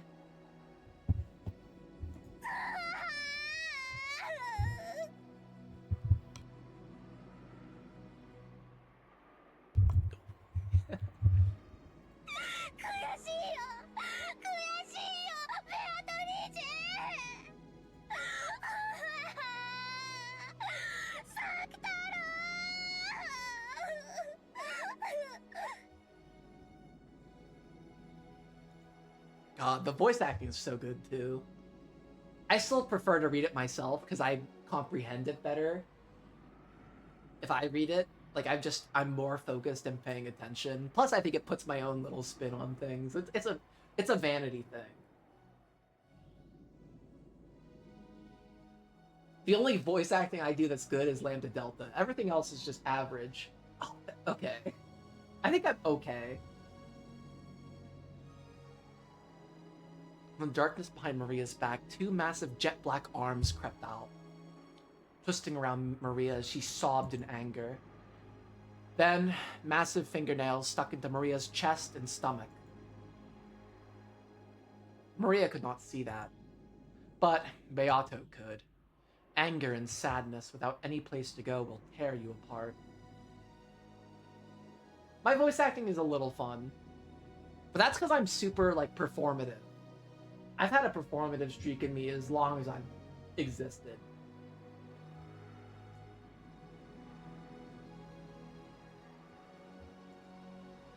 Beato knew that, so she could see that.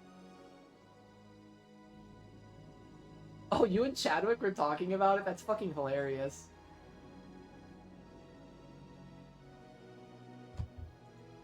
Yes.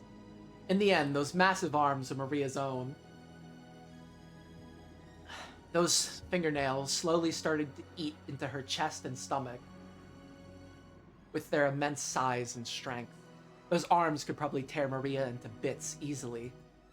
But Maria herself couldn't notice. Drowning in a sea of her own tears, she couldn't notice that her own arms were trying to tear her apart her own chest. 悔しい、悔しい。サクタロがどうしても生き返らせられないなら、マリアは復讐したい。ママを同じ目に遭わせてやりたい。 Yeah, Rosa fucking deserves サ it. クタロと同じ目に遭わせてやりたいの。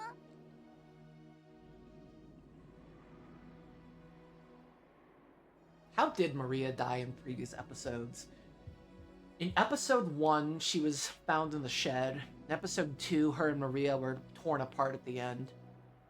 Episode 3, she was killed with Maria with her head impaled with a fence stake.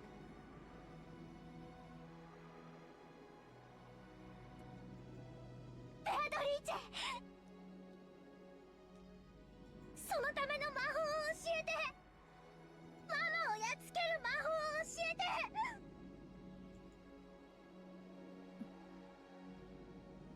そその言葉は本心か。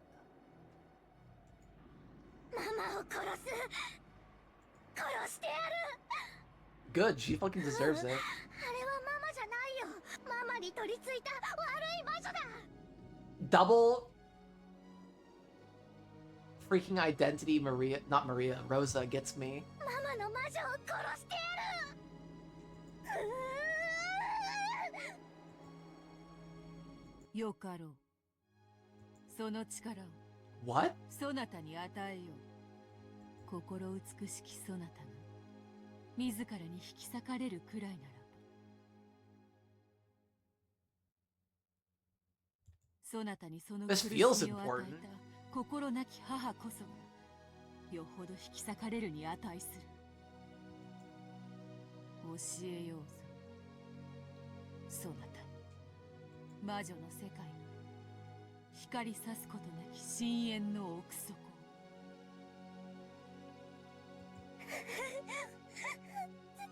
サクタロ、サクタロ、みんな嫌い嫌い、大嫌い。ママも嫌い、エンジェも嫌い。 No, not Angie. Leave Angie out of this. みんな大嫌い。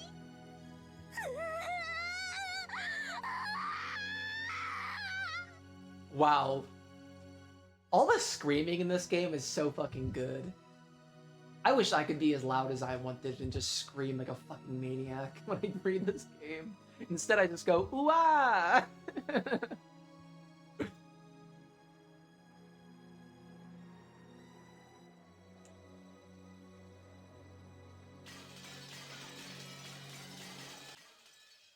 That was a crazy fucking scene.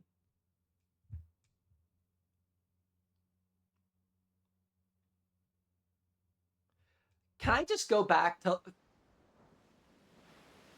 We're back in 98?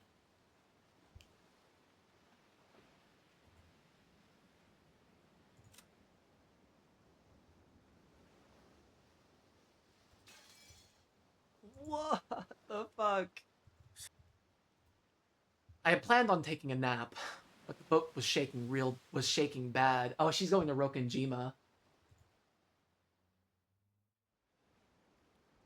I gave up on sleeping and went onto the deck. There I was welcomed by the shining sun and a strong sea breeze. Amakusa had been doing some stretches on the deck.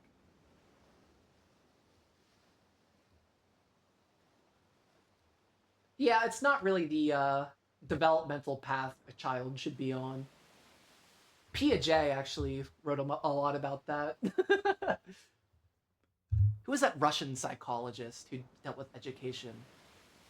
Vygotsky, that's right.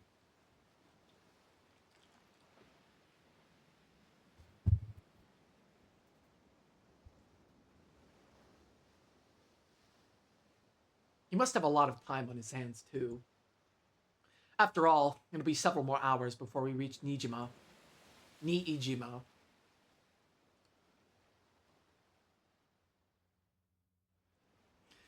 It would have taken a couple dozen minutes by airplane, but there was a chance the Niijima airport was under the Sumadera family's web. The harbor would probably be the same. For that reason, I had obtained a boat that would let me land while avoiding the harbor, no questions asked. I bumped into a cheery boat captain, plied him generously, and had decided to help me out, amused. Still gonna be a while? I would just ask the captain. It sounds like it'll take a full 2 hours more. Well, beggars can't be choosers.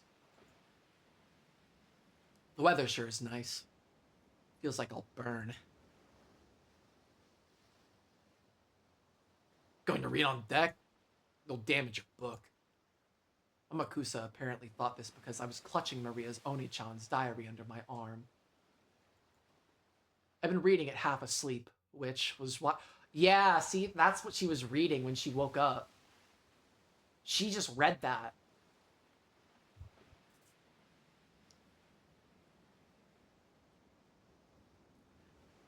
I've been reading it half asleep, which is why I'd come back up still clutching it. How's it going? Think you'll be able to find the truth of Rokenjima from Ryo-san's diary? Who knows? No matter how much I investigate what happened on that island, it won't make anything more than a theory. There's no truth written in the message bottle or One-Chan's diary, just a fairy tale with a witch walking around. I'm stuck. Looks like you've got nothing to look forward to except questioning those involved on Nijima. I imagine the witch hunters have showered them with questions over and over. I'm sure I won't find any new facts. Oh wait, that's Angie. I imagine the witch hunters have showered them with questions over and over, so I'm pretty sure that I won't find any new facts. So even though your hopes are low, you're willing to spend half a day's trip on a boat to go to Nijima anyway? Talking fickle. It's like a journey of self-satisfaction, so that I can say, I investigated. I'm not so naive as to seriously think that the truth of 12 years ago will be revealed. And when you're done with your self-satisfaction, what do you do next? Who knows? I haven't thought about it. I'll go to Nijima, ask about the people who were involved, ask some people who were involved. Then, after going to Rokunjima in the end and leaving some flowers, my journey will be over. Several days have already passed since this journey began. After being told by Berncastle on the roof of that building to search for the truth of 12 years ago, I left on a journey like trying to grasp a cloud. At the time, I felt as though I'd experienced something mystical, and had the feeling that I might be able to grasp some kind of miracle at the end of this journey. But several days had passed, my excitement died down. On that day, when I stood on the roof of that skyscraper, my heart was completely cornered and dead. So I wanted it from the bottom of my heart to be released from the cage of my body, to rise into the sky, and cross the fence in order to die. Maybe experiencing the desire to die and actually stepping forwards, throwing my body down, caused some kind of mystical experience inside my head, making me think I had received a message from a witch. The excitement from my jump lessened over time. The more I came to my senses, the more the journey lost its meaning.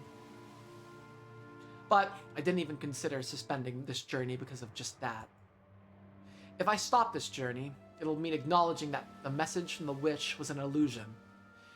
And I felt as though that meant throwing away the promise the witch made. And any chance that someone from my family might come back. So, because it was hard to believe that those events were an illusion, I've continued on my journey.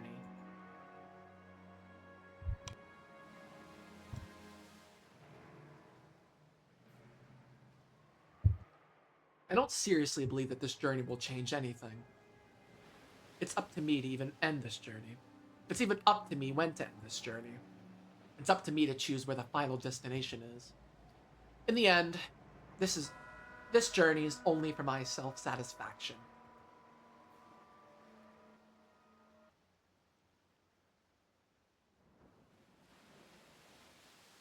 Self-satisfaction, huh? That sounds bad when you say it, but I think that's actually what life is all about. Oh? If that's the answer you've reached after hovering over the line between life and death in the mercenary business, that's probably pretty deep. Don't take it so lightly. What I'm trying to say is, the only one who can acknowledge you in this world is you yourself. Amakusa continued stretching as he spoke, in an irritatingly fresh way. Hearing it told me as though from a teacher made me instinctively want to resist. But that was what he was saying was extremely sensible. That may be true. This track is the fucking tearjerker track. Okay. Dun. I love that chord. That may be true. People work hard when they want to be acknowledged by someone. In most cases, that someone is their parents. Children learn how to work hard because they want to be praised by their parents. Although that's why I never learned. Sorry, that's not how I meant it. What I'm trying to say is that there's nothing wrong with self-satisfaction. No matter who praises you, it's meaningless unless you can accept it. Amen. turning it around, even if no one praises you, it doesn't matter as long as you can accept it. Self-satisfaction. Oh wait, self-satisfaction tends to contradict the desire to improve oneself. So, we're usually taught that it's bad. Somehow, your argument seems like a pretty fresh take on it, Amakusa. The anguish of the human world comes from when you want someone to acknowledge you, but you don't know what it is you should be striving for. Hey, fucking men. I had a time like that too. They keep the true tearjerker track to the very end. I'll keep you to that. I wanted to be acknowledged by someone, but I didn't know what I wanted them to acknowledge about me. And since I didn't know what to strive for or how far I should go to be acknowledged, I did a lot of crazy things. Amen, Almakusa. I fucking resonate with that. And the answer you reached was self-satisfaction. It sounds bad, but that's how it is. Rich is the one who is content with what they are, they say. If I'm satisfied with my life, it doesn't matter what other people say. It's the same for your life. For this journey, no one has any right to criticize you other than yourself, Anji-san. You're the only one who determines the meaning and results of your journey. If it's been a meaningful journey for you, then that's more than enough.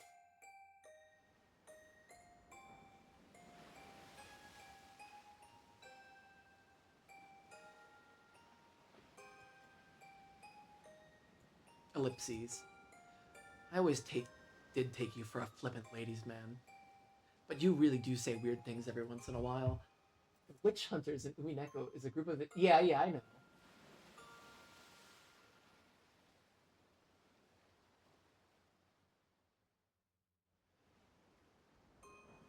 Oh wait, but the fans who translated Umineko also named themselves the Witch Hunt.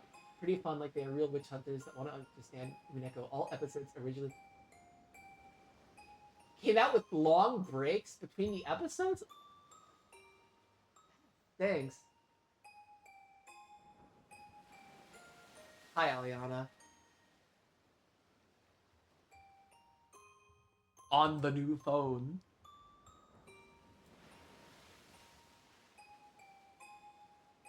I'm making a cover of This Land Was Made for You and Me. I love that. As I was walking that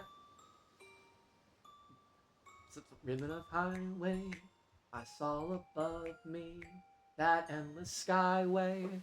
I saw below me that endless valley, and this land was made for you and me. I love that song. We love Woody Guthrie here.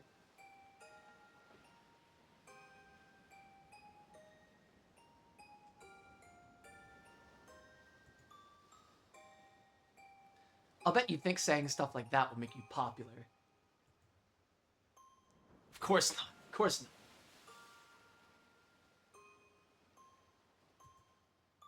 That's not how I meant it at all. Looks like you want to be alone.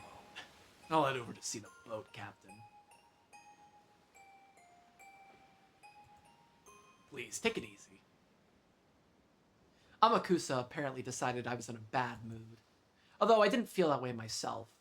Or he might have finished a set of stretches and wanted to cool off in the shade. The sea winds were strong, but not enough to cool the rays of the sun. Amakusa disappeared. Only I remained. Self-satisfaction is life itself, huh? Hi, Mammon. That's just boring. Life is nothing without greed. I noticed that Mammon had suddenly appeared, her abundant hair fluttering over by the prow of the ship. We love that, Aliana.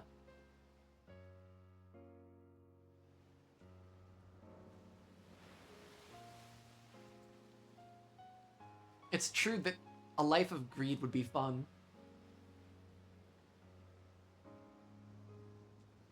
It's true that a life of greed would be fun. But, unlike you, humans have a limited lifespan. Here's to Angie's imaginary GF. I'll drink to that.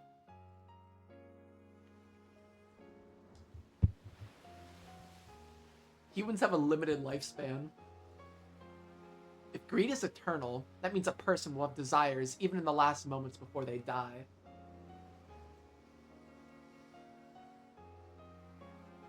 Having desires means there's something that you want, something you don't have, some way you aren't complete. I'm sure it's tough to die when you can't think of your life as being a full one, so I'm sure self-satisfaction is necessary. I see. Because of the existence of a lifespan, you have to compromise like that. All of my masters had a very long lifespan, so I've never thought of it. I wonder if humans live for a purpose of becoming satisfied. If so, it's probably easiest to live without desires, be a Buddhist. I see. So that's why greed is one of the 7 deadly sins. Your praise honors me. Apparently that counted as a compliment in Mammon's eyes. She turned and gave a graceful bow. Angie-sama, do humans live so long that they can find satisfaction at the moment of their death? No, they don't. Wouldn't it be pretty tough if you felt you were lacking something when you died? I will die with regrets. Everybody will die with regrets.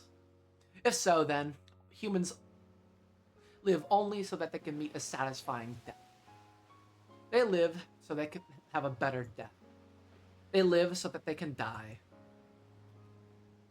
This kid's saying something pretty incredible. I see, as I'd expect from a demon steak. Yeah, you could share some good news. However, it might be the truth. Humans suffer because they aren't satisfied, live only to find satisfaction. In other words, that might be the same as a desire to die satisfied. I can't counter that. People live in order to be satisfied, and they hope to die that way. So it's really painful. You don't know how to find that satisfaction. Just how can you find something like that in a human's life?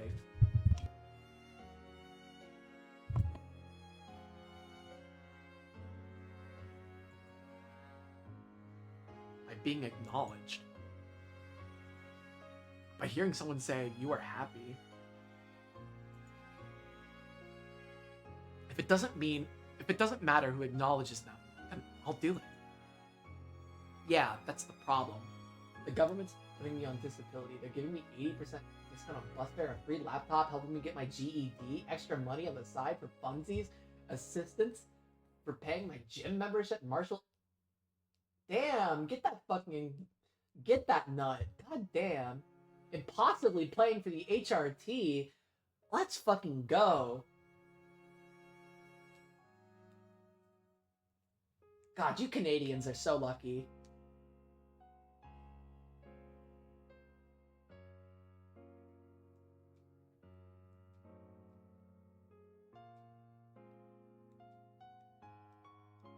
I love so.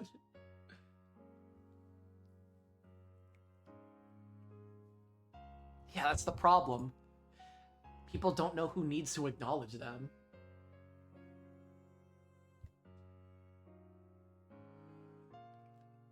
My dad gets a shit ton of money from the government because he's a veteran. So I fuck with that.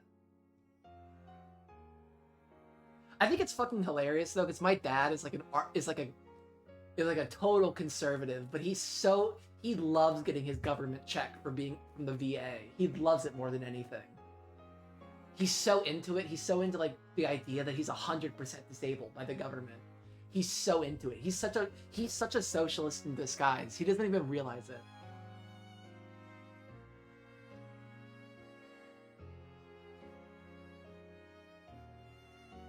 I feel like 30% of Republicans are just like secret socialists, and they just don't know it. Secret squirrel socialismo. People who need to acknowledge them. So searching for this person who could acknowledge them is the journey of their life.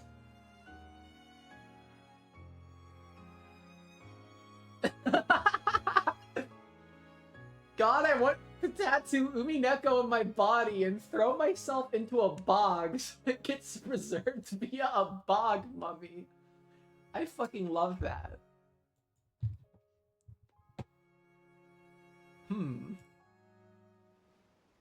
It sounds strange. But they're immigrants themselves.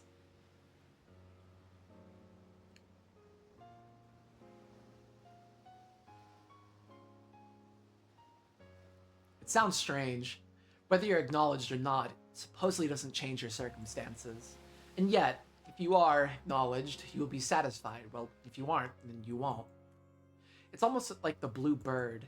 Because you can't notice the blue bird, even though it's already in the cage. You have to go out on a journey searching for it everywhere. What the heck? Human lives sure are stupid. That's right. Amakusa said something really good. Rich is the one who's content with what they are, was it?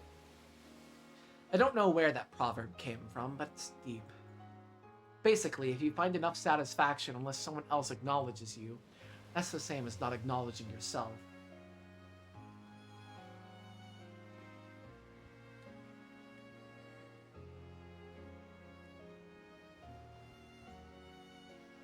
The ultimate in self-fulfillment is acknowledging yourself. That's right. Because if you can know that you're fully satisfied, there's no need to be acknowledged by anyone. Just taking notice of the small things, the human's foolish journey of life, can be ended easily. You can spend the rest of your life playing and having a good time. I don't know what a doll's house is. I'm sorry. Let me look it up.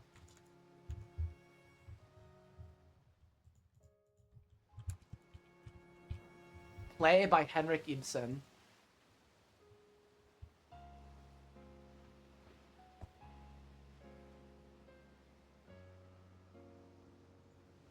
Ooh, this is very old play. I'm very partial. Why is that freaking flag? Why is the phrase classic feminist flag? That's so fucking bullshit.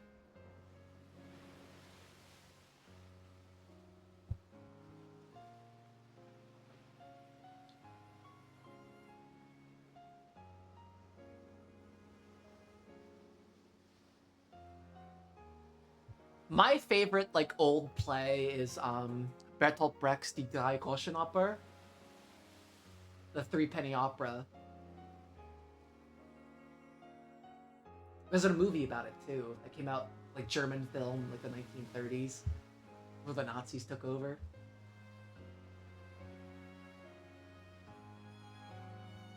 You were a drama kid? I was not a drama kid, but when I was in college, my roommate was the head of the college theater club. So I like knew all the drama kids and I like dated one. Big fucking mistake.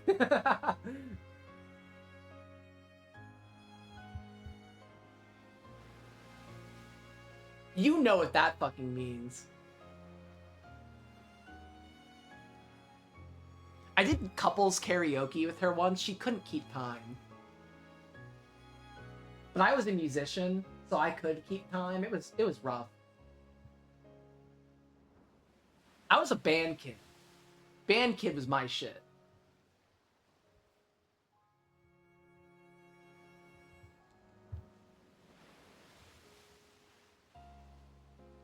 She was into musicals. She did the musicals. I don't know. I haven't spoken to her in 2 fucking years. Actually, just a year.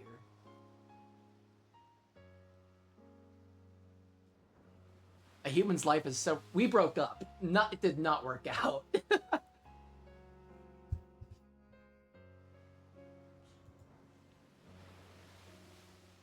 Mammon's choice of words was so bad, but it was surely the truth. My favorite musical is Fiddler on the Roof.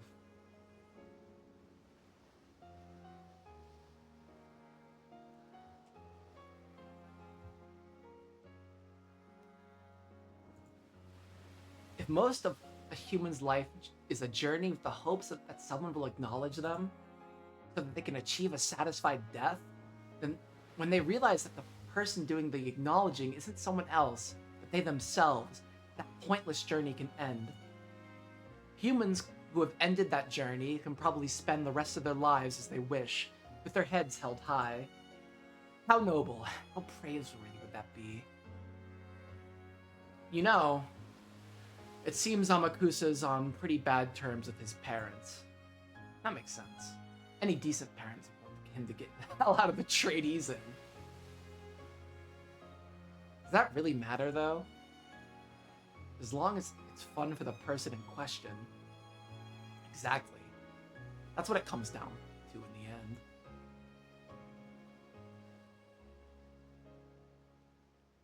In the squares of the cities, in the shadow of the steeple, by the relief office, I'd seen my people. In the squares of the cities, in the shadows of the steeple, by the relief office, I'd seen my people. As I stood there hungry, I stood there asking, is this land really made for you and me? Aliana, I recommend that you should check out Utah Phillips, the American folk singer. He does a really good cover of This Land Is Your Land. Utah Phillips is like my favorite leftist folk singer. I very, very, very, very much recommend Utah Phillips.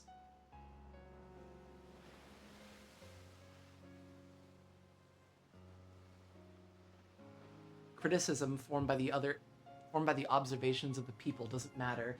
Along with like Pete Seeger, Phil Ox, you know.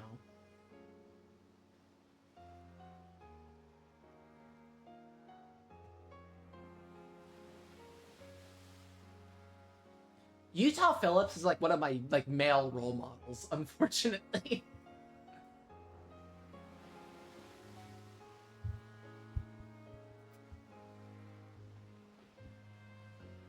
If your existence is firmly acknowledged by you yourself, that's enough. If you live with confidence in yourself, you'll surely be able to accept and be satisfied with any kind of lifestyle. I'm sure Amakusa will eventually eat a stray bullet on the battlefield and get seriously injured. He might even die.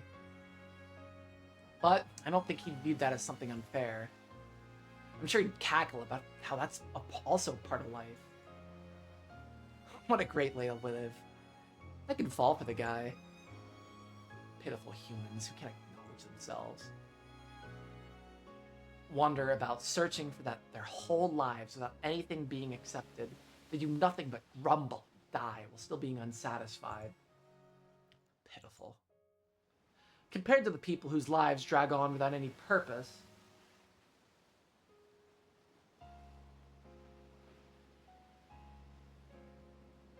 Yeah, there's a lot in here, Sid. I agree. Amakusa is more likely to eventually die by the roadside, but I think he's much more noble for living his life with his head held high.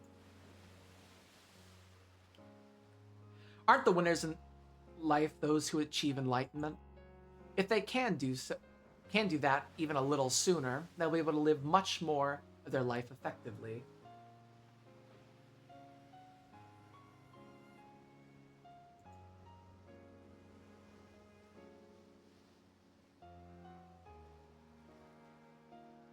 With Mammon's words, I finally accepted a certain fact. In the past, I've called that girl unusual.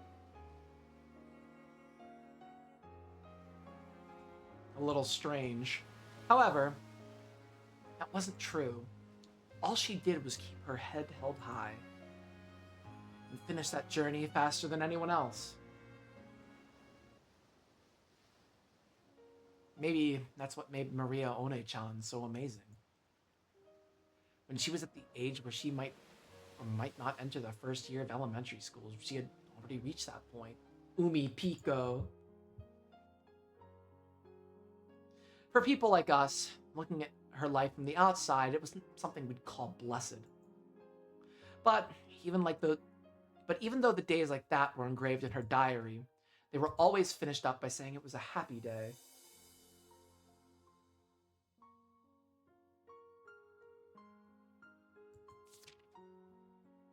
Even though the part of her mother that didn't love her daughter came and went, she believed that her mother loved her. The mother's love that didn't exist, she created herself, filling her world with love. Others might observe her as an unsatisfied and pitiful girl, but she herself acknowledged that she was satisfied. And so, she was happy that way. It's easy to observe that as something pitiable and sad, but to her, that was an outsider's opinion, so it didn't matter. Whether or not it was happy for her was the only important thing. Just like how, when people who live in the city point to the lifestyles of those in rural areas and mourn their inconvenience and feel sympathy for them, it's really none of their business. Shit, I gotta be right back. This is gonna be like my last BRB, because as soon as I'm done with this scene, I'm ending stream. So, last BRB, and hopefully finish up this scene and call it a stream. Give me like 2 minutes.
Kick ass.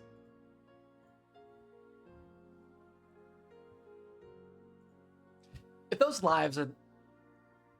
lives they are satisfied with what they have, that's more than enough. Yeah.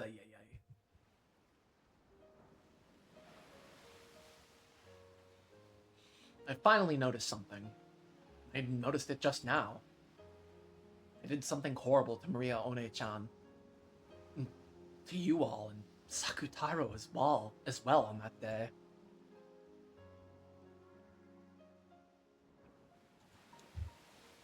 Whether magic exists or not, that's not up to people to decide. It's up to you yourself. Oh, that's really important. That feels super fucking important. Whether magic exists to Maria One-chan or is a problem for Maria One-chan to decide, not me.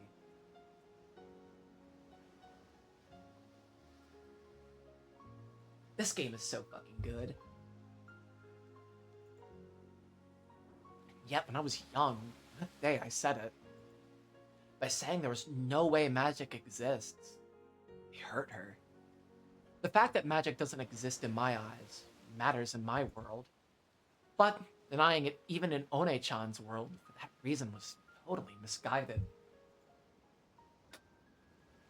Marriage Sorcières, the Witches' Alliance, Maria One-chan created. I was invited into it and was told to become a witch with them.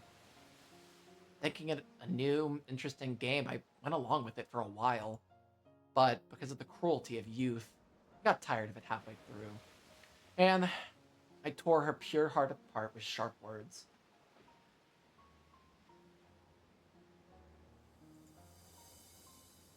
At that time, we must have gotten into a huge fight. I forgot about it right away, but she couldn't forget about it.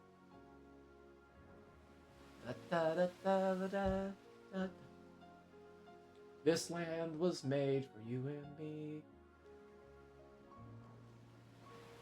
At that time, we must have gotten a huge fight. I forgot about it right away, but she couldn't forget about it.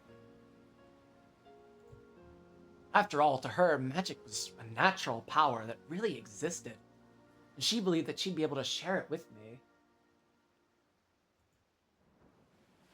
To Maria One-chan, magic is a power that can interpret the world as blessed, no matter which can truly make everything blessed. No, which can truly make everything blessed. She just wanted to share that with me too. The young me tore that feeling apart, so she closed herself up in a shell, assuming that she would be able to share her magic with anyone. If that's true, then Lady Maria's journey through life wasn't over after all. If she'd been able to accept herself, then there'd be no need to collapse just because you denied her, Anji-sama. One-chan was young. She still hadn't reached a philosophical viewpoint like Amakusa. Yeah, now I understand. That's why the Witches' Alliance called Mariage Sorcière was necessary. An alliance where each acknowledges that the other is a witch. That's right, I'm pretty sure that was the first article in the agreement of the Mariage Sorcière. Witches of the Alliance would acknowledge each other and respect each other. That's the deepest and only meaning of the Witches' Alliance. Maria One-chan wanted to share with me the secret laws to make the world happy, called magic. But I was young, and she was too. I hurt her with innocent cruelty.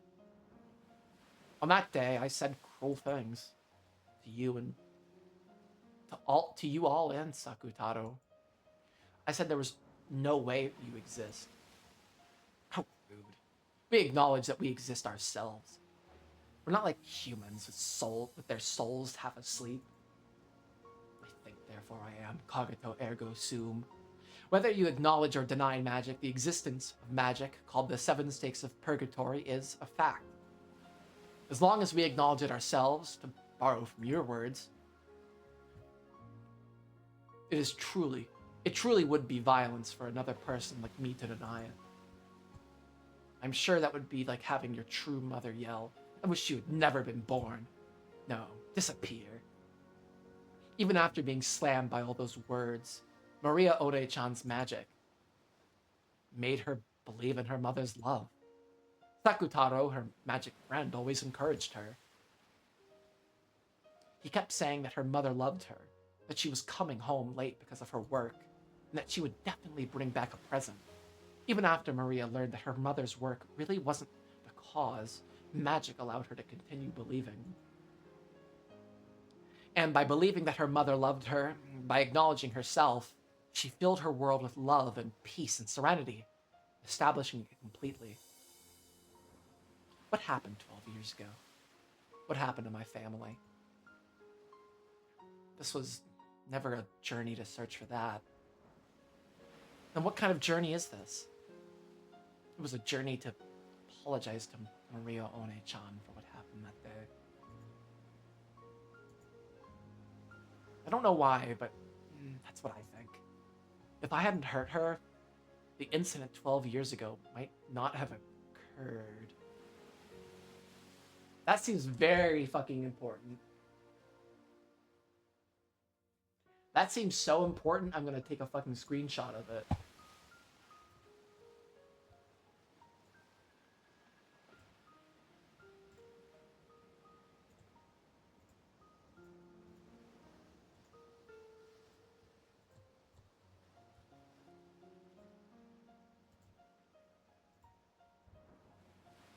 Definitely screenshot that shit. That's what I think. I have no basis for it. I don't have a clue how hurting One-chan could be connected to that mysterious incident several years later. But for some reason, I can't imagine that there's no connection. A witch caused that incident, and the culprit is the Golden Witch, Beatrice. And Beatrice was part of the Mariage Sorcière alliance of witches. I horribly hurt the other witch of that alliance. I hurt her with the thought that magic doesn't exist. So, several years later, a crime caused by a witch occurred.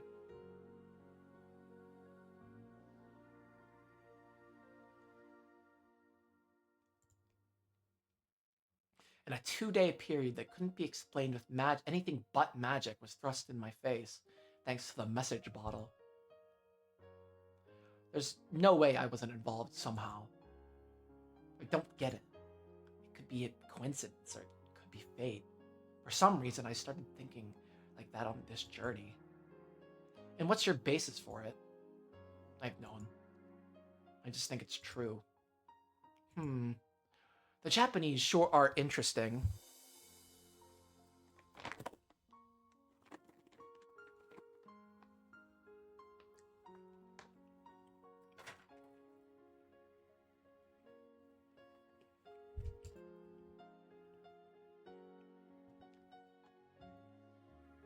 Angie and Sasuke would be great friends. I never saw Naruto. I remember when I was a little kid, though, I had a Naruto game on Game Boy Advance. I fucking loved my Game Boy as a kid. I'm so old. I'm so old. I'm 25. I'm fucking old as shit. Even when they're the victim, they feel as though they did something wrong and apologize for no reason. I could understand if you said, I hate Beatrice for stealing my family or something. But you really are weird, feeling guilty for no reason and apologizing. Of course I hate Beatrice. I couldn't continue this journey without that feeling. But it's okay to choose yet another purpose for this journey. 25 is hitting me like a fucking rock. I'm not even ready for 26 is gonna freak me the fuck out. I'm still like 10 months away. When I turn 26, I'm freaking the fuck out. It's going to happen. I've already had my quarter life crisis. This is like the aftermath of that. I turned 26 and freaked out. Yeah, who wouldn't? It's 26. I'm not cool anymore. I'm closer to 30 than 20.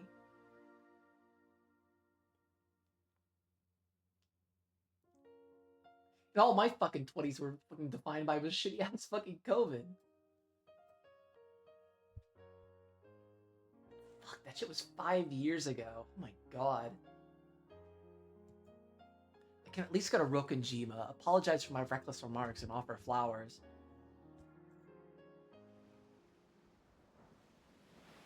No, there's something better than flowers. And I think there would be more fitting for One-chan. 30 is still young is the secret. I'm gonna cope with that. Yeah, I'm coping with that.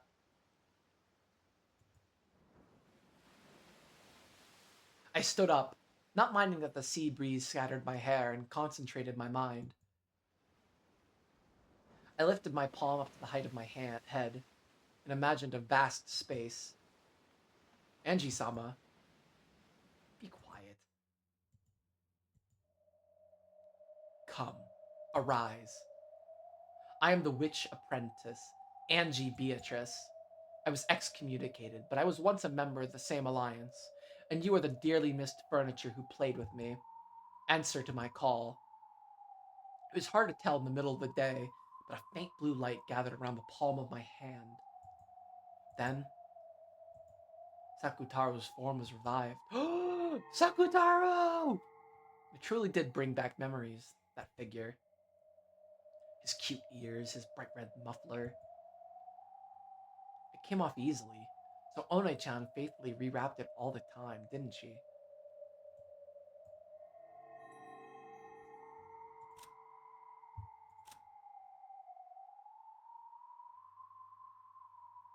Maria One-chan's precious friend, very simple, warm, and kind, tends to say, Oru? Didn't Maria One-chan also have a habit of saying this long ago?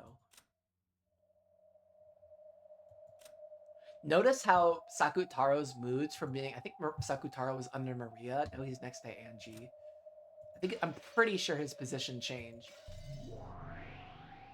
No, okay, that was just on this one. Okay, never mind.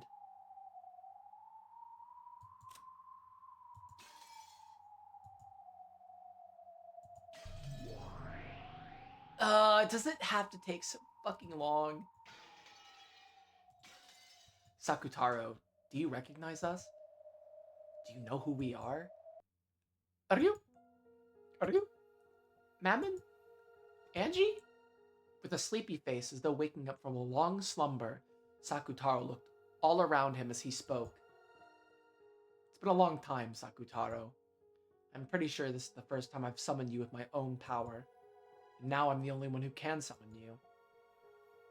Are you? Because Angie's the only person who knows about Sakutaro. Those words might have been a bit cruel. Sakutaro's face clouded over. In the past, I denied you. Now that I've summoned you, it means I've accepted your existence. Are you sure? Is it really alright for me to be summoned into Angie's world? His eyes were a bit frightened. It was only natural. I, who had played with him like a friend before, had suddenly denied him and tried to burn him with a magic-resisting toxin. It was only natural that he was scared. I apologize for that day. To you too, Mammon, and to the rest of you. At some point, the rest of the Seven Sisters had gathered on the deck. No, they're always there. Always by my side. As long as I acknowledge that it's okay for them to be there, they'll always appear. You certainly do exist. Hi, Angie. Lucifer, Leviathan, Satan, Belphegor, and Mammon, and Beelzebub, and Asmodeus, and Sakutaro, too. Are you sure? You're one challenging Beatrice-sama, Angie-sama. Is it okay for one in a position of denying witches to acknowledge us? As to whether magic exists or not in my world, sorry, but let me put that on hold. It's not like I myself acknowledge the existence of magic. But then, doesn't that contradict the fact that you're acknowledging us? It's because magic exists for people who believe. Even if I don't. If someone believes in magic, then magic will exist in the human world. Of course, Aliana.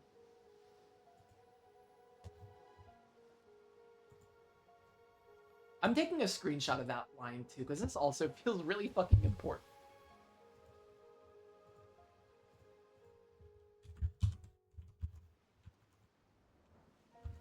We are not snitches, but this is actually recorded, so maybe it's a bad idea. I'm recording this, so maybe consider that. No, I'm not a cop.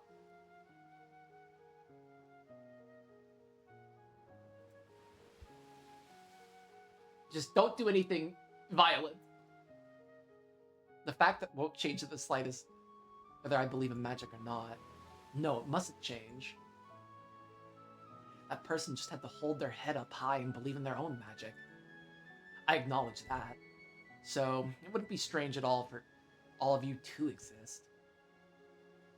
Quite a play on words, but it's an interesting interpretation. What you're saying, Anji-sama, is probably a devil's proof.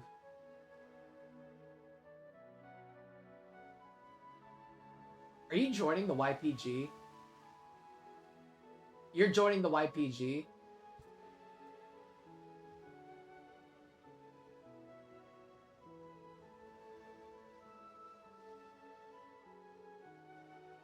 Good fucking luck, Brace Paladin. Jesus Christ. Also, I don't think it's illegal to join the YPG, by the by. Mind you, things are different now that the Syrian civil war is over.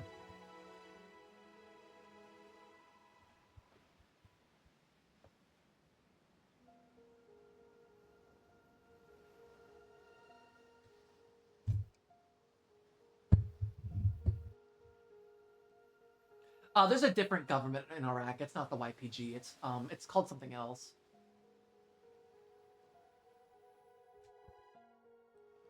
What you're saying, Anji-sama, is probably a devil's proof.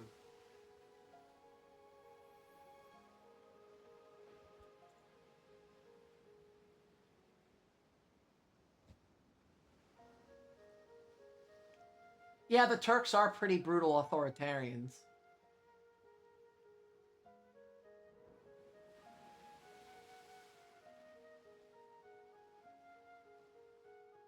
Well, Aliana, if you're thinking about running for office and you're also thinking about joining a militia, I feel like you ought to pick one.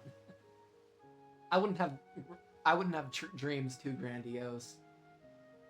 I just focus on me and my people. Devil's proof, right? Prove the existence of demons. You just need to find one. But it's impossible to deny the existence of demons. And we're here. That means whether Anji-sama believes magic or not, her existence is unshakable. Are you? Magic-resisting toxin is disappearing from Angie. You're right. Even though you're in a position of denying, is Angie gonna accept that wager between her and Lambda Delta?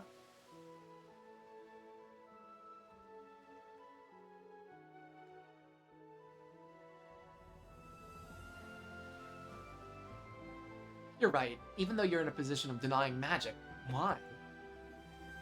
That's probably because I learned that what it means to respect and acknowledge. Right now, I might be able to understand the depths of magic, to understand the depths of Maria One-chan's heart and Beatrice's magic. In the past, I didn't believe in things like magic, thinking something like that could exist. I acted as like I was closing my eyes tightly and couldn't see anything.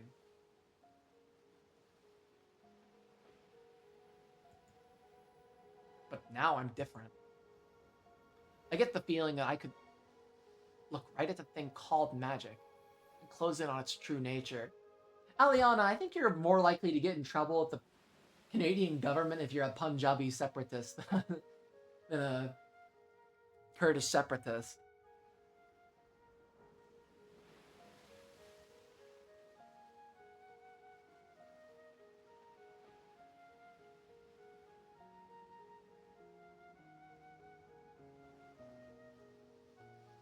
So there's a lot. Punjabis are like an Indian ethnic group in northern India, and there's a lot of ethnic Punjabis that live in Canada, and they're trying to get a free Sikh nation in India, and they're very involved in Canadian politics, even a little degree to here in the States. But the Indian government is very against. They're called Khalistani separatists.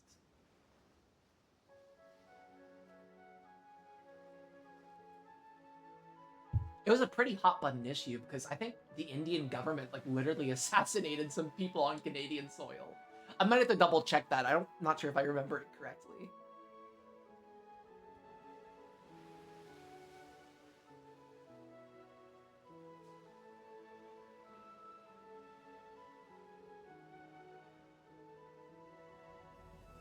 Yeah, it actually happened, I'm pretty sure. Narendra Modi's the butcher, man. How frustrating. It's truly rare to find a human so free of the magic-resisting toxin in this day and age. She is such an uncommon genius for being a witch. That's right. If Angie-sama tried to become a witch right now, she could grow to be a great witch, maybe even at Beatrice-sama's level. Even so, she's acknowledged our existence and is our master. Most likely, Angie-sama will be our final master. Let us think of this as our final service, and apply ourselves to the fullest. Yeah. But I just can't stand that Angie-sama still doesn't believe in magic herself. Angie-sama, please believe in magic too. Feels like a waste to finally have a master and have it not be a witch. Even though you have outstanding talent that can make you one of the greatest witches, your goal is to attack witches. It's so frustrating. Well, even so, that's your life, the way you live. In the world where you've decided that, there's nothing we can do to complain. Thanks for understanding me. Yeah, whatever magic exists to me or not, it's up to me to decide. Regardless of whether magic actually does exist in the world or not. When I think about it, this world is so vast and yet so small.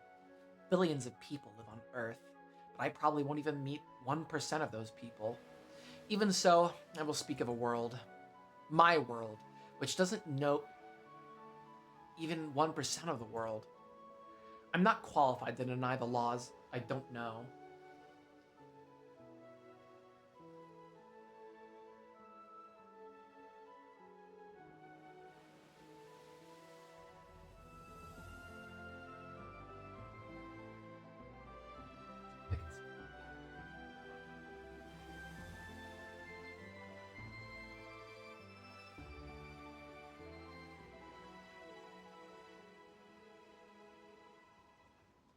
I don't know. I'm a member of the Democratic Socialists of America. That's my little thing.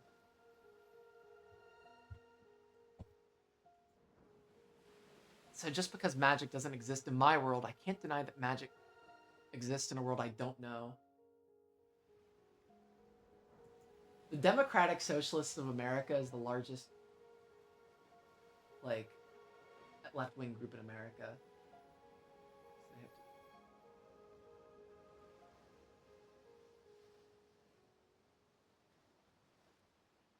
It's called the Democratic Socialists of America, but it's totally filled with freaking communists. And I argue with all of them. I disagree with all of them on many things. But I also disagree with every leftist on like everything. So no, maybe it's more like when in Rome, do as the Romans do. I can be confident in the world I know. So even if it's denied by a complete stranger who doesn't know a thing about my world, it's nothing to worry about.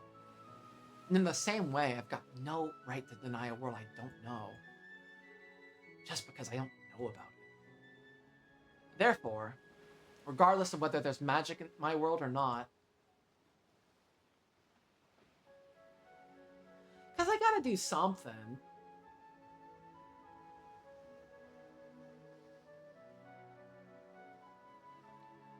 I can't deny magic, the magic Maria One-chan taught me. Besides, there's a libertarian socialist caucus in the DSC, in the DSA. Not that I'm a member. Are you? After all, even if you've never seen it, magic exists. Yes. That's why, as I've already said, you friends of the Witches Alliance, Mariage Sorcière, can't be denied by me or anyone else. I proclaim that most important part again. Even though the sea breeze and the crashing of the waves were noisy, it's a time of silence. I am not freaking joining Antifa in this fucking political climate. Not with my job either. Night, Eric.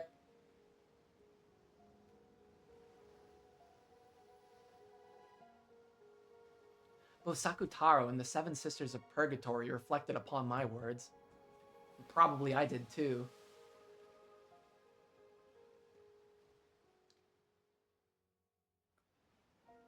My job is best left undisclosed.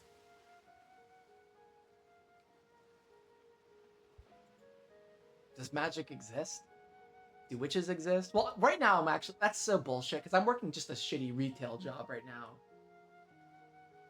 I work a shitty retail job right now. But in the past, I've worked like an actual job.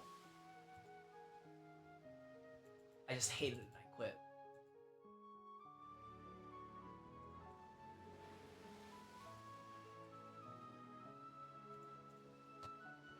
I acknowledge your existence. That contradiction was what I proclaimed so boldly. Thank you, Angie. If you'll acknowledge that much, can't you acknowledge witches too? No, that was a foolish question. You already have a clear answer to it. Sorry. Though I do acknowledge that witches might exist somewhere in this world, but that doesn't shake my world. You want to acknowledge witches or magic? They'll definitely expose the truth of Rokonjima. Right? Yes, that's my world. Even if a real witch exists, I won't acknowledge it in my world. No matter how much that witch tries to convince me. Your position is to attack witches, Angie-sama. And I understand that you haven't the slightest wavering in that feeling. They're your furniture, the Seven Sisters of Purgatory. We'll always be by your side. We'll always be waiting for the day that we can be useful. Although, since you don't believe in magic, you can never be anything more than people to talk to. That's enough for now. We've been left room to exist. For that alone, we should thank and acknowledge Angie-sama. In short, all of us are all together again. Are you? Yeah, Sakutaro, let me squeeze you. When Sakutaro was overcome with emotion and tears came to his eyes, the Seven Sisters closed in and mobbed him. They were also celebrating a long-missed reunion. If their existence is permitted, they're definitely capable of existing here. No, even if I don't permit it, they can exist. Because I acknowledge them, they showed their reunion's joy to me as well. As I watched over the scene, I reflected over what this journey of mine meant.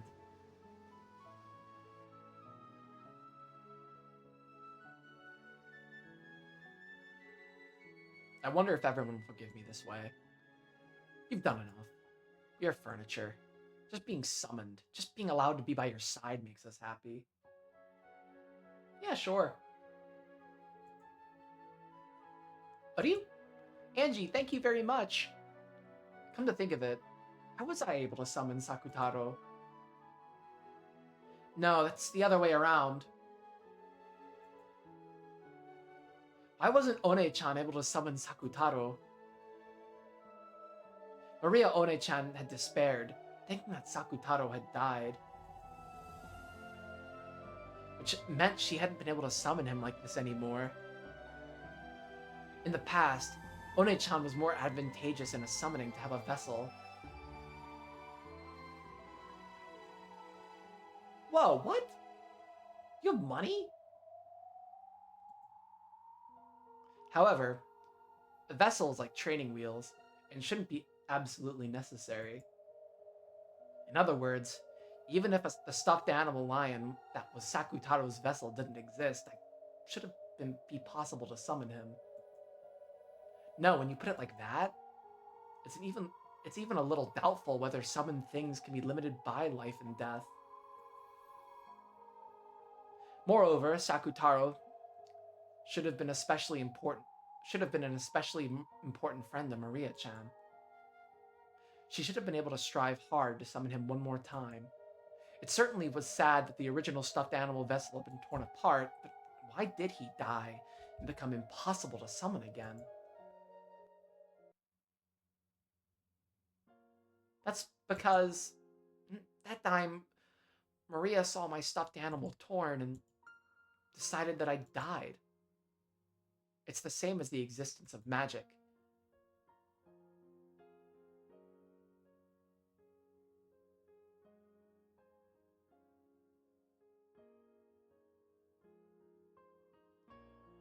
If I had 1 million, I'd be very fine. I'd be very fine and easy. I would just pay off all my student loans and chill the fuck out.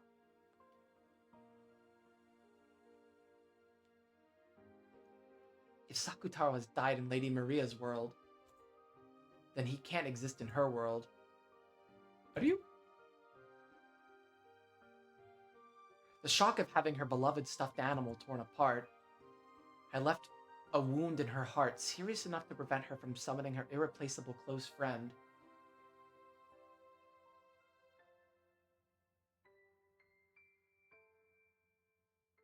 Well, yeah, that's probably because you live in Toronto. Nobody buys a house in Toronto. In Maria One-chan's eyes, Sakutaro died. So even if Sakutaro can exist like this to me, he cannot exist before her. I was always with Maria. When Maria cried, I was always right beside her, telling her not to cry. But my form, my voice, nothing of me will reach Maria now.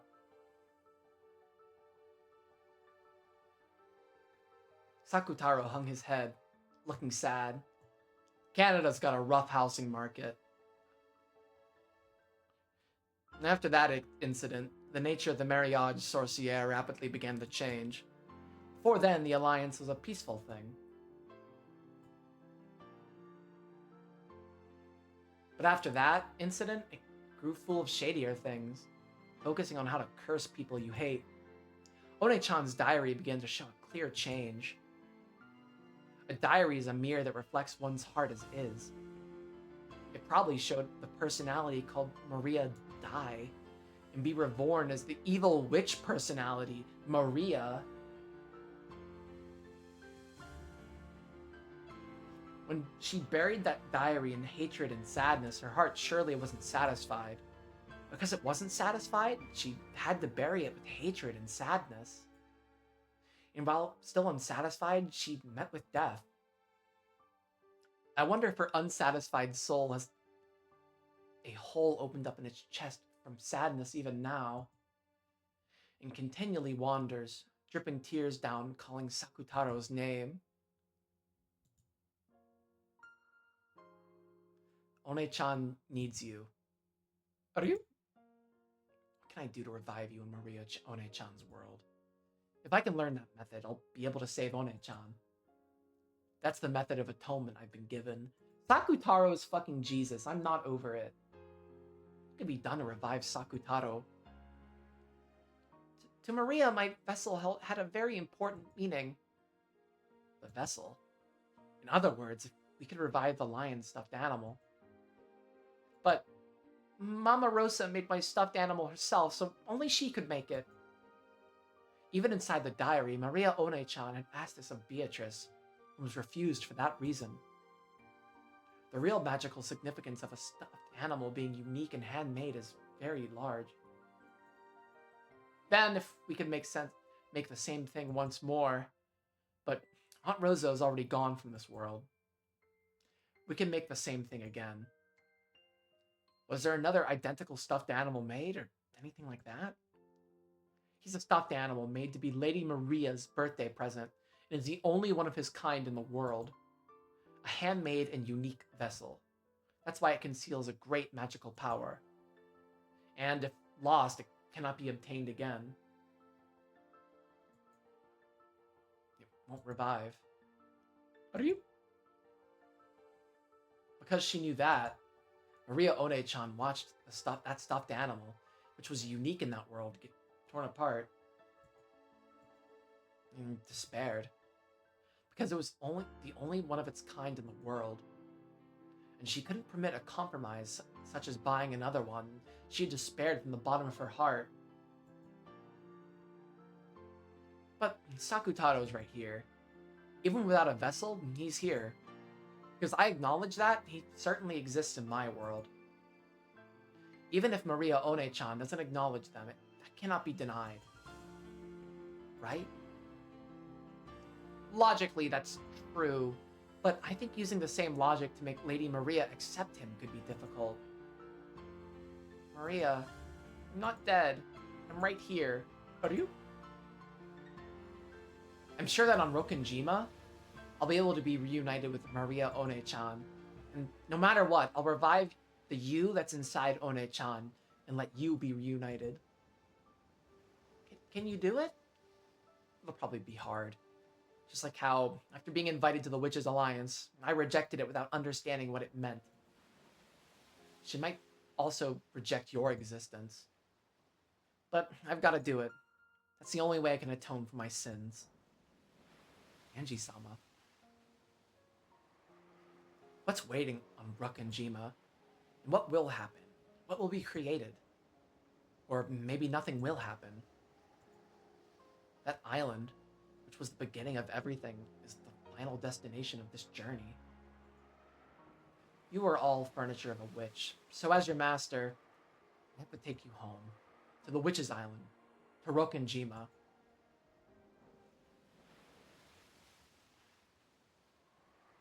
Even though the rays of the sun had been so strong, at some point clouds had started to hang down.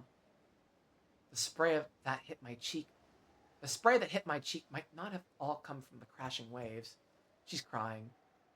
Angie-san, it's like we're gonna get a bit of a shower. Maybe you'd better go below deck. Amakusa called out to me with an expression that said, "Oh, you're still here?" When I looked up, I saw that the island's silhouette had gotten much larger. We might reach land very soon. I remembered that the weather report had mentioned scattered rains. The sky wasn't dark enough for rain clouds. It'll probably be just for a short time. Even though the rain was light enough to not be a pain, having rain start to fall as we approached the island felt like some kind of fate. It was raining on October 4th, 1986 as well. I'm approaching the Rokenjima that day, and not just in distance. I went back down with Amakusa. He was carrying what looked like a really large and heavy golf bag. It's got guns in it. It was something Amakusa had brought back with him on a day when we'd split up. I didn't inquire as to its contents, but it was hard to imagine they were anything peaceful. I won't go so far as to ask what's inside, but it looks heavy. Why are these things so heavy, darn heavy all the time? A French instructor taught me something interesting about that once. He said they should always be heavy. All the talk about the positive sides of magic, how Maria began black magic and everything in this chapter is so important in Umineko. I agree. This is like a super freaking crucial dialogue. We've had like 3 mega crucial dialogues back to back to back. After all, a human life is heavier in the world, so these should be even heavier. It'd be nice if you didn't need to use them. That would be nice. Amakusa set the golf bag like luggage down beside him.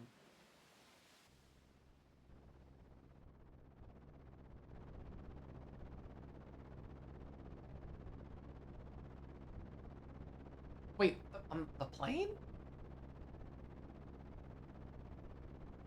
A 2-propeller aircraft touched down on the runway. Considering the weather, it couldn't. Oh, this is gonna be what's her name? Kasumi. Oh my fucking god! Everything after this flight had been suspended due to the weather. Yes, I fucking knew it. Cutting through the drizzle as she traversed the runway, Sumadera Kasumi entered the lobby with 2 black suits as guards. The 4 black suits who had been waiting inside the lobby stood up and respectfully lowered their heads in salute. Kasumi-sama! Propeller planes certainly do shake. I wouldn't want to ride one again. We have a car prepared. Please, this way! They got into 2 luxury cars that had been rented. Angie should be heading to Rokenjima, deserted island. Convenient. You've arranged for some tools, I take it? Yes, ma'am! The black suit in the passenger seat put a heavy bag that had been set by his feet onto his lap. Opened the catch with a click and showed Kasumi what was inside. Inside were several silver lumps carefully wrapped in aluminum foil. He peeled one open to show her. A black, blunt automatic pistol peeked its face out. How the fuck do these people get guns in Japan? They don't have fucking guns in Japan. What the fuck? Anyways, that's where we're stopping for today. Like, stick my back one more time. It's been a 5.5-hour stream. Holy fucking moly. Oh, this is a perfect time. We're going back to 1886 Rokonjima too. I will be back Monday. Probably. Unless, I don't even know what my schedule looks like this week.